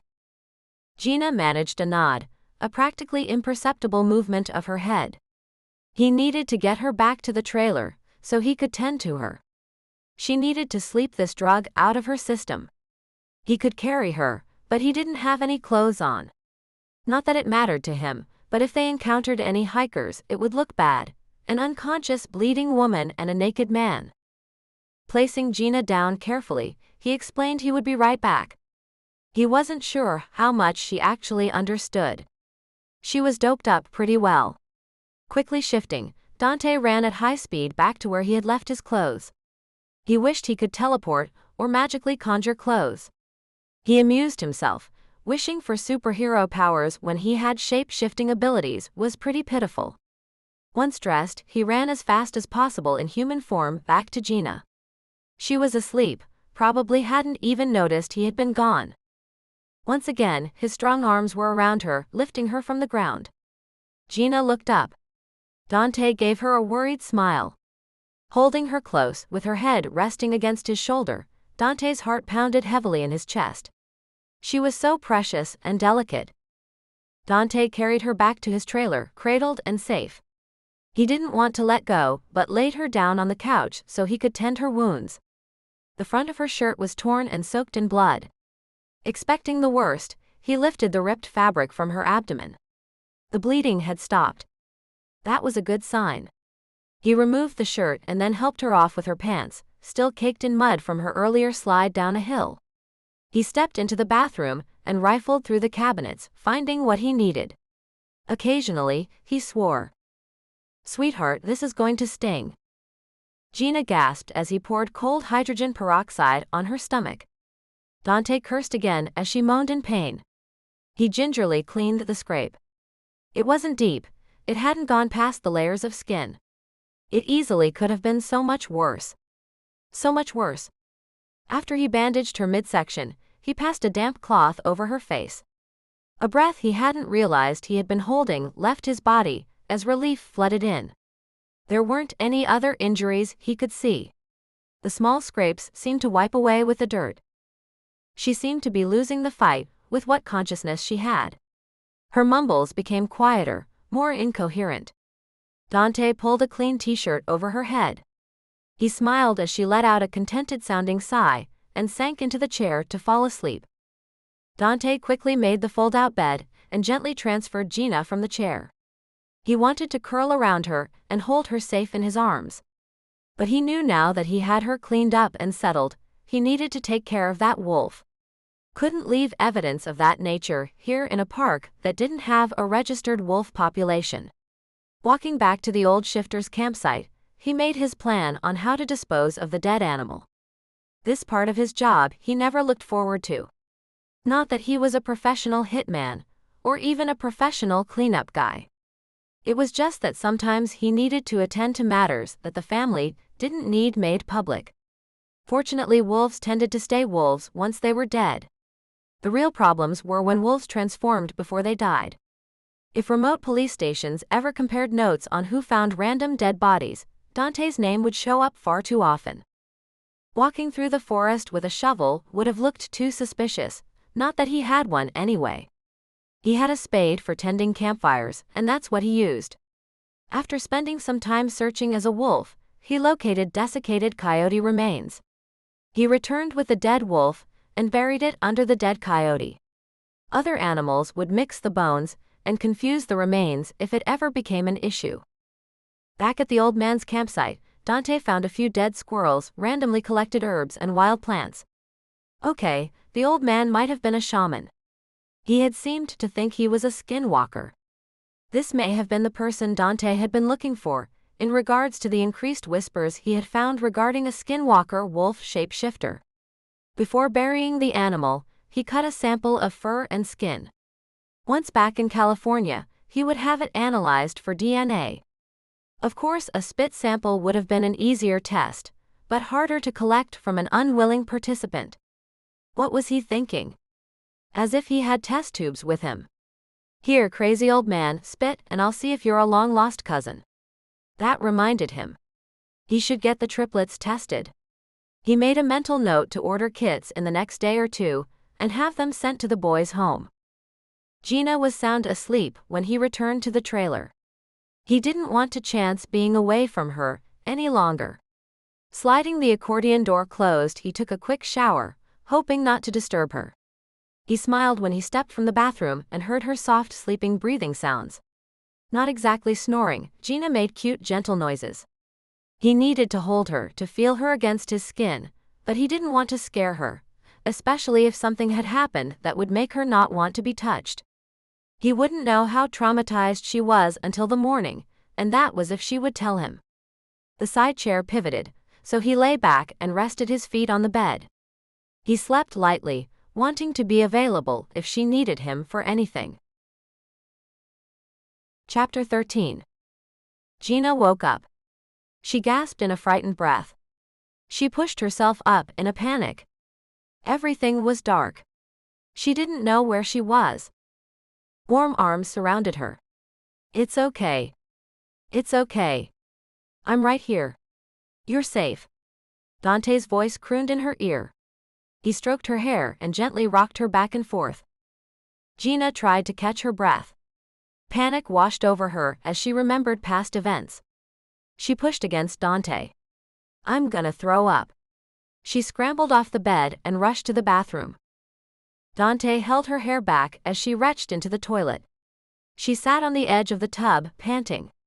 Dante carefully handed her a cup of water and began wiping her brow with a damp cloth. Geena felt a mountain of panic rise in her throat again. She retched until nothing more came up. Dante was there with cool water, a cool washcloth, and strong, warm, supporting arms. Geena didn't want to move. She let Dante support her as he gently stroked her hair.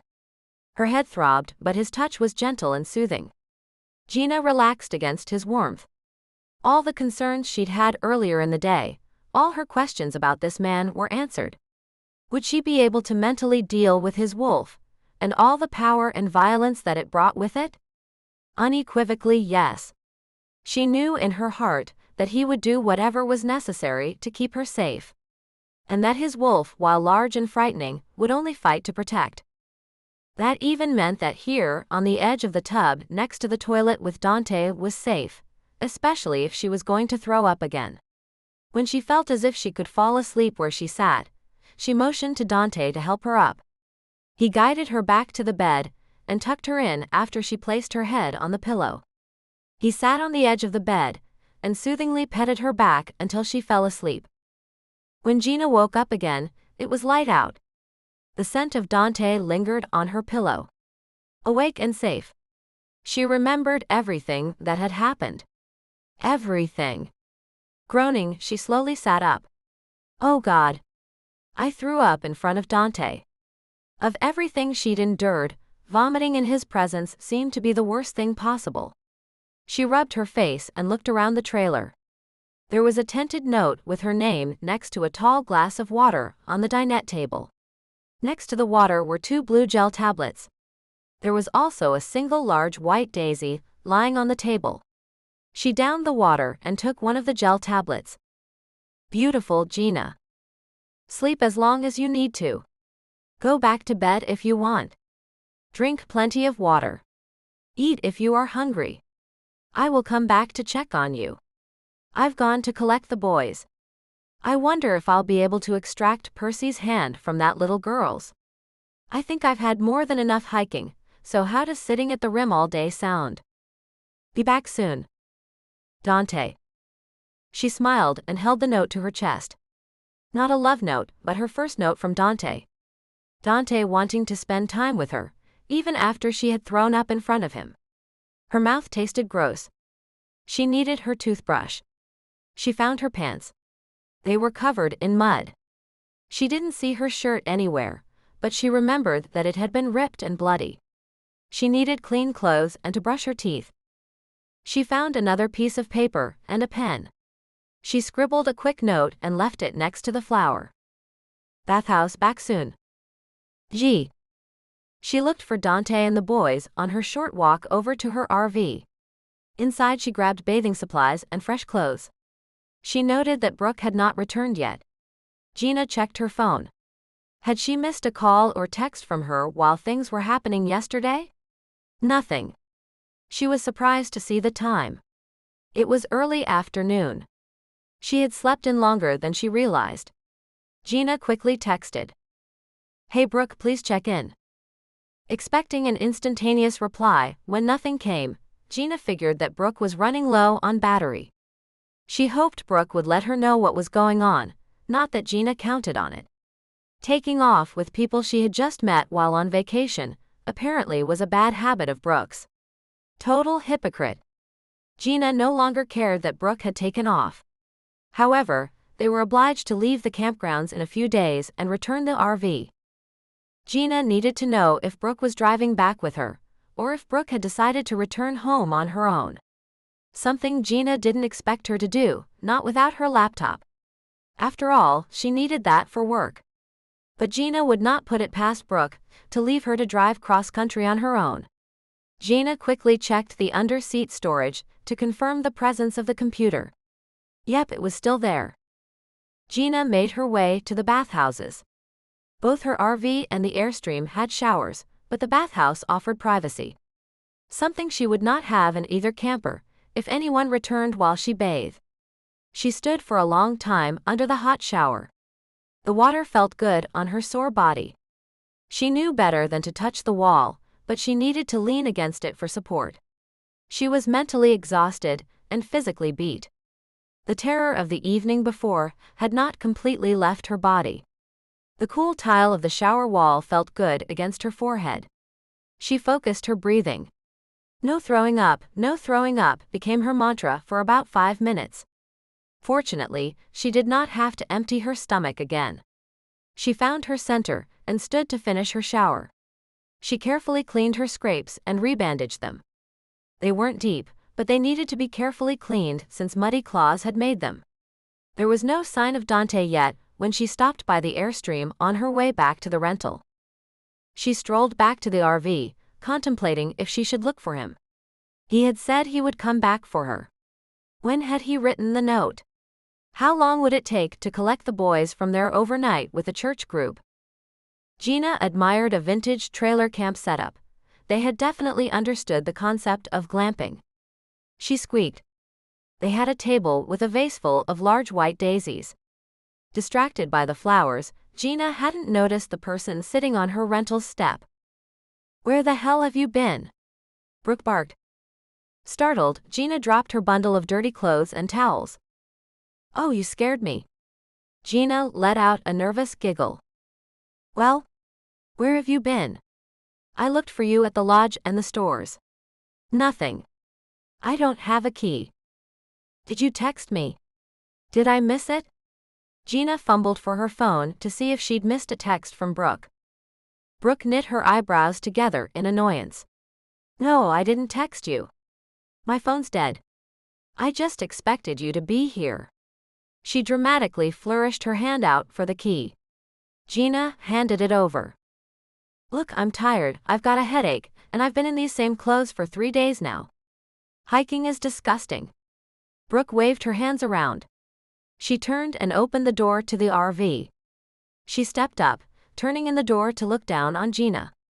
I'm going to go to the bathhouse, and then I'm coming back here to take a nap. You think you can be quiet? Or maybe you should leave for the afternoon. I need to be alone. I'm just going to put these things away, then spend the day at the rim, Geena explained, keeping her voice neutral. She was still too raw from last night to want to engage in a fight. Brooke was trying to start something. Geena let it go again. Like she always did. Brooke let her step into the camper. You look like a drowned rat, by the way. Fix your hair.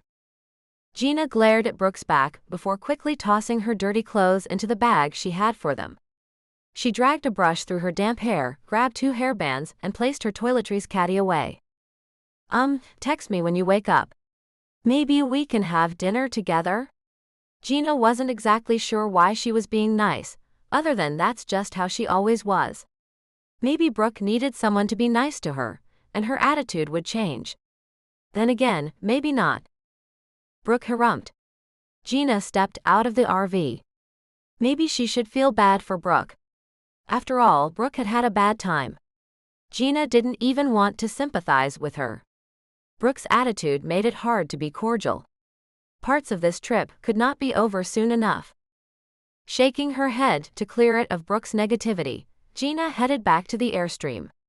Happily, the triplets sat in camp chairs under the awning by the front door.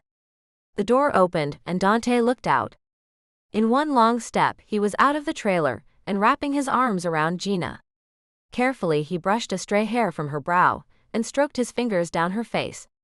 You okay? I didn't want you going anywhere without me. I'm all right. I just went to the bathhouse and the rental for clean clothes. You should have waited. Dante searched her face as if he could read what she needed from him there. He stroked her arms, visually made sure all of her was intact. He cupped her face and searched her eyes. Are you okay? He asked again, slowly, deliberately. His forehead creased with worry. I'm all right, really I am. Geena placed her hand over his and leaned into his palm. She felt comfort and, dare she even think it, love in that caress. The boys made unappreciative noises of the moment the two of them shared, breaking the mood. Oh hey, Brooke is back. She's taking a nap. I told her to text me for dinner plans. Sure. Dante nodded. Other than that, I'm all yours for today. Dante grinned at her. She didn't think she would ever get used to that smile directed at her. She took a few minutes to braid her hair into long pigtails. Dante insisted she eat an apple before they headed out to the rim. Sitting on the low wall at the canyon rim, Geena felt calm. The events the night before should have traumatized her to her core. She reflected that it probably had, and she would experience post-traumatic flashbacks in a few days or weeks. But at this moment, sitting on the rim, looking out into the canyon with Dante by her side, she felt at peace. I need to ask you. Dante swallowed. Geena could hear the worry in his voice. Did he hurt you? Did he? His voice dropped off, as if he were afraid of what she would tell him. Geena tenderly rubbed over the bandage on her stomach. Just this. I think he beamed me in the head, and he drooled on me. She wrinkled up her nose at the memory of the spittle rolling down her cheek, and the stench of his breath. His breath. She shivered. Positively toxic. I think it killed brain cells. Ah. She turned to face Dante. He didn't touch me like that. He scared the crap out of me, and I'm sure I will need therapy for years because of it. But no. She shook her head. He didn't touch me. She rested her hand on Dante's chest and felt the air leave him slowly, as if he had been holding it against bad news. I'd kill him all over again if he had. His voice was low and calm, and a little bit frightening in its intensity. Yet that protective ferocity in his voice made her feel safe, secure. So, did he die of natural causes? If you call a broken neck natural, then yes. He was a danger to those kids. He died because he hurt you. What will the Rangers find? They won't find anything other than an old campsite, if they are looking for anything. I took care of it last night. Do you know who he was? He called you a skinwalker. I think that's what he thought he was. I don't know who he was. I have some ideas. I wasn't done tracking those family members down on the reservation. I'm going to have to get back to that when I take the boys home. I have a tissue sample that I need to send to the lab. Hopefully that will provide some answers. Geena leaned against him. He was dangerous, deadly even. She never felt safer in her life. Dante? Hum. His lips were against her hair. Why me? Last night? His voice was full of concern, and he tightened his arms around her as if he could protect her from past events. No, not that. Why did you pick me? She turned to peer at him. His curly dark hair twisted in the breeze. She pulled the sunglasses from his face so she could see his hazel eyes. They were more green in their calm, peaceful state. I think I should ask you that. He stroked her cheek. I think you picked me. How? You could have any woman you want, but you're here with me. Yeah, he nodded, and I want you. The first time I saw you, you glowed. Like a host of angels had spotlights trained on you. So I paid attention. But then I think you picked me when you said you wanted me to take you for a ride. He raised his eyebrows, emphasizing the double entendre. I meant on your bike. Her cheeks tightened, she knew she blushed. At first you meant the bike. When you wrapped your arms around me, his eyes went out of focus before returning to gaze into hers. That was it, you claimed me. I didn't have a choice. You're teasing me. You said I glowed? Your every smile is a tease. How could I not oblige you? Yep, a soft pink shimmer. That glow told me you were special, and it was right, and you picked me. It would have been stupid not to accept. I'm many things, but I do like to think that I am not stupid. So Geena, why did you pick me? Geena had to think. She had picked him for his instant sex appeal, but she was still here because he made her feel safe and he liked her. Reciprocal attraction. What? I like you because you like me, she explained. Dante cocked an eyebrow at her. Don't underestimate the power of knowing someone is actually attracted to you. I mean, no, I'm not only going to be attracted to someone just because they like me. But well, you are so gorgeous. She laid a hand across his cheek, letting his beard stubble tickle her palm. She sighed. This wasn't easy without sounding foolish. I asked for a ride because it's a pretty bike, and you are tall and good-looking. I wanted to see if you bothered to ask Brooke and Hannah, who always get the guys. Geena paused. I wanted to see if you would be nice to me too. Even if it was just to impress my friends. Geena took a drink from her water bottle, a move to hide her embarrassment. You looked at me differently. You made me feel like, she paused thinking, like a piece of steak and you were the big bad wolf going to eat me up. It was thrilling, a little bit frightening, and a whole lot of hot. Dante grinned. I didn't think I had been that obvious. He leaned into her, nipping at her ear. His voice dropped, low and thick with desire. I am the big bad wolf, and you do look like a thick, juicy steak to me. He licked slowly, tantalizingly, tracing up the skin of her neck with the tip of his tongue. She felt every part of her body respond to him. Butterflies quivered, her breathing grew ragged. Not fair, she managed in a whispery voice. Hey, are we gonna ride the bus up to the hermit trailhead or not? Geena looked back over her shoulder. She thought it was the triplet AJ. He was the more sullen of the three. Then again, it could be Percy. He had been rather moody since his new girlfriend had to leave earlier. Dante moved away from Geena, giving her room to stand up and himself some time to let body parts subside. Yeah. Just needed some time to take it all in, he said as he approached the boys. They had found a soda can and had been playing soccer with it since just after lunch, giving Dante and Geena some time to sit and talk. Geena held Dante's hand on their walk along the trail to the bus stop. If this was the only way she was going to be able to touch him, she was going to hold his hand as much as she could. Chapter 14. Geena stretched and yawned. The fire hypnotized her with its dance. She sat as close to Dante as the camp chair would allow, bundled up in a blanket. They had spent a wonderful afternoon, riding the canyon shuttle to points away from the village. Visiting the hermit trailhead had been a long bus ride away, but she'd had a perfect view with a window seat on the ride there. The views of the canyon were glorious from the different location. Different rock formations caught the light and played with shadows. On the trip back, her view of Dante had been just as perfect. She spent the entire time holding his hand and playing with his long tapering fingers while the ride lulled Dante to sleep. She remembered looking at his perfect face, his angular jaw covered in a day's beard growth, and thinking, well, I finally get to have him sleep next to me. Of course, it wasn't the way she had been hoping for. The reality was, with Brooke back and having the 3 boys, they weren't going to get another chance to be intimate. She just didn't see it happening. Dante had made it clear that he was also disappointed they weren't going to have time for being alone. She yawned again. It was late, she was well fed and warm. Dante had grilled steaks, sweet potatoes, and asparagus for dinner. It made Geena happy to know he could cook, or at least he could make breakfast and knew his way around a grill, and that counted. I'm going to have to go to bed soon, she said, trying to hide the regret in her voice for having to leave. She stifled another yawn. I wish you could stay, but...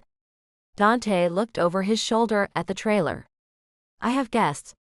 They could hear Jason, Percy, and AJ inside the Airstream playing video games on the large-screen TV. You have responsibilities. Geena sighed.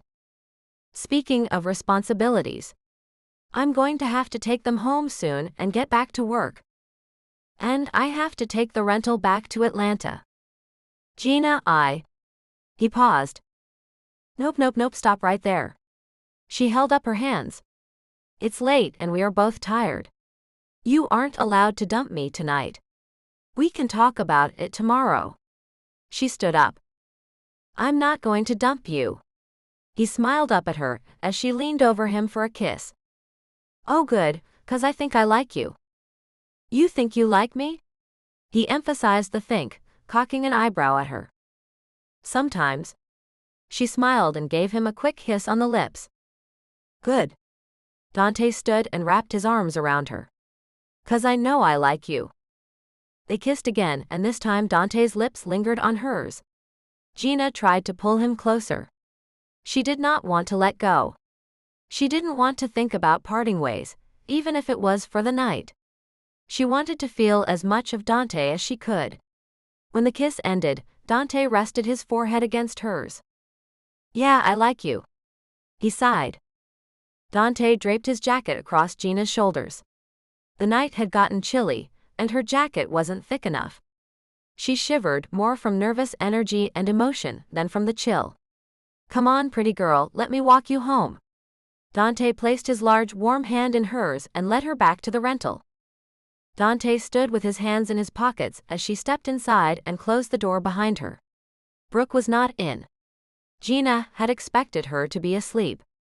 Brooke had declined to join them for dinner, claiming she was just too tired and was going to stay in and watch a DVD or read, or maybe just go back to sleep. Geena wrapped Dante's jacket around herself and breathed in his smell. It was a warm, manly smell, with a hint of aftershave and wood smoke from this evening's fire. He'd said she could hold on to it for the night. She might even sleep in it, to help ward off bad dreams or another bout of sleep paralysis. Geena was brushing her teeth when she heard an unidentifiable buzzing sound. After searching for about 5 minutes, she found that the sound was coming from Dante's phone. He left it in his pocket before he gave the jacket to her. He may have said she could hold on to the jacket, but she was pretty sure he didn't intend for her to have his phone for the night. She pulled jeans on over her sleep shorts, put the jacket back on, and walked the short distance back to the Airstream. Less than 5 minutes ago, she had been happy. Convinced she was falling in love and that Dante felt the same. Now she stood in shock. Tears welled up in her eyes before she was fully certain of what she was looking at. Dante was leaning back against the Airstream, with Brooke pressed against him in a romantic clinch. His hands grasped at her shoulders. Her hands cupped his face as they passionately kissed. Brooke had been right. He had wanted her and not Geena. Geena stared numbly from just beyond the corner of the neighboring RV. She could see them, but they wouldn't be able to see her. She was beyond the reach of the fire's light, and they were in its spotlight. The fire that so recently she had been snuggled up to Dante in front of. Brooke pulled away. Dante's gaze intense on her face. Geena took off his jacket and just dropped it where she stood. Her mind numb, she turned and walked back to the RV. She didn't want to think about what she'd just seen. She was in shock. Tears streamed down her face. Angrily, she wiped them away. As if on autopilot, she made her way back inside the rental and climbed into the big bed. She didn't care if it wasn't her night in it. She didn't feel anything. Why would Brooke have done that if she knew Geena liked Dante? Clearly, girlfriend code didn't mean a thing to her. Why would Dante have done that? He had just said he liked her. Geena tried to not think about it. She forced her brain to go blank. She wouldn't let Brooke know she had seen them. She didn't know what she would do the next day. She had asked Dante to not dump her tonight. Oh my God. He was going to tell me he preferred Brooke, and I stopped him. Geena buried her face and her grief into her pillow. She was so distraught, she didn't notice when Brooke returned. She wouldn't have been able to tell if it had been only 5 minutes or an hour. Geena felt like her heart wasn't just breaking. She felt as if her entire existence shattered around her. Chapter 15. This time, when Geena woke, she was all too aware that this was not a dream. When she had gone to bed the night before, she had been hurt and angry. Now she was confused. The RV shimmied and shook underneath her. It should not be moving. It should be hooked up in its place in Trailer Village. It should be stationary. It should be where Dante was. She rolled out of bed and found her balance in the moving vehicle. Brooke sat in the driver's seat, guiding the RV down the freeway. The patchy morning light glared through the clouds, and the squint on Brooke's face indicated it was directly in her eyes as they headed east. Geena's head hurt. She was pretty sure her face was splotchy and red, and her eyes felt swollen from all the crying. What the hell, Brooke? Geena asked, her voice groggy with sleep. We needed to get out of there. I unhooked us and left before dawn. The Grand Canyon was a messed up idea, and not safe for either of us. Brooke's voice had a hitch in it, as if she had been crying too. What do you mean, not safe? We were perfectly safe. Dante. Brooke's screech cut her off. He's who we both needed to get away from. Geena. She paused. Sit down, sugar. I don't know how to tell you this without hurting you. Geena pivoted herself into the passenger seat. Dante, he tried to attack me last night. Geena sat silently.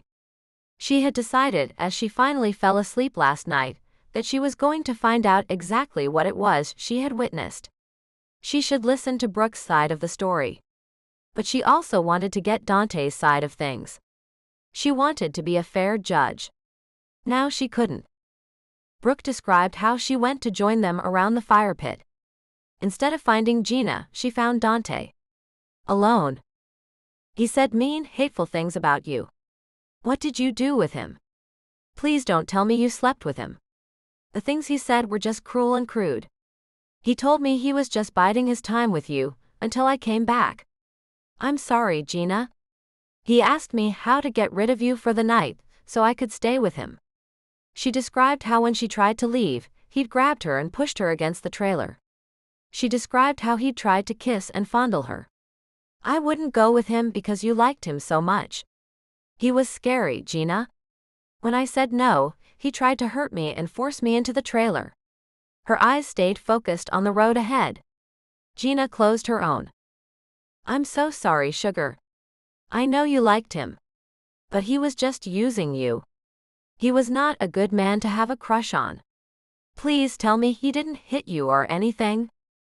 A tear ran down Geena's cheek. Behind her eyelids, she reviewed everything she'd seen the night before. Replaying it like a movie or a bad dream, Dante had been the one against the trailer. Yes, they were kissing, but But nothing. Geena saw them kiss. Why was Brooke asking if he'd hit her? Geena inhaled, her breath an uneven, ragged sigh. I. She couldn't think to form words. She needed to talk to Dante. All of Brooke's recent actions did not support this protective, friendly attitude. But she had known Brooke for years. Yes, she had been annoyed with her during most of this trip, but would that really make Brooke lie to her? Why would Dante? Geena wanted to call Dante and talk to him. His voice would soothe her. And if he had something bad to tell her, she was already on her way away from him. But she couldn't call, she didn't have his phone number. She didn't even know if he had found his jacket where she had dropped it.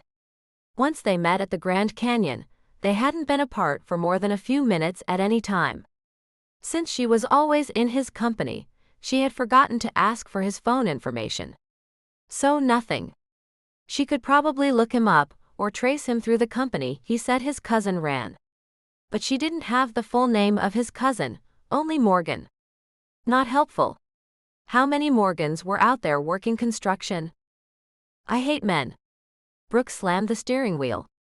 I hate them. I'm going to become a nun or a lesbian. I swear. Geena sat in silence, crying. She'd thought she had cried it all out last night, but it seemed her tear ducts were capable of producing infinite tears. Dante isn't one of the good ones.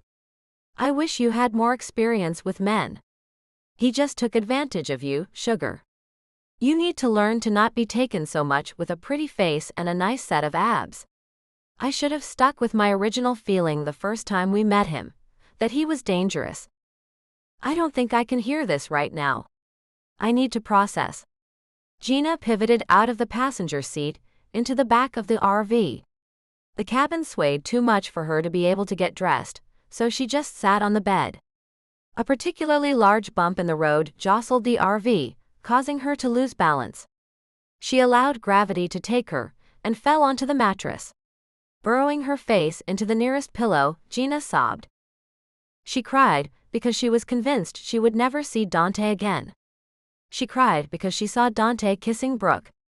She cried because she actually didn't believe Brooke. She cried because she didn't know what to believe. She cried because she was pretty sure she fell in love with him, and her heart was breaking.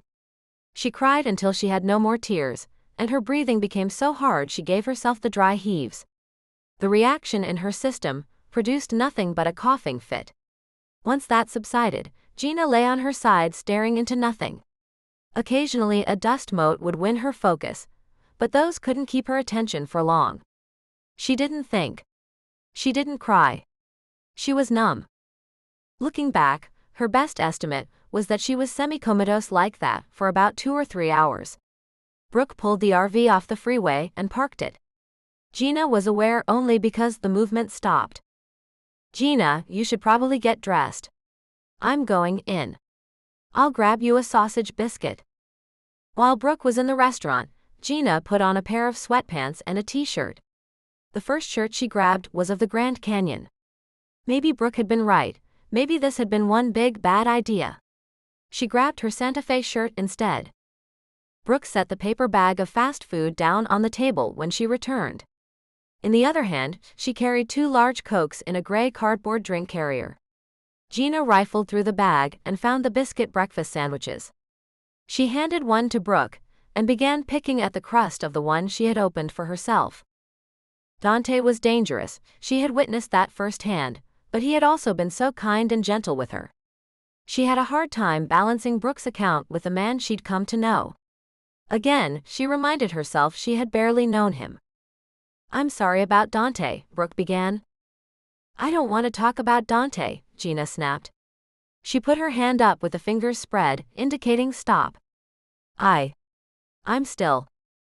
not ready. I'm sorry. She took a small bite of her food, it was dry and flavorless. She took a drink, it barely registered as being wet in her mouth. Can you drive a bit more? I don't even think I can focus properly to drive safely. Sure thing. Brooke acted nicer than she had the entire past week. Geena just knew she could no longer trust Brooke. She didn't like the feeling growing in her gut. There was something wrong with Brooke's story, and Geena could not figure it out. She had always sworn she would not be one of those women to choose the man over her friends, to not be lured by devil man magic. Then again, Brooke had never really been her friend, and she'd never had a chance to find out if Dante had magic in his pants. After a tense, silent lunch, Geena joined Brooke in the cab section of the camper. "Talk to me. What happened back there?" Geena asked. "Start with Blake. What happened with Blake and his friends?" Brooke regaled Geena with her lacking adventure with Blake. She had collected a few items from the RV before they took off hiking.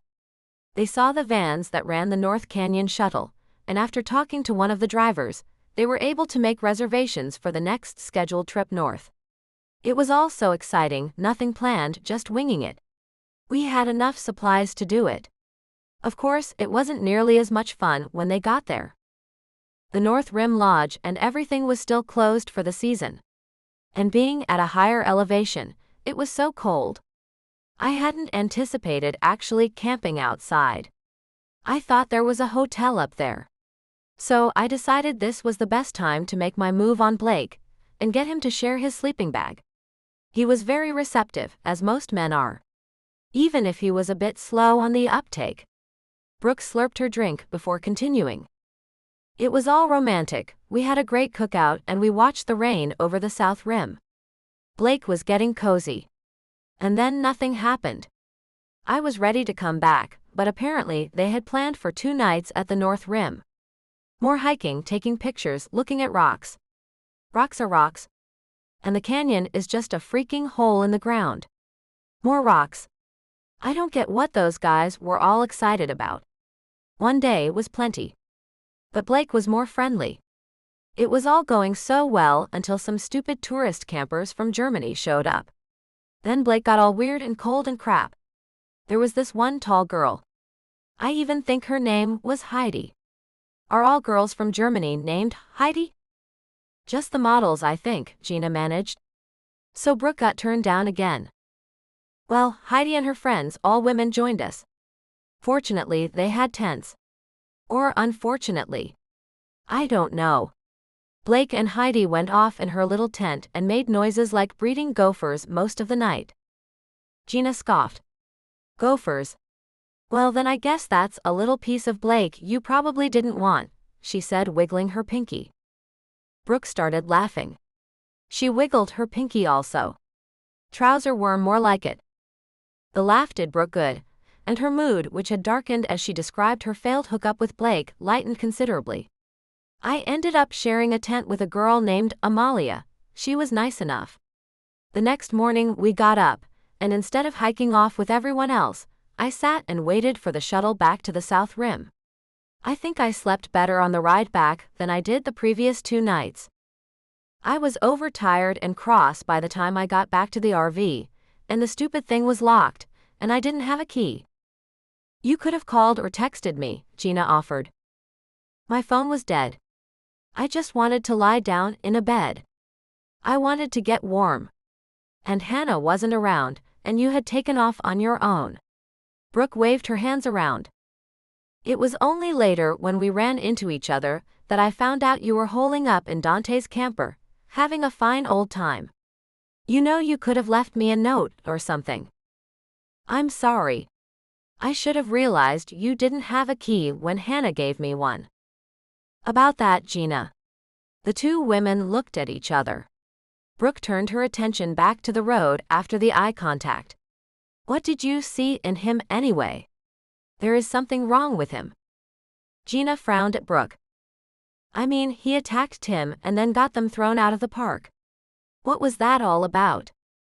Geena cut herself off. Her brain had just downshifted and sped up. How did you know about that? She asked slowly, drawing the words out as her brain clicked gears together. Brooke hadn't been there. Geena hadn't told her anything, and Hannah knew exactly what had happened. Oh, Hannah told me.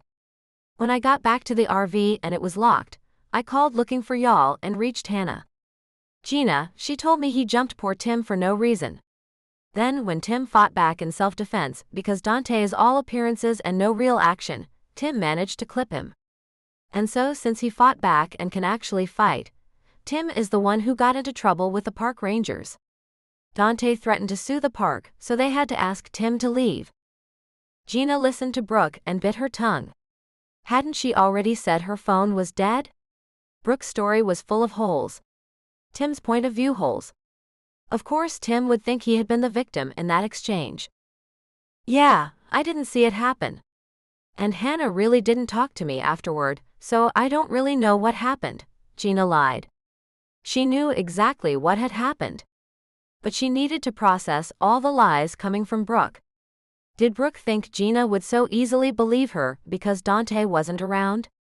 Of course she would, there was no one to contradict her. What else had Brooke been lying about all this time? Brooke hadn't talked to Hannah. She had to have talked to Tim. Hannah had thanked Dante for not pressing charges. She had seen the whole thing and knew what had happened and who had started all of it. But why had Brooke talked to Tim? Maybe he'd answered Hannah's phone. Then why not just say she had talked to Tim? Talking to Tim wasn't a crime. It was unpleasant but not a crime. And why hadn't Brooke called Geena once she knew Hannah wasn't in the park? Had her phone been working or not? Geena knew Brooke was lying to her about the call, so then she was certain Brooke was lying to her about last night. It didn't make sense for Dante to try to get her into the trailer. The triplets had been in there. Brooke didn't know about them. She wouldn't know to account for them in her lie. The pain in Geena's chest throbbed. There was only so much she could put up with in abuse from Brooke. The not-so-friendly jabs, knowing her size, embarrassed Brooke. Brooke had always been vain. Geena just hadn't thought she would be so vindictive. Geena wasn't allowed to be happy. Geena wasn't allowed the good-looking lover. Geena had to play nice, at least for the rest of the trip. Geena didn't want to play nice, but she was too tired and too emotionally beat up to fight back. She reached under the seat and pulled out the thick camper's guide the rental company had included with the RV.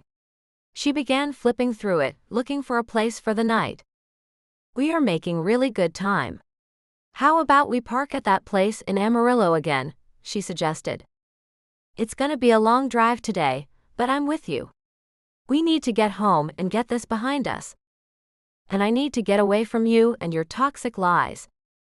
What she didn't tell Brooke was that she was hoping the guy who ran the place remembered Dante, and might be convinced to give her his phone number or something so she could find him. Unfortunately, the clerk at the RV park wasn't any help. He remembered Dante, but he couldn't give her anything. He couldn't even confirm Dante's name, just agreed there was a fella there a few days back with a blue pickup and an Airstream. Geena and Brooke barely spoke on the return trip. Geena's animosity grew more each day, reflecting Brooke's. They decided that driving for more than 12 hours a day was too much, and broke the return leg of their trip into 2 days. The second day, they shared driving, switching between driving and napping. That night it started raining. On the third day, it rained the entire drive back into Atlanta. Geena felt this was appropriate, as she had a hard time not crying. She found herself crying on and off all morning. They decided to clean out and unpack the RV at the rental center. By the time the RV was returned to the required condition, the keys turned into the rental agency early, and Geena dropped Brooke off at her home. It was well past dinner time. Chapter 16. Geena drove on mental automatic through the rain back to her condo. When she pulled into her car park, she fell limp against the steering wheel in defeat. She had forgotten to pick up something for dinner, and all she had planned on was some fast food drive-through. She sat in her car staring blankly ahead, not focusing on anything, trying to decide if she needed to back up and get food or just give up and go inside. The motion detector lights over her back door came on. A large dark shape moved. Geena gasped. She switched her headlights back on to see more clearly. It had been lying across the stoop, and now it rose. A large wet wolf sat waiting for her. She turned the car off and slowly, tentatively got out of the car and approached the animal. Dante. He continued moving up, morphing from his wolf form to stand in front of her. Dante cupped his hands around the back of her head and pulled her to him. The kiss was long and deep. Geena felt as if Dante was trying to pour himself into her and consume her all at the same time. "You're here," Geena whispered. "I found you." Geena started crying again, this time tears of joy. "You found me." She looked down at his chest, realizing his state of undress on her doorstep. "You're naked and wet." She unlocked the door and switched on the lights. Without looking back to ensure that he followed her inside, she quickly walked through her kitchen to the living room to grab a throw blanket for Dante to wrap himself in. "Here." She handed him the blanket and focused with some concentration on his face. It wasn't until he finished wrapping himself up that she let her gaze drift over him. He was more handsome than she had remembered, strong and tall. She moved into his embrace. He wrapped his arms around her and kissed the top of her head. Dante was here in her kitchen. He had found her. "I thought I would never see you again." There was a hitch in her voice. "No such luck, pretty girl." He stroked her damp hair. Leaning against his bare chest, she realized she was still in her coat, and it had to be wet and uncomfortable to hug. She reluctantly left his arms. "Where are your clothes? How long were you out there in the rain? And why were you a wolf?" Dante explained that his clothes were in his truck, and the truck was over in guest parking. He realized that waiting around as a man would raise suspicions, but a large dog less so. He also realized after a few hours waiting out front that she wouldn't use the front door for regular in and out, so he'd come around back. He had been waiting in the rain about 6 hours. I. You're here. I can't believe it. Why are you here?" Geena could not believe her good fortune. Why would Dante come find her across the country? "Geena." Dante touched her face gently and pulled her back into his embrace. "I'm here because when you left, I was gutted. I was terrified something had happened to you again. Then I figured something did happen to cause you to leave without saying goodbye. I'm here because I realized I couldn't lose you. I'm here because I'm in love with you." She looked up at him, blinking fresh tears from her eyes. He gently wiped them from her cheek with his thumb. "You love me?" she asked, not quite sure she'd heard him correctly. "Yes, I love you." Dante nodded. She reached up and pulled him down for a kiss. He released his hold on the blanket and wrapped both arms around her, deepening the kiss. Geena's exhausted brain understood enough to know that was a good thing. "We need to get you some clothes." She sighed. "It's too wet. You're too naked, and I'm too tired to go back out and get them. I'm sure I have some sweats you can wear. If that's all right?" Dante followed her up the stairs to the second floor. Rummaging through her dresser, trying not to let her self-esteem be too terribly damaged when she realized none of her pants would stay up on him or be long enough.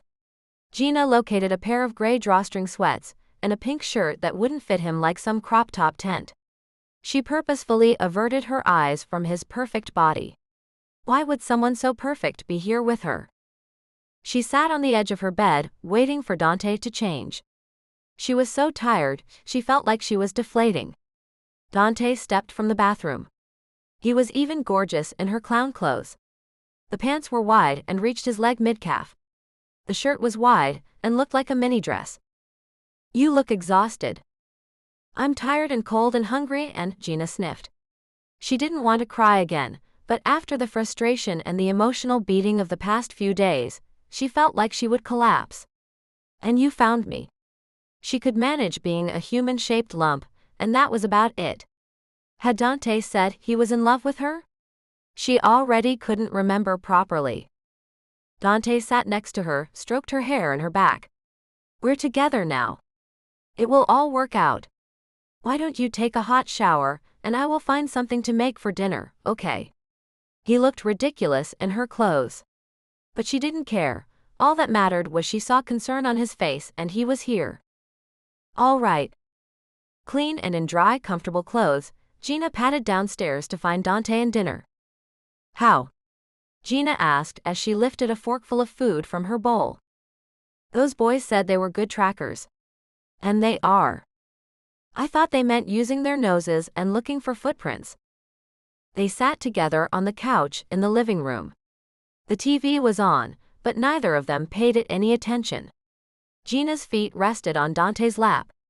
Geena took another bite of her dinner. It was warm and felt like comfort food. Dante had made macaroni and cheese with canned tuna and green beans. It wasn't fancy, but it worked. Geena was happy he was able to find anything in her kitchen. She had cleaned it out of fresh food before the trip, leaving only condiments and a few beers in the refrigerator. She knew there was nothing that would quickly make a meal in the freezer. At first that's what I thought too, but no. They pay attention to little details. They know how to ask questions. And they know how to access files over the internet that companies don't want them to have access to. Like hackers. Dante nodded. Like hackers. They got the license plate from that RV you were renting.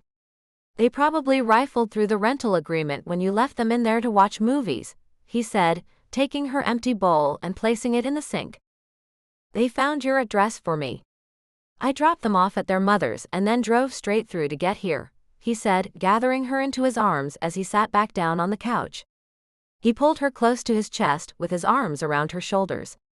They watched TV for maybe 20 minutes, until Geena passed out from exhaustion. Chapter 17.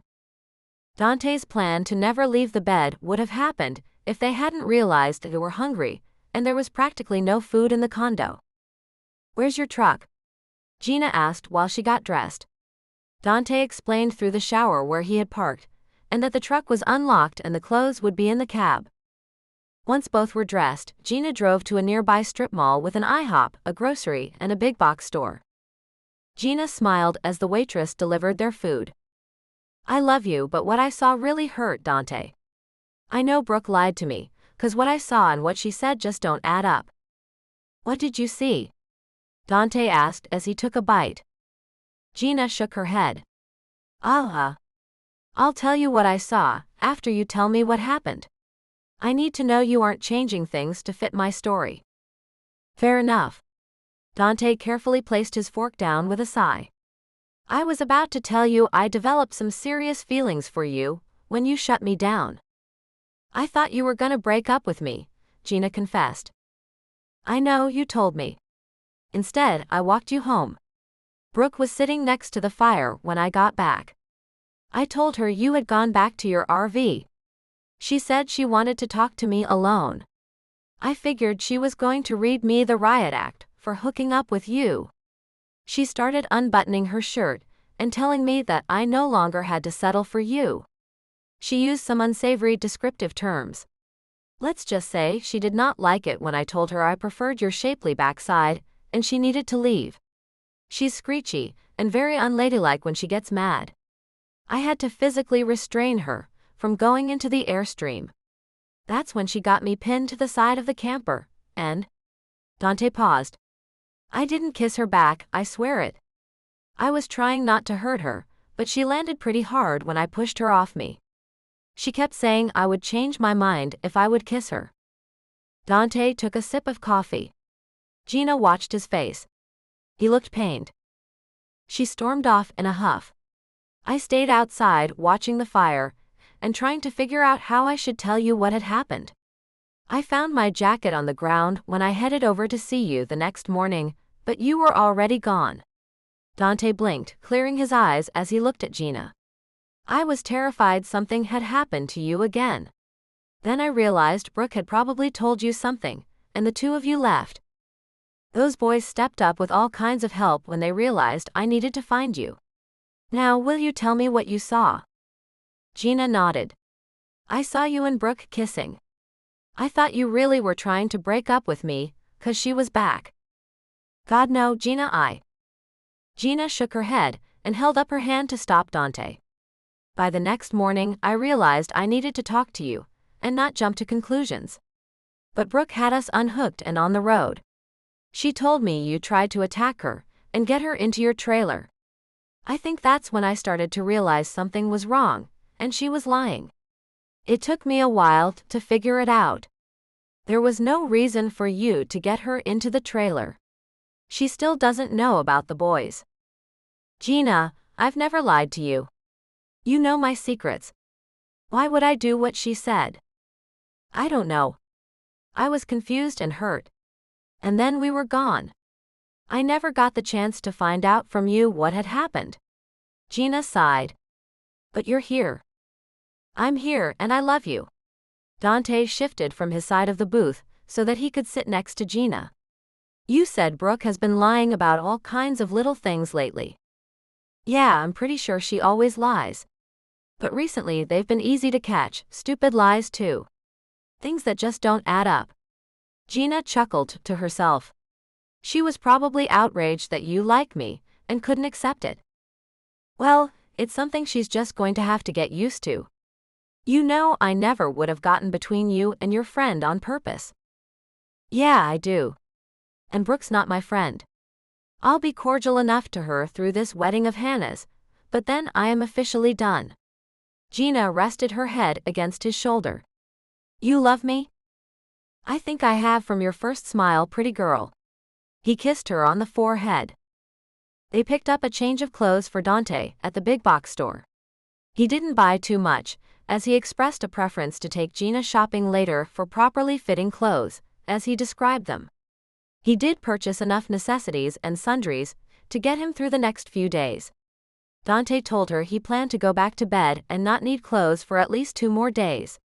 This made Geena blush and giggle nervously. They strolled through the aisles of the grocery store. Geena added food she would need for her week. Dante made sure they had plenty of quick, frozen meals. He seemed serious regarding his plan of not leaving the bed for several days except for food. Things we need to discuss. Geena swallowed hard. Discussions on responsibility were always so awkward, especially if we really are going to spend days in bed. You said you're covered. So pill. Geena nodded. But what about the rest? You know, she paused, health, diseases, that kind of stuff. This is easy, he started. My body temperature is slightly more elevated than yours. I'm not running a fever. Let's call it an ethnic trait. We think it serves in a similar capacity to a fever, in that it burns off disease. I don't get sick. And if I do, there's something about transitioning that heals most anything. That's convenient. Sometimes. He nodded. I can't tell you how many tattoos I got before I finally gave up. What? Yeah, hours and hours and hundreds of dollars of ink and poof, one shift and it's all gone. Ariana, my sister, is constantly re-piercing her ears. On the upside, little things like that heal quickly when we stay in this form. So no disease then? Nope. Your turn. And it doesn't matter. You can't give me anything. Well, until you, I was a born-again virgin. Dante tilted his head, looking sideways at her. It's been a long time, a really long time. There were only 2 before anyway. Dante continued to stare at her in disbelief. What? Geena shrugged at him. You are so beautiful. I wonder at the idiocy of some men. I guess I expected you to tell me. He paused in his thought, then shook his head. I don't know. Guys aren't exactly lining up for me, Dante, not like they do for Brooke or Hannah even. They're all idiots. You are gorgeous. Dante grabbed her in for a kiss. No kissing in the chip aisle, she teased, then tossed a few bags of chips into the cart. Anyway, I do the whole annual health checkup, and after the last boyfriend I got the full workup. I am clean. So yeah, I have nothing to give you anyway. You give me love, Dante said as he stole another quick kiss. Geena found it satisfying and comfortable to be doing such domestic activities as grocery shopping. Dante insisted on paying for everything. When they returned to her home, he put groceries away. He claimed it gave him a better opportunity to learn where everything was. I'm going to have to go pick up the Airstream and drive it back to California at some point, he said as he placed items into the refrigerator. Oh yeah, where is it? I left it in Arizona with the triplets' mother. I'm going to have to spend some time finding out how much she knows, and seeing if the boys want to go to California or not. They have to learn how to control themselves. How long can you stay? Sadness crept into Geena's voice. She didn't want to think about Dante leaving so soon. She sat at her kitchen table, watching Dante explore her small kitchen. About a week, maybe a bit more. Dante turned and saw Geena. He crossed to her and wrapped his arms around her. Wild horses won't keep me from coming back to you. When I'm in California, I'll talk to Morgan. He'll give me leave from work, or maybe I can figure out how to work from here. You will come back? Of course. I love you. He thumbed a stray tear from her cheek. I don't do long-distance relationships. So until I can convince you to come to California with me, I have to be here with you. Geena was deliriously happy for the next 2 days. As planned, they barely left her bed. If they weren't making love, they were talking, learning everything about each other. The more Geena learned, the deeper in love she fell with Dante. Monday morning came entirely too soon. Geena quietly got dressed, cursing having to return to work. She longingly looked down at Dante's sleeping face. His mussed hair and relaxed features reminded her of a sleeping child. His beard growth and occasional loud snore corrected that vision. Maybe she was seeing her children in his face. She would like that. She placed the key into his hand and kissed him tenderly on the cheek. Work, she whispered, then reluctantly left. The drive from her condo into the industrial park in Stone Mountain may have been a reverse commute, but with Monday morning traffic and Dante back at home in her bed, it was far too long and entirely too far away. Geena pulled into the parking lot and was momentarily confused. Where were the other cars? The lot should have been full. She wasn't early. She pulled out her phone to confirm that it indeed was Monday. Then she started to laugh. She laughed at herself until tears smeared her makeup. With the stress of the trip and the distraction of Dante, she had completely forgotten that this site had been shut down just over 2 weeks ago. She didn't have a job. Stupid, stupid, stupid. She cursed herself as she turned her car around and joined the commute, headed into Decatur. Dante was dressed and making coffee. You're home early. Couldn't stand to be away from me a minute longer? Geena dropped her purse on the kitchen table and slumped into a chair. I don't have a job. What? What happened? Did you get laid off? Dante's voice sounded concerned. Yeah, I got laid off. She held up her hand to keep Dante from speaking before the trip. The plant shut down, everyone was laid off. I think days in bed with you have befuddled my brain. I have to start looking for a job, I guess. She sighed. You don't have to work. I can take care of you. Dante stroked her hair. I'll have to go to work eventually. Only if you want to. He kissed her fingers one at a time. But not right now, I'm not done with you. He pulled her in for a kiss, his passion for her not assuaged by the 2 days they had spent in bed. With an ease that surprised Geena, he lifted her into his arms and carried her upstairs to her bed. She was breathless with excitement. Never had she expected a man to be able to pick her up so effortlessly, let alone carry her any distance. Chapter 18. Leaving the warmth of Geena's arms and her bed were possibly the hardest things Dante had ever done. He had done many difficult things as a Palatine, as a wolf, but leaving his mate voluntarily was soul-crushing. Geena had a hard time with it too, and she could not hide her sorrow.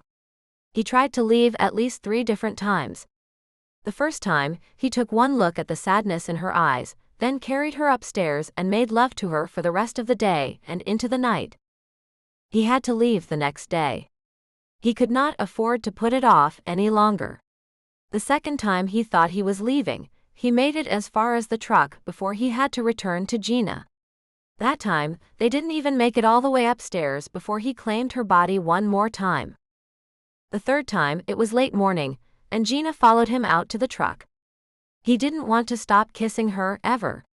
Finally they let each other go, and he pulled away from her condo. From his love, from his home.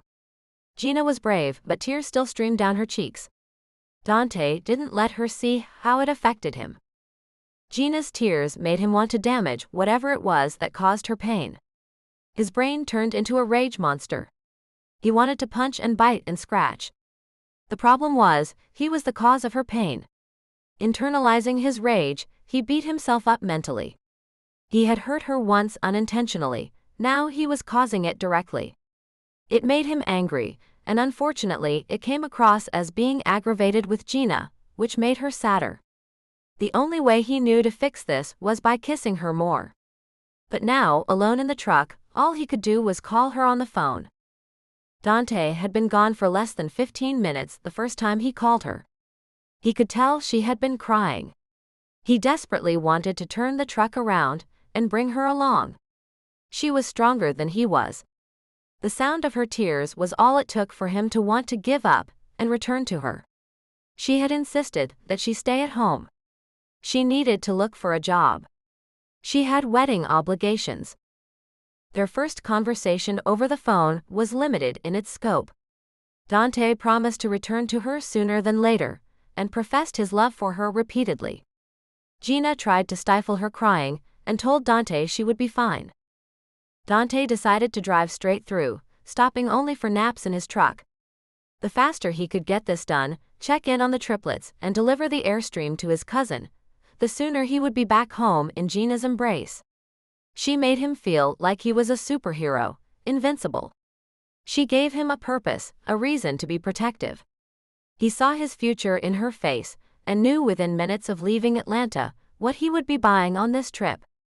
He made good time, and was well into Texas by mid-morning of the second day. He had waited to call Geena, knowing she liked to sleep in, especially if she had bad dreams the night before. He hated to think he may have caused her to have nightmares by leaving. Geena did not sound good. Her voice was hoarse and she had the hiccups. He could tell she had been crying for a long time. "It's so cold and dark here without you," she sniffed. "Geena, sweetheart, I miss you so much, and it's only been a day." "You promise me you are coming back?" "Of course. I love you. I'm sorry I'm not eloquent enough to express just how much I do love you. I can't even think of any corny song lyrics to quote for you right now." "You'd walk 500 miles?" She sniffed again. "Of course, ain't no mountain high enough. I hurt without you here. I never knew I could miss someone this much. It's like you took part of me with you. I know exactly what you mean. You have my heart, and it's hard to breathe without you near." "That sounded pretty eloquent to me, Dante." "I love you." He chuckled. "I'm going to be good for nothing while you're gone. At least there's food in the kitchen. I doubt I'll shower. I'll be smelly and gross when you return. Do I need to come get you?"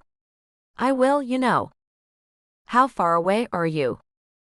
"I'm in Texas. There's a truck stop coming up. I can turn around there. I'll be back in 2 days. Can you hold on for 2 days?"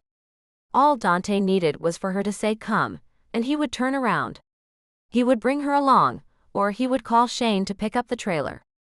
All he needed was for Geena to tell him she needed him, and he would drop all his responsibilities to be by her side. "Really? You'd do that for me?" "Sweetheart, it's not for you, it's for me. I can't stand the thought of you hurting because of something I did. And I did this. If coming home right now will make this right, I will." No. I think you just did make everything right by saying that. And you said you don't have the words to let me know just how much you love me. Those were some pretty terrific words." "Geena," he sighed her name. "I'll be fine. I just have to remember you love me. You. And you are doing what you have to so you can come back to me. Me. 'Cause you love me. It's not my imagination. It's not all one-sided. It's not me being hopelessly in love with you. You actually love me. Right? I absolutely love you. You aren't making this easy. I'm sorry. I'll be all right. I will. You just have to call me when you can." Their conversation was cut short by bad cell service. As soon as he was able, Dante called her back, not wanting Geena to think he hung up on her. "You okay?" Dante's voice was full of concern. "I'm gonna be fine. You need to focus on driving safely. You'll call me again later? Geena asked. I love you. I'll call you next time I pull over. That night, he pulled into the driveway of the triplets' mother's property much later than he'd intended. He sent Geena a short text to let her know he had arrived safely, and then he crawled onto the couch in the trailer. In the morning, a pounding on the trailer's door woke him. That is a habit I need to break those kids of. Dante dragged himself off the couch and opened the door. As suspected, it was the boys, Jason, Percy, and AJ. They were dressed in jeans and wearing hooded sweat jackets with backpacks on their backs. Hey man. We didn't think you were coming back. Did you find Geena? Dante had forgotten how they climbed over each other while talking. Yeah, I found her. His voice was groggy with sleep. You headed to school or something? Just then, a dusty old Chevy pickup pulled into the end of their drive and honked. Bye, man. See you when we get home. Glad you found Geena, I like her. They ran, jumping into the back of the truck. Dante shook his head, closed the door, and headed back to the couch. He needed to get more sleep. He picked up his phone and looked to see if Geena had texted him back. He smiled. She had sent a single heart emoji text. He fell back to sleep clutching the phone. A light knock woke him a few hours later. Blinking, Dante opened the trailer door. Michelle, the triplets' mother, stood there holding a steaming cup of coffee. I figured since you got in late you could use sleep. I hope the boys left you in peace on their way out. They stopped by to say hi. Dante groaned, stepped back, and indicated that she should enter. I can't thank you enough for letting me park this here for the past 2 weeks. The boys told me you needed to go get your woman. She smiled. Michelle Haskey had a warm, friendly face, the same high cheekbones and eyes that the triplets had. She had her thick black hair pulled back into a neat braid.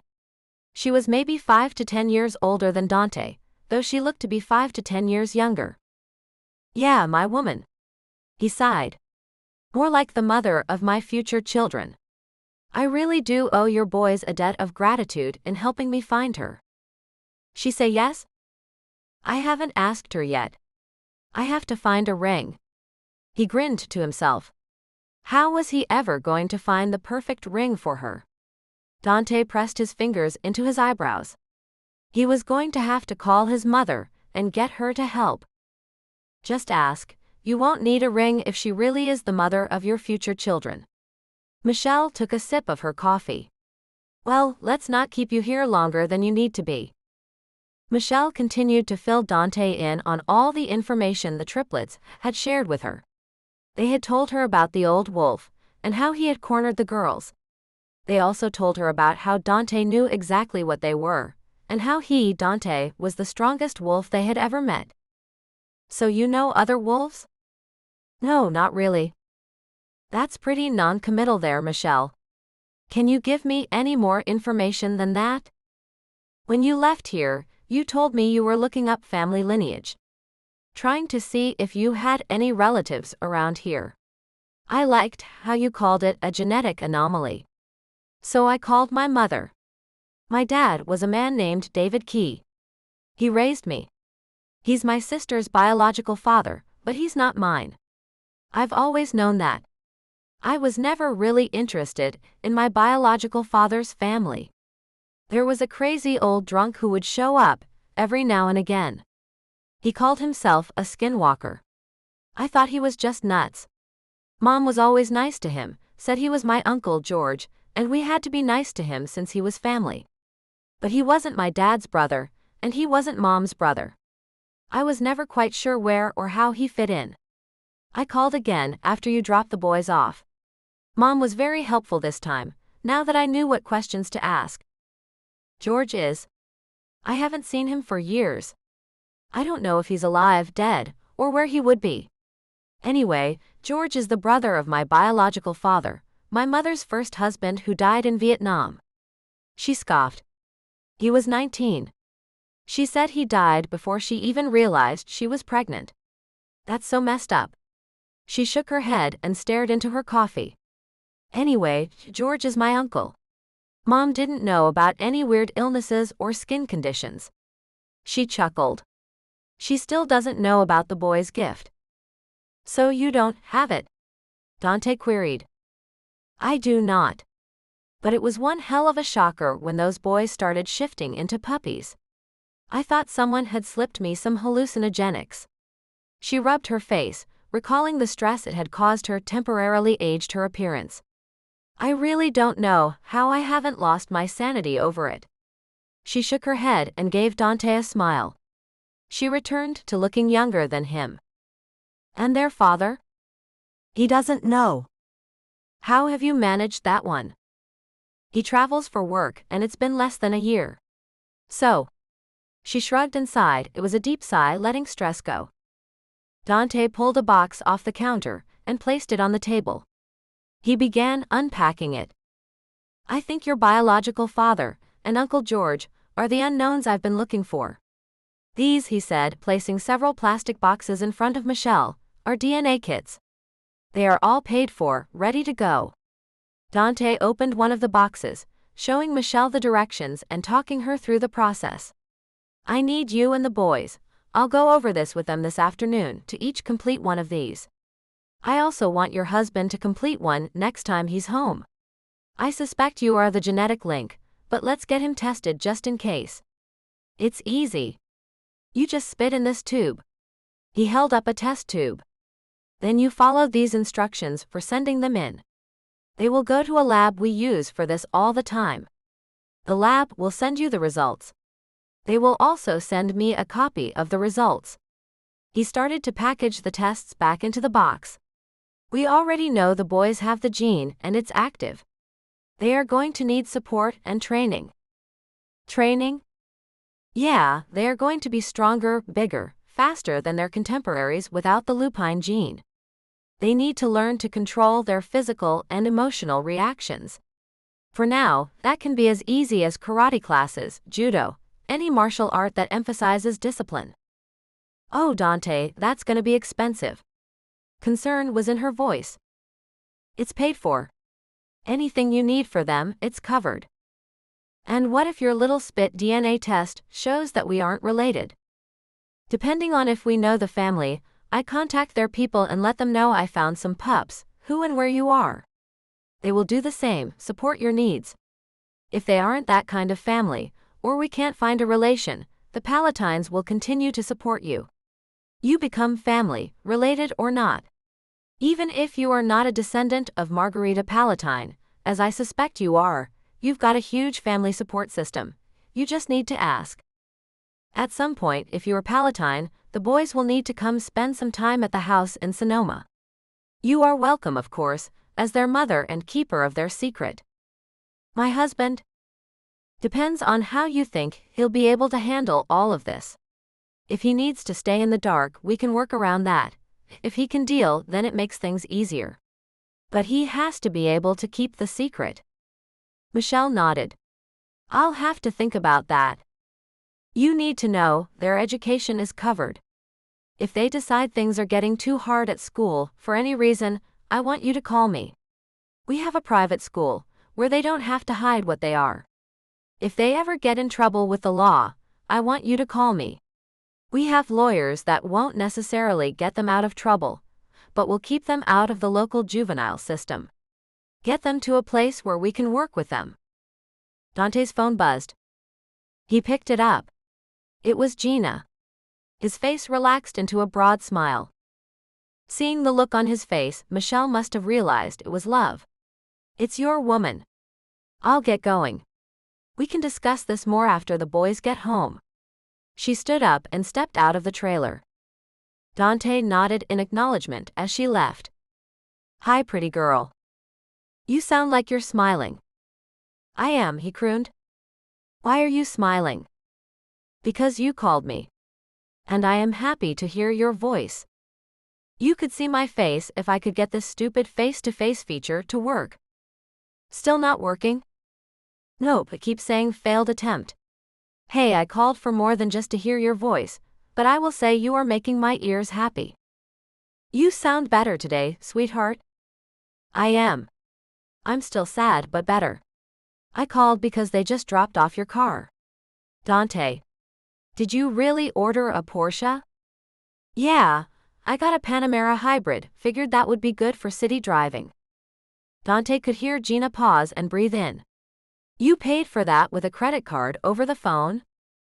Yeah, American Express. That's ridiculously expensive, Dante. Can you afford to do that? I mean, I know your money is none of my business, but sweetie, that's a really expensive car. Dante smiled at the level of awe mixed with concern in her voice. It's fine. I can afford it. I'm going to ditch this truck as soon as I get back to California. The Porsche is much more me. That's okay, isn't it? I mean, you didn't fall for me 'cause of the truck? Right? Geena giggled. No, the truck had nothing to do with falling in love with you. Seriously, a Porsche? You can take it for a spin if you like. Will that make you feel better? Ah, no. I made them park it. I was afraid to bump it. It's just a car, Geena. It's okay. Just a car? Wow. They are coming back next week to install the plug-in thingy. That's what they said they had arranged with you. Sounds about right. And it's all paid for. You don't even have to tip these guys. They are well paid to do this. Okay. I can handle that. How's it going? Have you seen the boys? How are they? Dante told her he'd seen them briefly earlier, and had spent the rest of his morning going over things with their mother. I'll probably be able to leave here tomorrow, or day after at most. I won't be able to make as good of time hauling the trailer. I'm thinking I'll get the trailer back to Morgan 2 more days after that. Wrap up some loose ends. I should be able to catch a flight back in 6, maybe 7 days. Another week? Geena's voice lowered. Another week at most. I want to be back with you as much as you want me back. All right. I love you. Tell the boys I said hey. Call me when it's bedtime and you're alone. I have an idea. She giggled. Geena? Dante dragged her name out. She giggled more on the other end of the line. I love you, Dante. Just call me later, all right? Of course. I love you. He rang off the line. That afternoon, Dante contacted the lawyer, Mr. Saganizzo. He followed up on the records search he had requested. Saganizzo was able to confirm the information Michelle had shared with him regarding family records. Her mother had been married to Joseph Zay. He died in Vietnam. He had a brother, George. No known death records for him yet. The birth records for Michelle did not list Joe Zay as father. Dante went over the same information with the triplets as he had with their mother. He included the specifics regarding the DNA testing, and he added extra details that only they would really appreciate, since they were the one to express the lupine gene and had shifting abilities. All 3 were eager to find and join a karate class. They agreed they wanted to visit the family in Sonoma over the summer. After an initial visit, they would discuss and make decisions regarding school and other opportunities. Dante joined the family for dinner. The boy's mother made a large roast chicken. The atmosphere sitting around the family's kitchen table was warm and friendly. It reminded Dante of meals with his cousins and gave him a lump in his throat thinking about the family he wanted with Geena. He spent the majority of his time answering questions about being in Atlanta with her. Dante was able to deflect the more seeking questions by telling them about Atlanta and what he was doing to get ready to move there to be with her. Dante realized he had enjoyed hanging out with the boys while at the canyon. They were smart and goofy. They did not fit the stereotype of sullen, face-down in a cell phone teens. He hoped the kids he and Geena had would be more like them. He decided, with matters essentially wrapped up here, he would head out to California the next day. The sooner he left, the sooner he could get back to Geena. He'd finished setting up the air mattress when his phone buzzed. Geena. Hello, pretty girl. I was just getting ready for bed. He heard Geena giggle. What? I can't. I thought I could, but I can't. Can't do what, sweetheart? And what's so funny? I was gonna. Oh gee, I can't even admit it now. You're blushing. I can hear you blush. What? Dante was beyond curious. It was going to make him crazy. Geena giggled her slightly embarrassed giggle, something that Dante found to be alluring. He always wanted to touch her and tickle her when she giggled that way. All right, I was going to try to be all seductive and do phone play, but I can't. She giggled more. Dante chuckled. That you would even think about trying is a turn on. Should I talk dirty to you instead? I can't. I just can't. Clearly, she was unable to do anything more than giggle. I'm so embarrassed now. I love you. I'll talk to you tomorrow. I love you. Dante laughed as she ended the call. In the morning, he made sure everyone had his contact information, and he set up an online bank account for Michelle. This was so that someone from the family could provide her with the funds she would need for getting the boys their extra lessons and any other needs they might have. Dante forgot that pulling the trailer shortened his driving days. He preferred to have it parked and settled before dark. Setting up the stabilizers and hooking up for water service after sunset was not his idea of fun. This made for long and restful nights.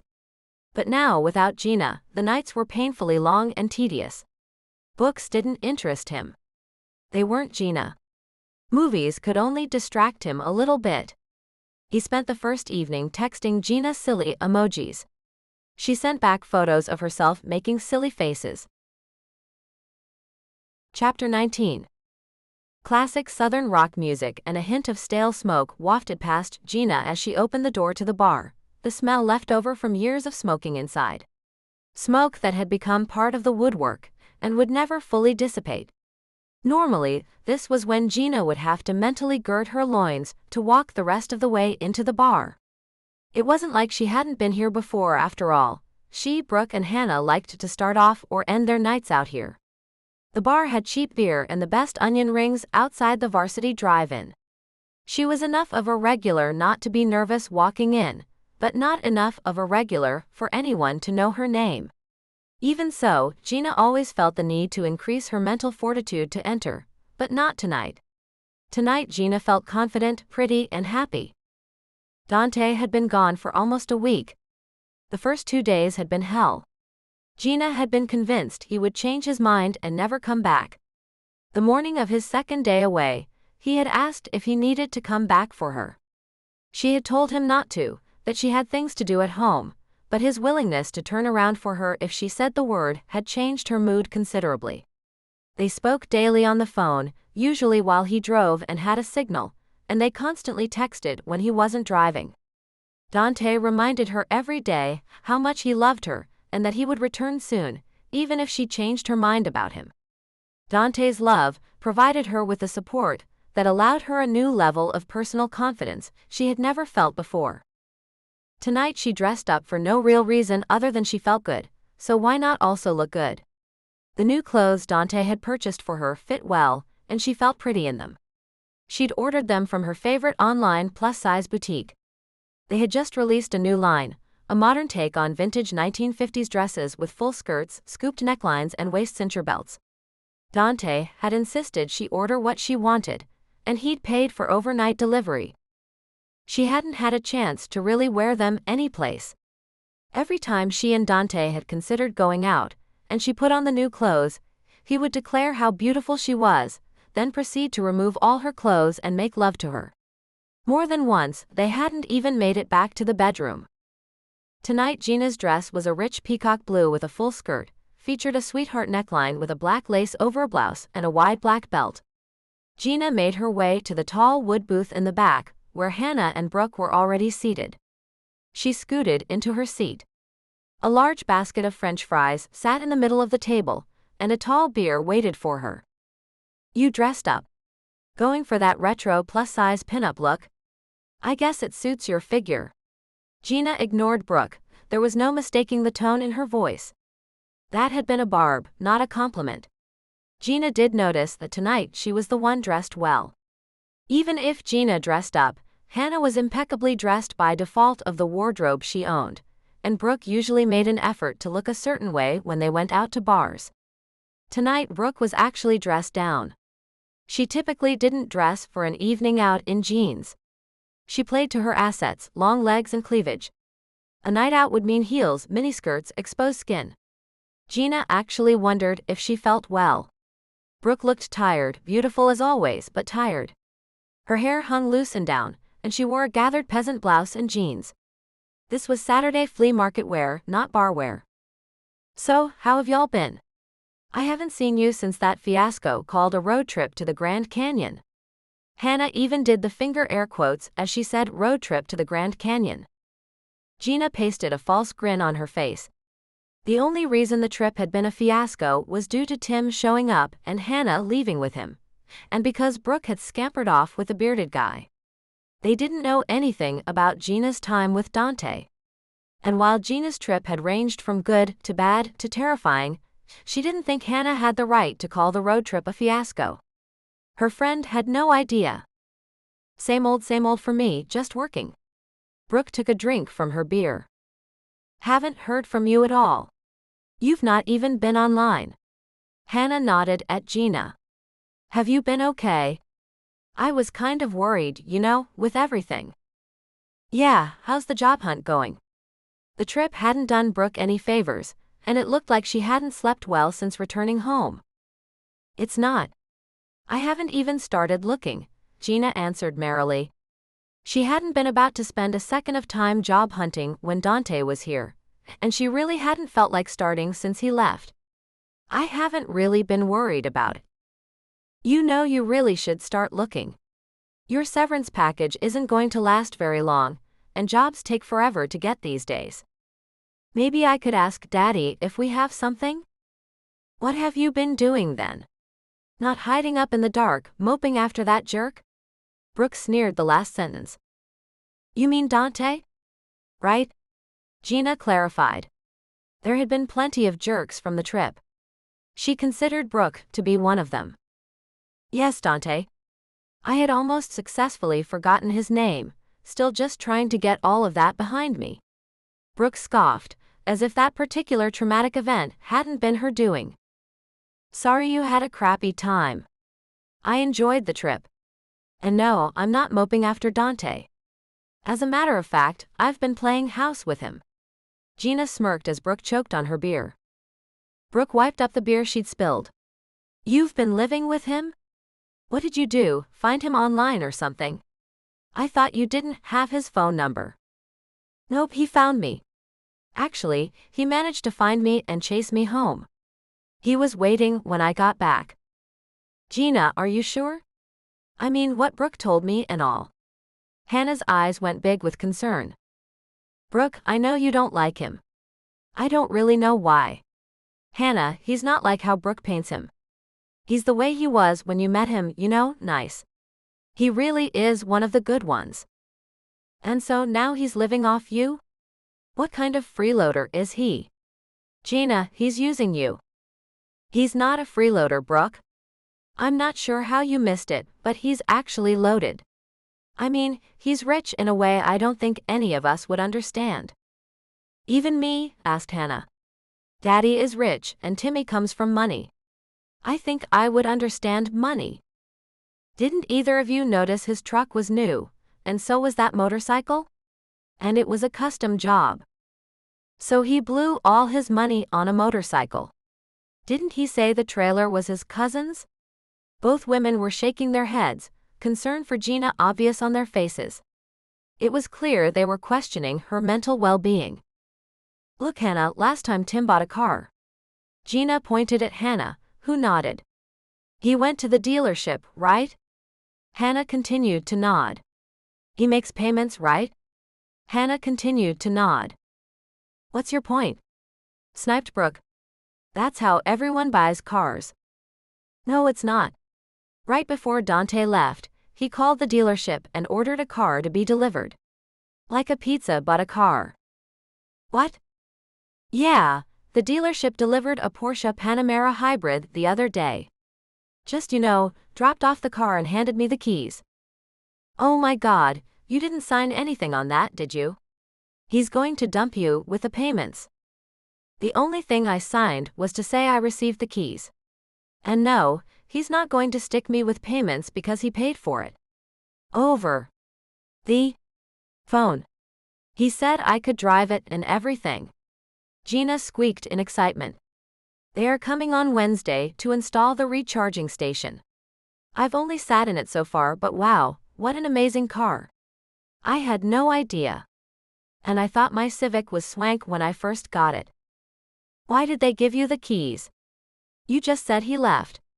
He's already gone? Where did he go?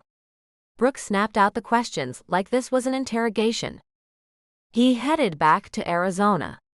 He interrupted some work to come to Atlanta, so he's finishing that up, and he needs to deliver the Airstream back to his cousin in California. What kind of job does he do? He's never coming back, you know. Hannah and Brooke spoke at once. He's an investigator for his family's business, Geena answered Hannah, then turned to Brooke. Why do you keep saying things like that, Brooke, really? Why couldn't he be interested in me when he isn't interested in you? Geena, you really... Brooke let out an exacerbated sigh. You really don't get it, do you? I mean, why would he be interested in you? Maybe he's got a really little, and can't satisfy a real woman. She scoffed, then took another drink and wiggled her pinky finger. What? He can't think I'm desirable because I'm fat? Is that it? Well, frankly, yes. I'm desirable. Men are constantly hitting on me, even when I'm dressed like this.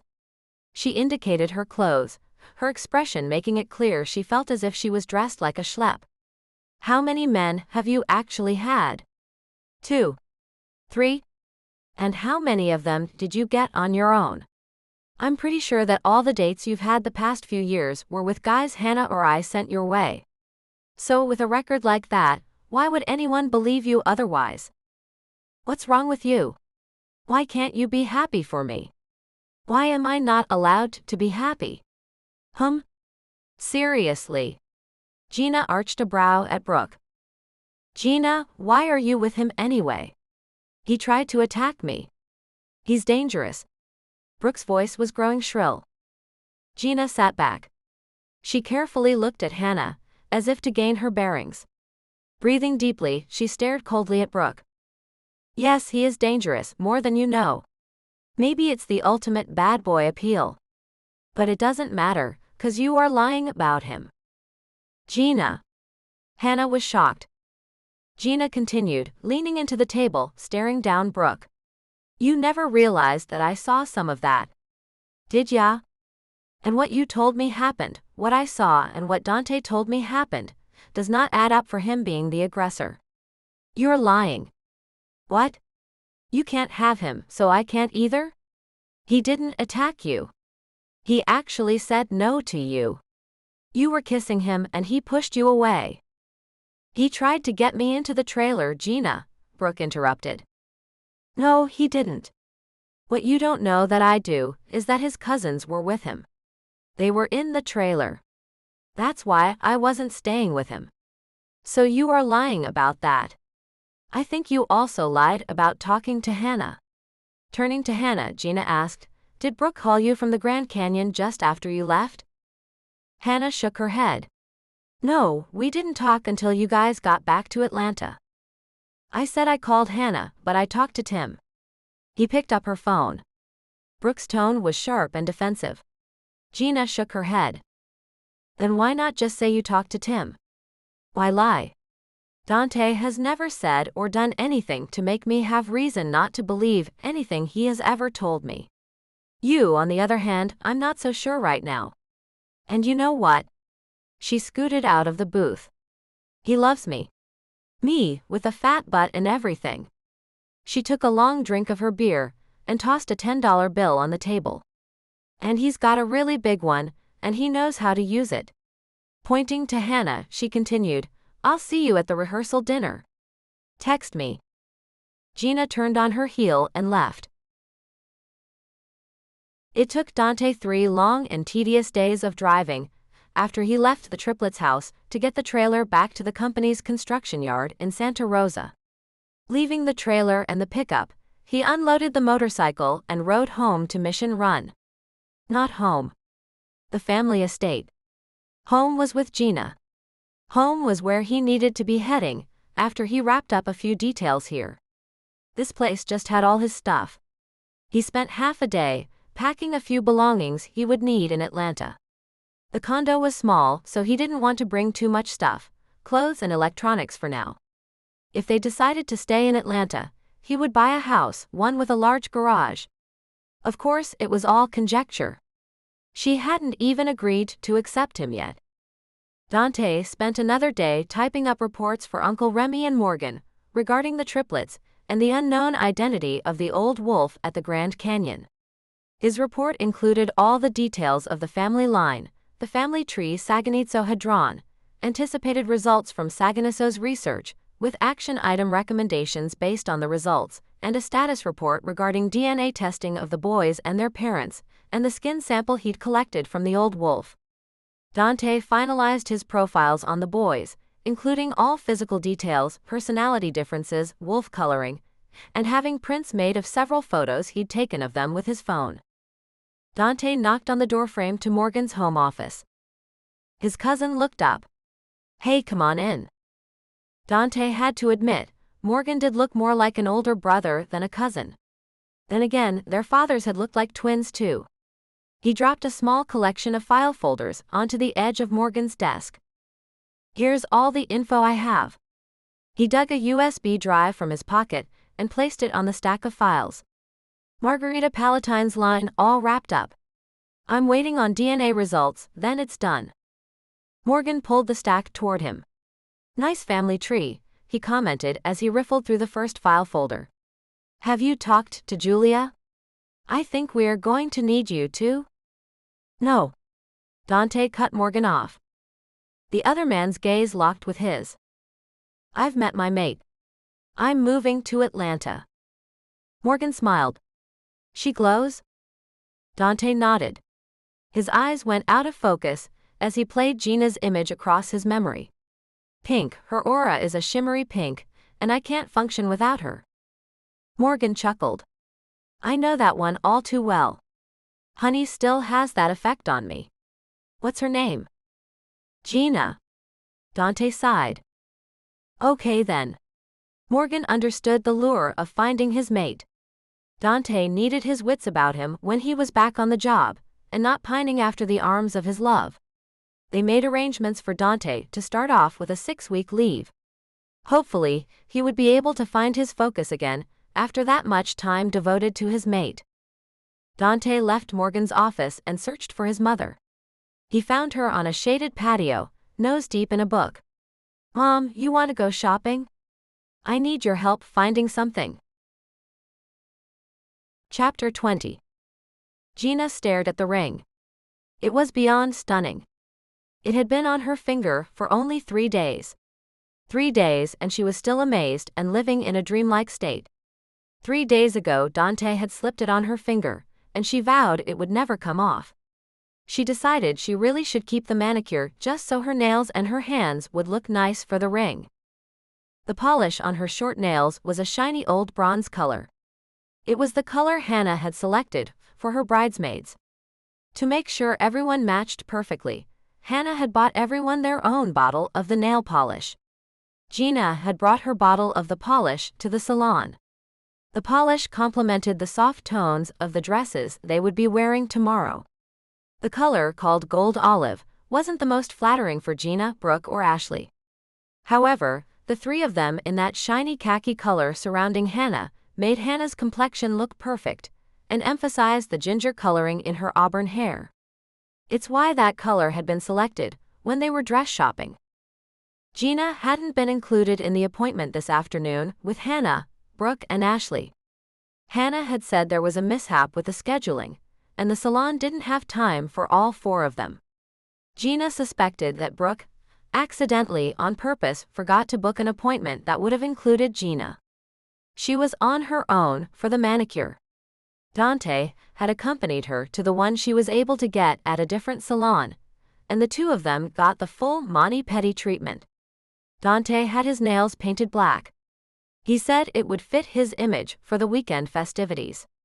He was barely an invited guest, and really only as Geena's plus one.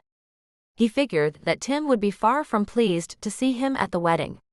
Dante purposefully went for an intimidating appearance. Geena agreed that the black nails really fit the image, and they looked hot. She looked from her ring to Dante.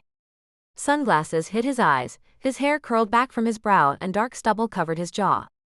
A jaw set with concentration. He guided the car through traffic toward Callenwald. It was a short drive, but rush hour traffic started early on Fridays, lengthening their time in the car. A car with luxury she had never expected to experience in her life. A car that cost more than she'd made in 2 years when she was employed. The car purred its way through traffic like a sleek jungle predator.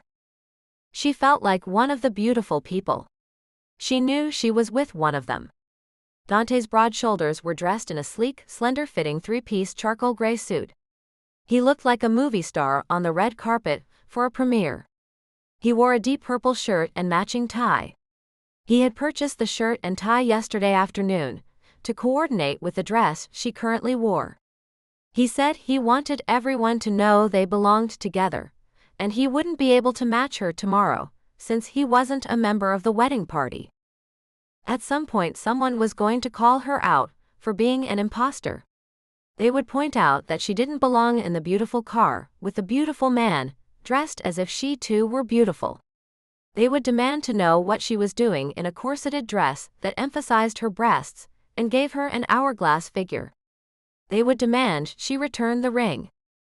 The ring was a true one-of-a-kind, artisan-crafted piece of fine jewelry. Dante had purchased it while he was in California, and he had slipped it on her finger moments after flying back to her, and she'd said yes. The ring was dark rose gold with a large flat face that framed 2 rows of rough-cut diamonds. In total there were 12 square diamonds, all in the champagne range of colors. When Dante had slipped it on her finger, he told her he picked it out based on the jewelry she had admired so much at the various galleries and shops at the Grand Canyon. He had wanted to get her a diamond that was grand and full of sparkle, but he didn't think she would wear that. She cried when she saw the ring and Dante down on one knee. She had already been crying in anticipation of his return, scared that he really wouldn't be on the plane. It was the most perfect ring she had ever seen. No, she didn't need a big flashy ring, she just needed Dante. When he placed it on her finger the second time in front of Gran, her parents and the judge, she'd agreed to tell him the second she wanted a flashy ring if she ever changed her mind. Geena dabbed at her eyes. She knew she would probably cry this evening at Hannah's rehearsal dinner. She didn't need to ruin her makeup by starting early. You okay? Dante reached over to squeeze her knee. More than. You gave me this, didn't you? Geena admired the ring. I did. You aren't going to take it back, are you? Not without teams of lawyers getting involved, or incurring the wrath of my mother. Geena chuckled. You aren't planning on giving it back now, are you? I have signed documents, you know. No. It's mine. You're mine. I'm not giving either back. The great hall was full of people. Workers moved armfuls of folding chairs from a cart, placing them in rows, then placing white chair covers over them in preparation for the next day's wedding service. Small groups of well-dressed people mingled about. There seemed to be more people than were necessary for the actual rehearsal. Then again, this was Hannah's parents' idea of a wedding. The entire weekend would be one party after another. The rehearsal and subsequent dinner would include both complete families, all members of the bridal party, their guests, and various important guests of Hannah's and Tim's parents. The semi-formal dinner was to be held at the exclusive La Trattoria de la Bella Vita, one of Atlanta's top 5-star restaurants. Hannah's father had reserved the entire restaurant. The wedding would last all day Saturday, beginning with a wedding party brunch catered on-site for the bride, her family and her half of the wedding party. The groom, his groomsmen and his family would have brunch catered for them, at the Hillmore Bed and Breakfast. Scheduled morning activities would proceed to the actual ceremony, followed by a reception that would last until the facilities at Callanwald closed. Hannah and Tim would be whisked away by limo to an undisclosed location for their first night together as husband and wife. Of course, everyone knew this to be back at the Hillmore B&B. They would return Sunday morning for a casual brunch being hosted by Hannah's family at their home. All members of the wedding party were expected to attend. Hannah's mother flitted from group to group like the social butterfly she was, making sure everyone had been greeted and knew where she needed them to stand. She even wore a jewel-toned dress with deep dolman sleeves, giving her the appearance of wings. When she saw Geena and Dante, she came over and whisked Geena away to the far side of the room, leaving Dante to fend for himself. He found a wood-paneled wall out of the way to lean against. Mostly no one noticed him. Hannah, Tim, and an elderly gentleman, the pastor, were discussing some details. Dante watched as Geena joined the group. Hannah's mother waved a young lady over to join them. Dante assumed she was Ashley, Tim's sister. Brooke swished right past Dante on her way to joining the group, her black pencil skirt restricting her movement to an exaggerated wiggle. Brooke's posturing and Geena's change in demeanor alerted Dante that Geena felt insecure. He wouldn't swoop in and save her, not right now. She had asked him to behave this evening. Geena had said she needed to be able to handle the confrontation with Brooke on her own. She knew there would be one. When they were getting their nails done, Geena had described her last meeting with Brooke and Hannah. Geena was amazed at herself. She had told Brooke to stuff it. She was tired of Brooke acting as if she was superior to Geena, simply because of her looks. Brooke thinks she is beautiful, and she is. But she thinks that I am not. And I've spent too many years agreeing with her. I'm beautiful, just in a different way. Dante had agreed with her. I think you are much more beautiful than Brooke will ever be. You not only have the outward beauty, but you also have a beautiful heart, Geena. Why do you think I love you so much? Geena glanced back at Dante, as if seeing him would give her strength. He watched her stand a little taller, and returned to her conversation with Brooke. Everyone else also noticed Geena's improved fortitude, and they turned to see what she had been looking at. What they saw was Dante, well-groomed in an expensive designer suit, casually leaning against the wall. It was like a riot broke out. Brooke began waving her arms angrily. Tim tried to bolt in Dante's direction, but Hannah grabbed him by the arm and was forcibly holding him back. A young man, presumably Tim's best man, had stepped forward and placed his hand on Tim's chest, restraining him. Geena shocked everyone. She put her hand on her hip and began wagging her finger, scolding everyone. Dante had to chuckle. She had found her strength and mixed it with the sass he knew she had. Brooke harumphed back into her role as bridesmaid. Tim, with coercion from the others around him, also obliged. He pulled his arms away from those restraining him and tugged on his suit. He shot glares of hatred toward Dante before turning back. Dante winked at Ashley, since she had been staring at him with her mouth agape the entire time, just before Hannah's mother spun her back around to face the pastor. Hannah's mother made a beeline for Dante. Young man, I don't know who you are, but I think you might need to leave. Dante stood up from the wall. He extended his hand. Dante Palatine, Mrs. Harris. I'm with Geena.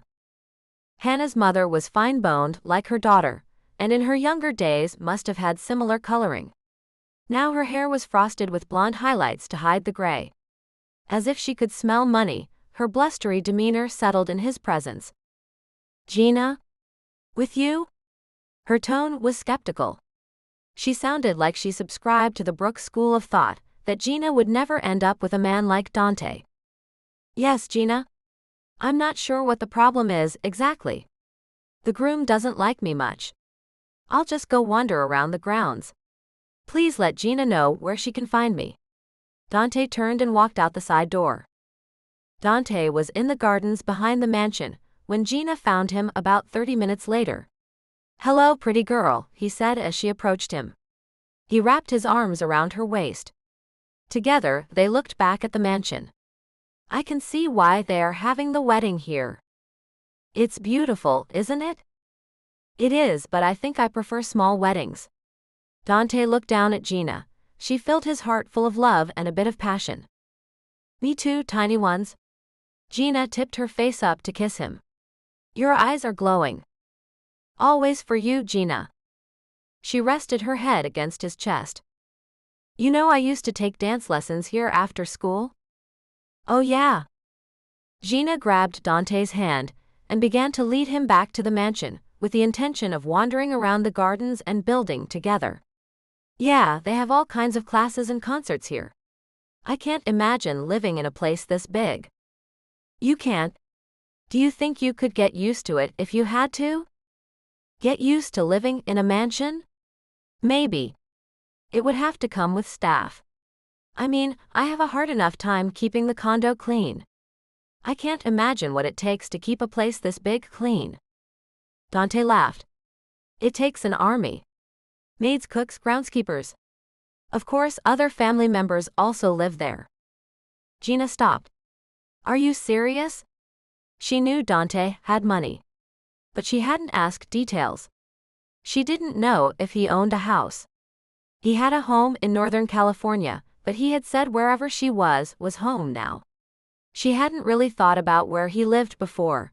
She guessed she'd assumed he lived in an apartment or a similar condo. Dante squinted up at the building. He began gesturing to different areas along the roof. Well, it's not this style, of course. And bigger. He turned, sweeping his arm along the west side of the mansion and back. There is an extra wing. He looked down at Geena. We don't have to live there if you don't want. But we'll always have rooms there available for us. You are serious? Geena smiled with laughter. Dante nodded. Shrieks from a loud argument pulled their attention away from discussions of living in a mansion. They walked around the side and headed toward the yelling they heard. Geena caught the flash of a black dress, and they saw Tim roughly running his hands through his hair. He had been arguing with someone. But there were too many women in black dresses this evening to begin to guess who it might have been. Tim turned. He saw Dante and rushed him. There was no one there to restrain him this time. Dante gently pushed Geena out of the way and sidestepped Tim's charge. Tim! Tim! Stop it! Geena began yelling. Tim stopped himself and turned, charging back toward the taller man. Again, Dante smoothly moved at the last second, letting Tim pass right by him. Tim's face was splotchy red and he began to pant, his nostrils flared, his lip curled into a snarl. He was the one who looked like a wild animal, not Dante. Dante was calm, self-possessed. Tim barreled straight into Dante, a tackling maneuver from his days as a football player. Dante took the attack and stepped back with a force. He reached over and pulled Tim's jacket up and over his head, shoving Tim back off him. Geena yelled again. Tim! Jesus, Tim, stop it. Someone had come out the door to see what the continued noise was. Geena heard the door close behind her, but she didn't pay attention. She wasn't worried for Dante, she knew what he was capable of. She was worried for Hannah. Tim didn't need to become injured the night before the wedding. Geena didn't want to lose Hannah as a friend if Dante seriously hurt Tim. Something he could easily do. Tim rushed at Dante again. Dante boxed his ears, spun him around, and shoved him away. Hannah ran out of the door and stood next to Geena. What the hell? She waved her practice bouquet at the two men fighting. He just attacked Dante. He won't stop. What's his problem? Geena replied, also wildly waving her arms at the men fighting like animals. Tim tackled Dante again. Dante spun him around, wrapping his arm across Tim's neck. More people came out to watch the fight. Tim dropped to one knee. It appeared that Dante had successfully restrained him, subduing him. Then with the force of two arms, Tim rammed an elbow into Dante's solar plexus. Dante let go, gasping. Tim spun and threw a right hook. That's for attacking my girlfriend. Dante easily blocked the blow and shoved Tim away from him. I never touched Hannah. He ducked, dodging another right hook. Tim was an aggressive fighter, but ineffectual. He continued lunging and missing. Sweating, he tore his jacket off and threw it to the ground. He lunged again. "Keep away from," Tim growled a name, but it was garbled and impossible to understand. Dante stepped to the side with the grace of a dancer, and nailed Tim with a chop to the back of the neck. Tim stumbled but caught himself. He seemed oblivious to the gathering group of onlookers. All his rage focused on Dante. His failed attempts at actually hitting Dante amplified his blind hatred for the man. Tim lunged again, and tried to reach out to grab at Dante. Again, Dante gracefully maneuvered out of his range. Tim changed his tactic of attack. Instead of lunging for Dante, he lifted his fists like a boxer, rolled his shoulders up, and began bouncing on the balls of his feet, darting back and forth. Dante smoothly circled around. His eyes never left Tim's. Tim continued to punch and throw his fists at Dante. Dante countered by knocking Tim's punches off to the side, never giving Tim an opportunity to land a punch, never attempting to punch Tim in return. "Tim, stop it. What are you talking about? He didn't do anything," Hannah yelled. Tim wasn't listening. There was now a crowd of guests witnessing the fight. Hannah's mother began pushing other men toward the two fighting, trying to get them to break it up. Dante looked at Geena and mouthed, "I'm sorry." She understood this to mean he was going to end the fight. Since Tim was not backing down, this meant he was going to have to hurt Tim enough to stop him. She bit her lip and nodded her head. She grabbed Hannah's arm and leaned in to tell her, warning her. Hannah looked panic-stricken. "No." Brooke ran out of the door and stood next to Hannah. Her brow wrinkled with confusion as she looked back and forth between the two men fighting and Hannah and Geena. Tim threw another punch at Dante. This time Dante caught Tim's fist, rotated him, locking the elbow straight, then punched him in the ribs just under his armpit. Tim staggered back, holding his side. He paused, trying to catch his breath. It appeared that he might actually stop attacking. He ran to tackle Dante again. He hit Dante in the ribs with his shoulder. Dante let himself be lifted. As he fell back to the ground, he pulled Tim with him, smashing Tim's face into his knee. Tim stood, reeling back, grabbing the bridge of his nose.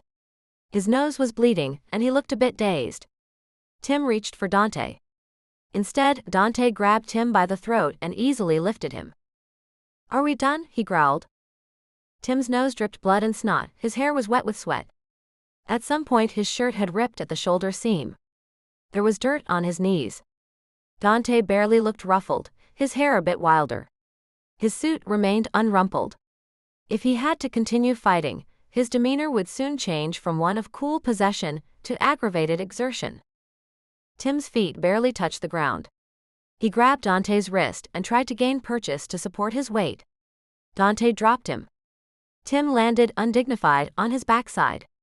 Dante, thinking they were done, turned away slightly. Tim took this to be an opening and lunged again.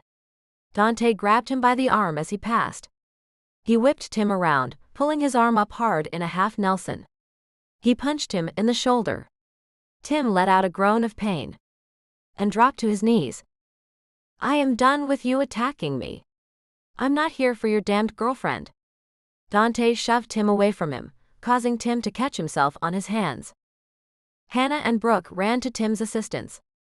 "And I'm not here for your fiancé." Hannah, Brooke, Hannah's parents, and Tim's parents all began talking at once. The rest of the onlookers stood in silent confusion. "What are you doing here?" Brooke yelled at Dante. "What does he mean, girlfriend?" Hannah asked. Her mother also asked a similar question of Tim's mother. Dante stalked toward Tim, pointing menacingly.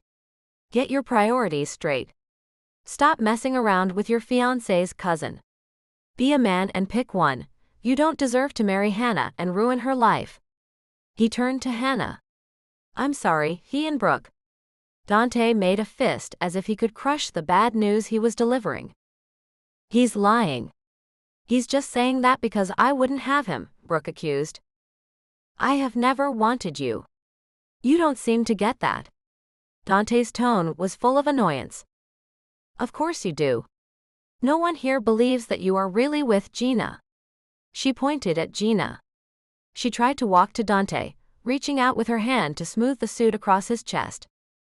He stepped away from her. I'm not here for you. I'm here with my wife. Your wife? I'm what men want. She gesticulated wildly at Hannah. Do any of you think Tim really wanted Hannah for anything more than her money? He wanted me. Just like you're supposed to. Brooke started to look like a crazy person. Her eyes were wide, and she flailed her arms about. You can't have married Geena, she's fat. Geena had enough. She grabbed Brooke by the shoulder and spun her around. Shut up. Geena slapped her, leaving a bright red mark on Brooke's cheek. When did you get married? Hannah poured Geena another glass of champagne. It's paid for, might as well enjoy it. She drank directly from the bottle. She and Geena sat on the steps of the grand staircase, the stairs on which Hannah was supposed to have made her dramatic entrance for the wedding ceremony. Tim and his friends had already left. Hannah's mother had rallied and began directing the center staff to put away all the tables and chairs. There would not be a wedding happening the next day. She had already sent Hannah's father and his guests, and all the extra family members on to the restaurant. The catering was paid for, no need to let it go to waste. Tim's parents and family had been invited, but neither Tim nor Brooke would be welcome. They had left together. Brooke helped a bleeding Tim limp off after Hannah's father yelled at him for wasting his money and breaking his little girl's heart. Tim's parents immediately offered their sincerest apologies to Hannah's mother. On Wednesday, at the nursing home, just my parents and Gran. Dante stood across the room, talking quietly with the pastor. Geena watched as he massaged his ribs. So, were you going to tell me? I didn't want to usurp your glory. We were going to have a big party next year, and just tell everyone we eloped. She held up her flute for more champagne. It wouldn't exactly be a lie, just delayed truth. You know how bad off Gran is. This way, she saw me get married. Something I know she never expected. She might even remember it. Hannah patted her on the knee. She nodded her head and took another long pull on the champagne bottle. Gonna need another few of these if I'm gonna get properly drunk. Hannah began to stand. Hannah's mother handed her a second open bottle. Your friend, your husband, she corrected herself. How did he know? Geena shrugged. It's what he does. I watched that fight. She shook her head. He could have hurt Tim at any time, couldn't he have? I believe so. Geena nodded. She had known Hannah's mother for as long as she'd known Hannah, but she wasn't sure how upset Mrs. Harris was with her for having brought Dante. Well, I shouldn't say this. I wish he had done a bit more than break that jerk's nose. Mom. Hannah began laughing. Her mother and Geena joined her. I'm sorry, Hannah. Dante approached the three women. I understand if you need to hate me, but don't blame Geena for my actions. Hannah shook her head. How come none of us saw that? Hannah squinted up at him, handing him the bottle of champagne. He wiped the rim and took a drink. I had my suspicions based on some things Geena had just mentioned in passing. Honestly, I didn't have confirmation until we heard the fight right before he tried to jump me out there. He passed the bottle back. You know Brooke couldn't stand the idea of either of you having a man that she couldn't have. She said as much back at the Grand Canyon. She honestly thought I would leave Geena if she said she wanted me. Dante looked into his wife's eyes. He held out his hand to her. Standing, Geena took Dante's hand. He pulled her into an embrace. As if I would want any other woman than my mate. He lowered his lips to hers, kissing her long and deep. Epilogue 1. Geena stood in the middle of a large rec room. The entire room was bigger than the first floor of her condo. Dante had given up living here to be with her. The party Dante's mother was throwing to welcome Geena to the family was nothing she'd expected. You're looking a little polaxed, dear, Karen, Dante's mother said. I'm feeling a little polaxed, Geena replied. All these people, it's a bit overwhelming, Geena admitted. Well, I was about to say no one here bites. But you know better, don't you? Geena laughed with Karen. Everyone has been so nice. I'm waiting for the other shoe to drop. I feel like someone is going to come up and tell me it's all a farce. Why would you say that? Dante's sister Ari said as she joined Geena and her mother. I love Dante, but I'm waiting for him to wake up and change his mind. Why on earth would you think something like that, Geena? He loves you. Look at me, Ari. He's completely out of my league. Ari stepped back and looked Geena up and down. Geena couldn't read her expression, but how could she not judge Gina's weight, her comfortable old jeans and t-shirt? You're beautiful, and I know I've only known you for a few days, but I do know my brother. You are out of his league, and he's well aware of it. Don't sell yourself short. Be happy you found each other. He's not going anywhere. Thanks, but it's a hard feeling to shake, like I'm an imposter. It overwhelms me from time to time. I think we all feel that way at times. But don't doubt Dante. I've never seen him happier. I am glad he found you. Ari leaned in and kissed Geena on the cheek. Connie just put out more guacamole. You're going to want to get some before it's all gone. Geena moved out to the patio where the cook, Connie, and the kitchen staff had set up a huge buffet and ran the grill. Dante had described the estate, the house, the grounds, and the huge garage that used to be horse stables. But somewhere in her head, Geena had expected everyone to be formal and glamorous, like on TV. She was in the middle of a large family barbecue with lots of food and even more wine, and kids running around screaming. Her idea of a large, rich family in Northern California was clearly based on her experiences of rich Southern families and television. The difference was radical. Well, at least in her experience it was. Parties of any kind at Hannah's were always formal. Even barbecues required dresses. Geena had packed expecting to have to dress to the nines at least once, if not twice. Instead, she'd met Dante's family while wearing jeans and the Santa Fe t-shirt she picked up on the trip when she met him. Hey Geena, have you met Ethan yet? Morgan's wife, Honey, a tall strawberry blonde, walked up to her balancing a baby on her hip. No, I haven't. In an artful move, Honey took the plate of food from Geena's hands and swept the baby into her arms. Geena half expected Honey to comment on the food. After all, in her experience with anyone who ever worked as a model, they always made some comment on Geena's food or her weight in regards to food. But Honey was not Brooke. And Geena needed to not judge all thin blondes on Brooke's behavior. This is Caro's youngest, Ethan. Geena cooed at the baby in her arms. Have you and Dante made any plans on having kids? Honey asked. Geena handed the baby back quickly, as if he was contagious. Not really. We just got married, maybe in a few years but not yet. Oh, I've got baby fever bad, but Morgan is dragging his heels. In the meantime, I keep borrowing this guy from Caro. As if on cue, Ethan started fussing. Of course, one of the benefits to borrowing a baby is you can return him. She made a funny face at the baby. Let's go find Mommy. Geena turned and located her plate on a table where Honey had set it down. Hey pretty girl. Dante sauntered up to Geena. His smile gleamed and her heart skipped a beat. Hey sweetie. Geena tilted her head for a kiss. His kisses curled her toes every time. Dante reached onto her plate, stole a chip, and scooped up some of Connie's famous guacamole. Shane offered to buy the chopper. The one you just got? You sure you want to do that? You've barely had time to ride it. That's why I'm considering his offer. Dante took another chip full of guacamole. I wanted to check with you first. Why? It's your bike.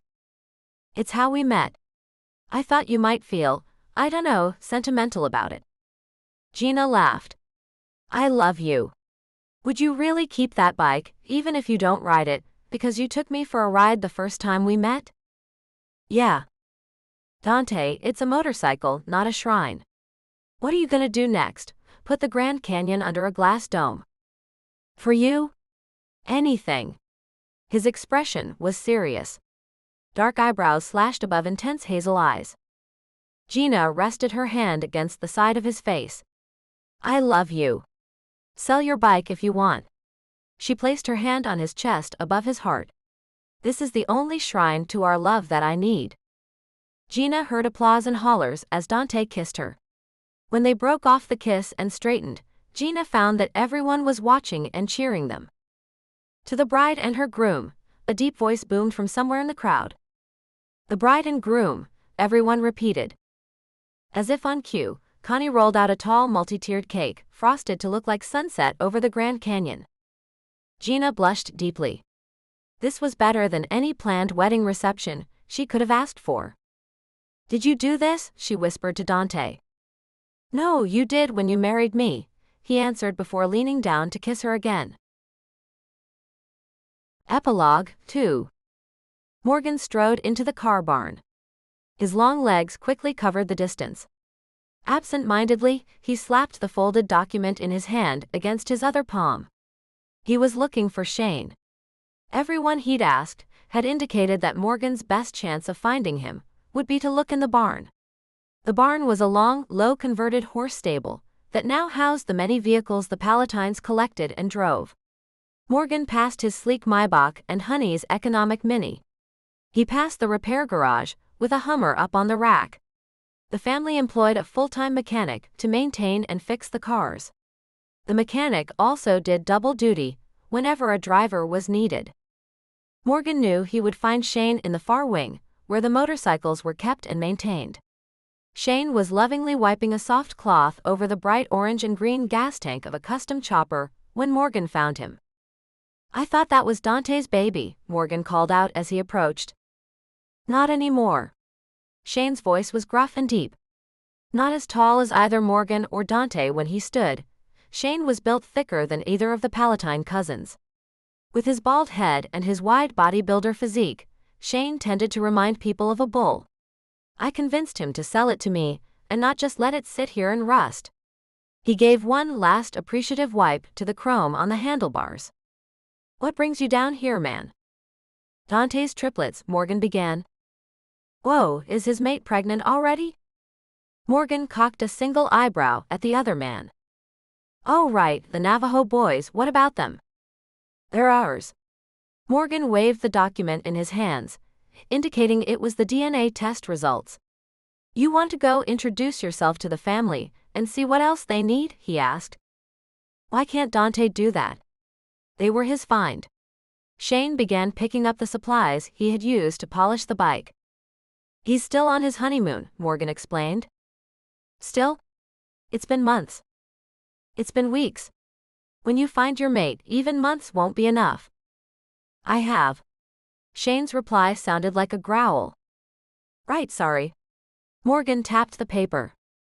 Speaking of, I need to go see her. Make a delivery. Shane shrugged. She's married, Morgan reminded him. I'm well aware of that, but I need to go make sure she's all right. It's been a few months since I stopped by. Time to let her fuss over me, ruffle her husband's feathers, see the kids. And you're sure she's your mate? Have been since forever. I swore to protect her always. Of course back then, I really didn't know what all that meant. I've known since I was 12 that I would lay down my life to protect her. And by the time she was 16, well, that's when it slammed into me like a truck. Never really expected it to, well, you know. Mental castration? Yeah. Shane chuckled. Why bother when you know it's not her, right? I'm not a monk, don't get me wrong. But it's just not worth scratching that itch some years. Morgan nodded in understanding. Right.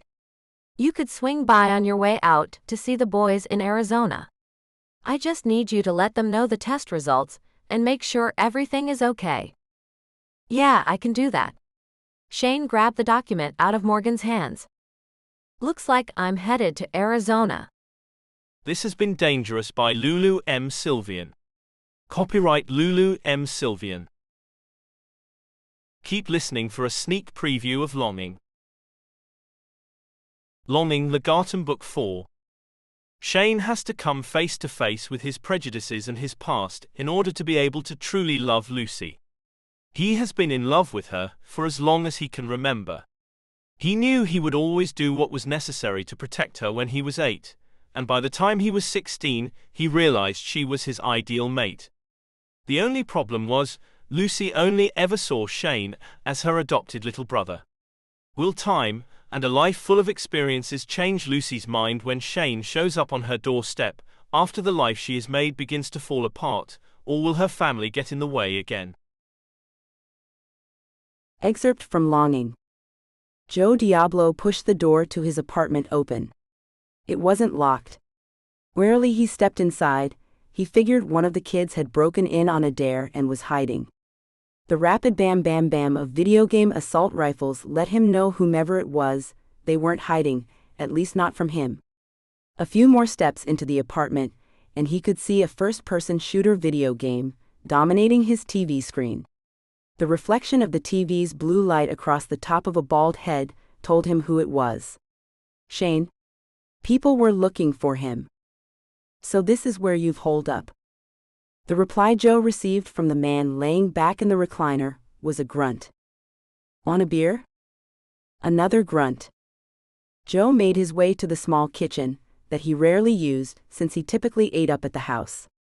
Why cook for yourself when Connie was a master chef and fed everyone? His refrigerator, however, was always stocked with beer.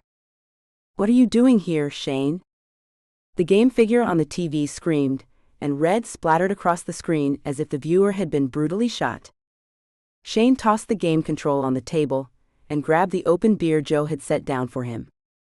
I'm shirking my responsibilities. You gonna narc on me?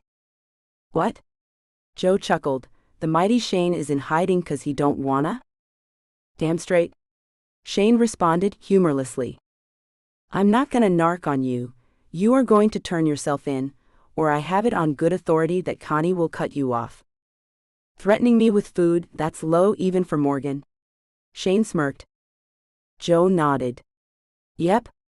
My understanding is it's Honey's idea. That woman has a mean streak. Well, she has to, she's playing with wolves. Anything to gain advantage over us, right? Between you and me, I don't think she plays fair. So you gonna call in? Shane stood groaning. I'll do one better. I'll go up to the house, put on my big boy pants and deal with this. Joe snorted at the term big boy pants. Shane shot him a glare. I know.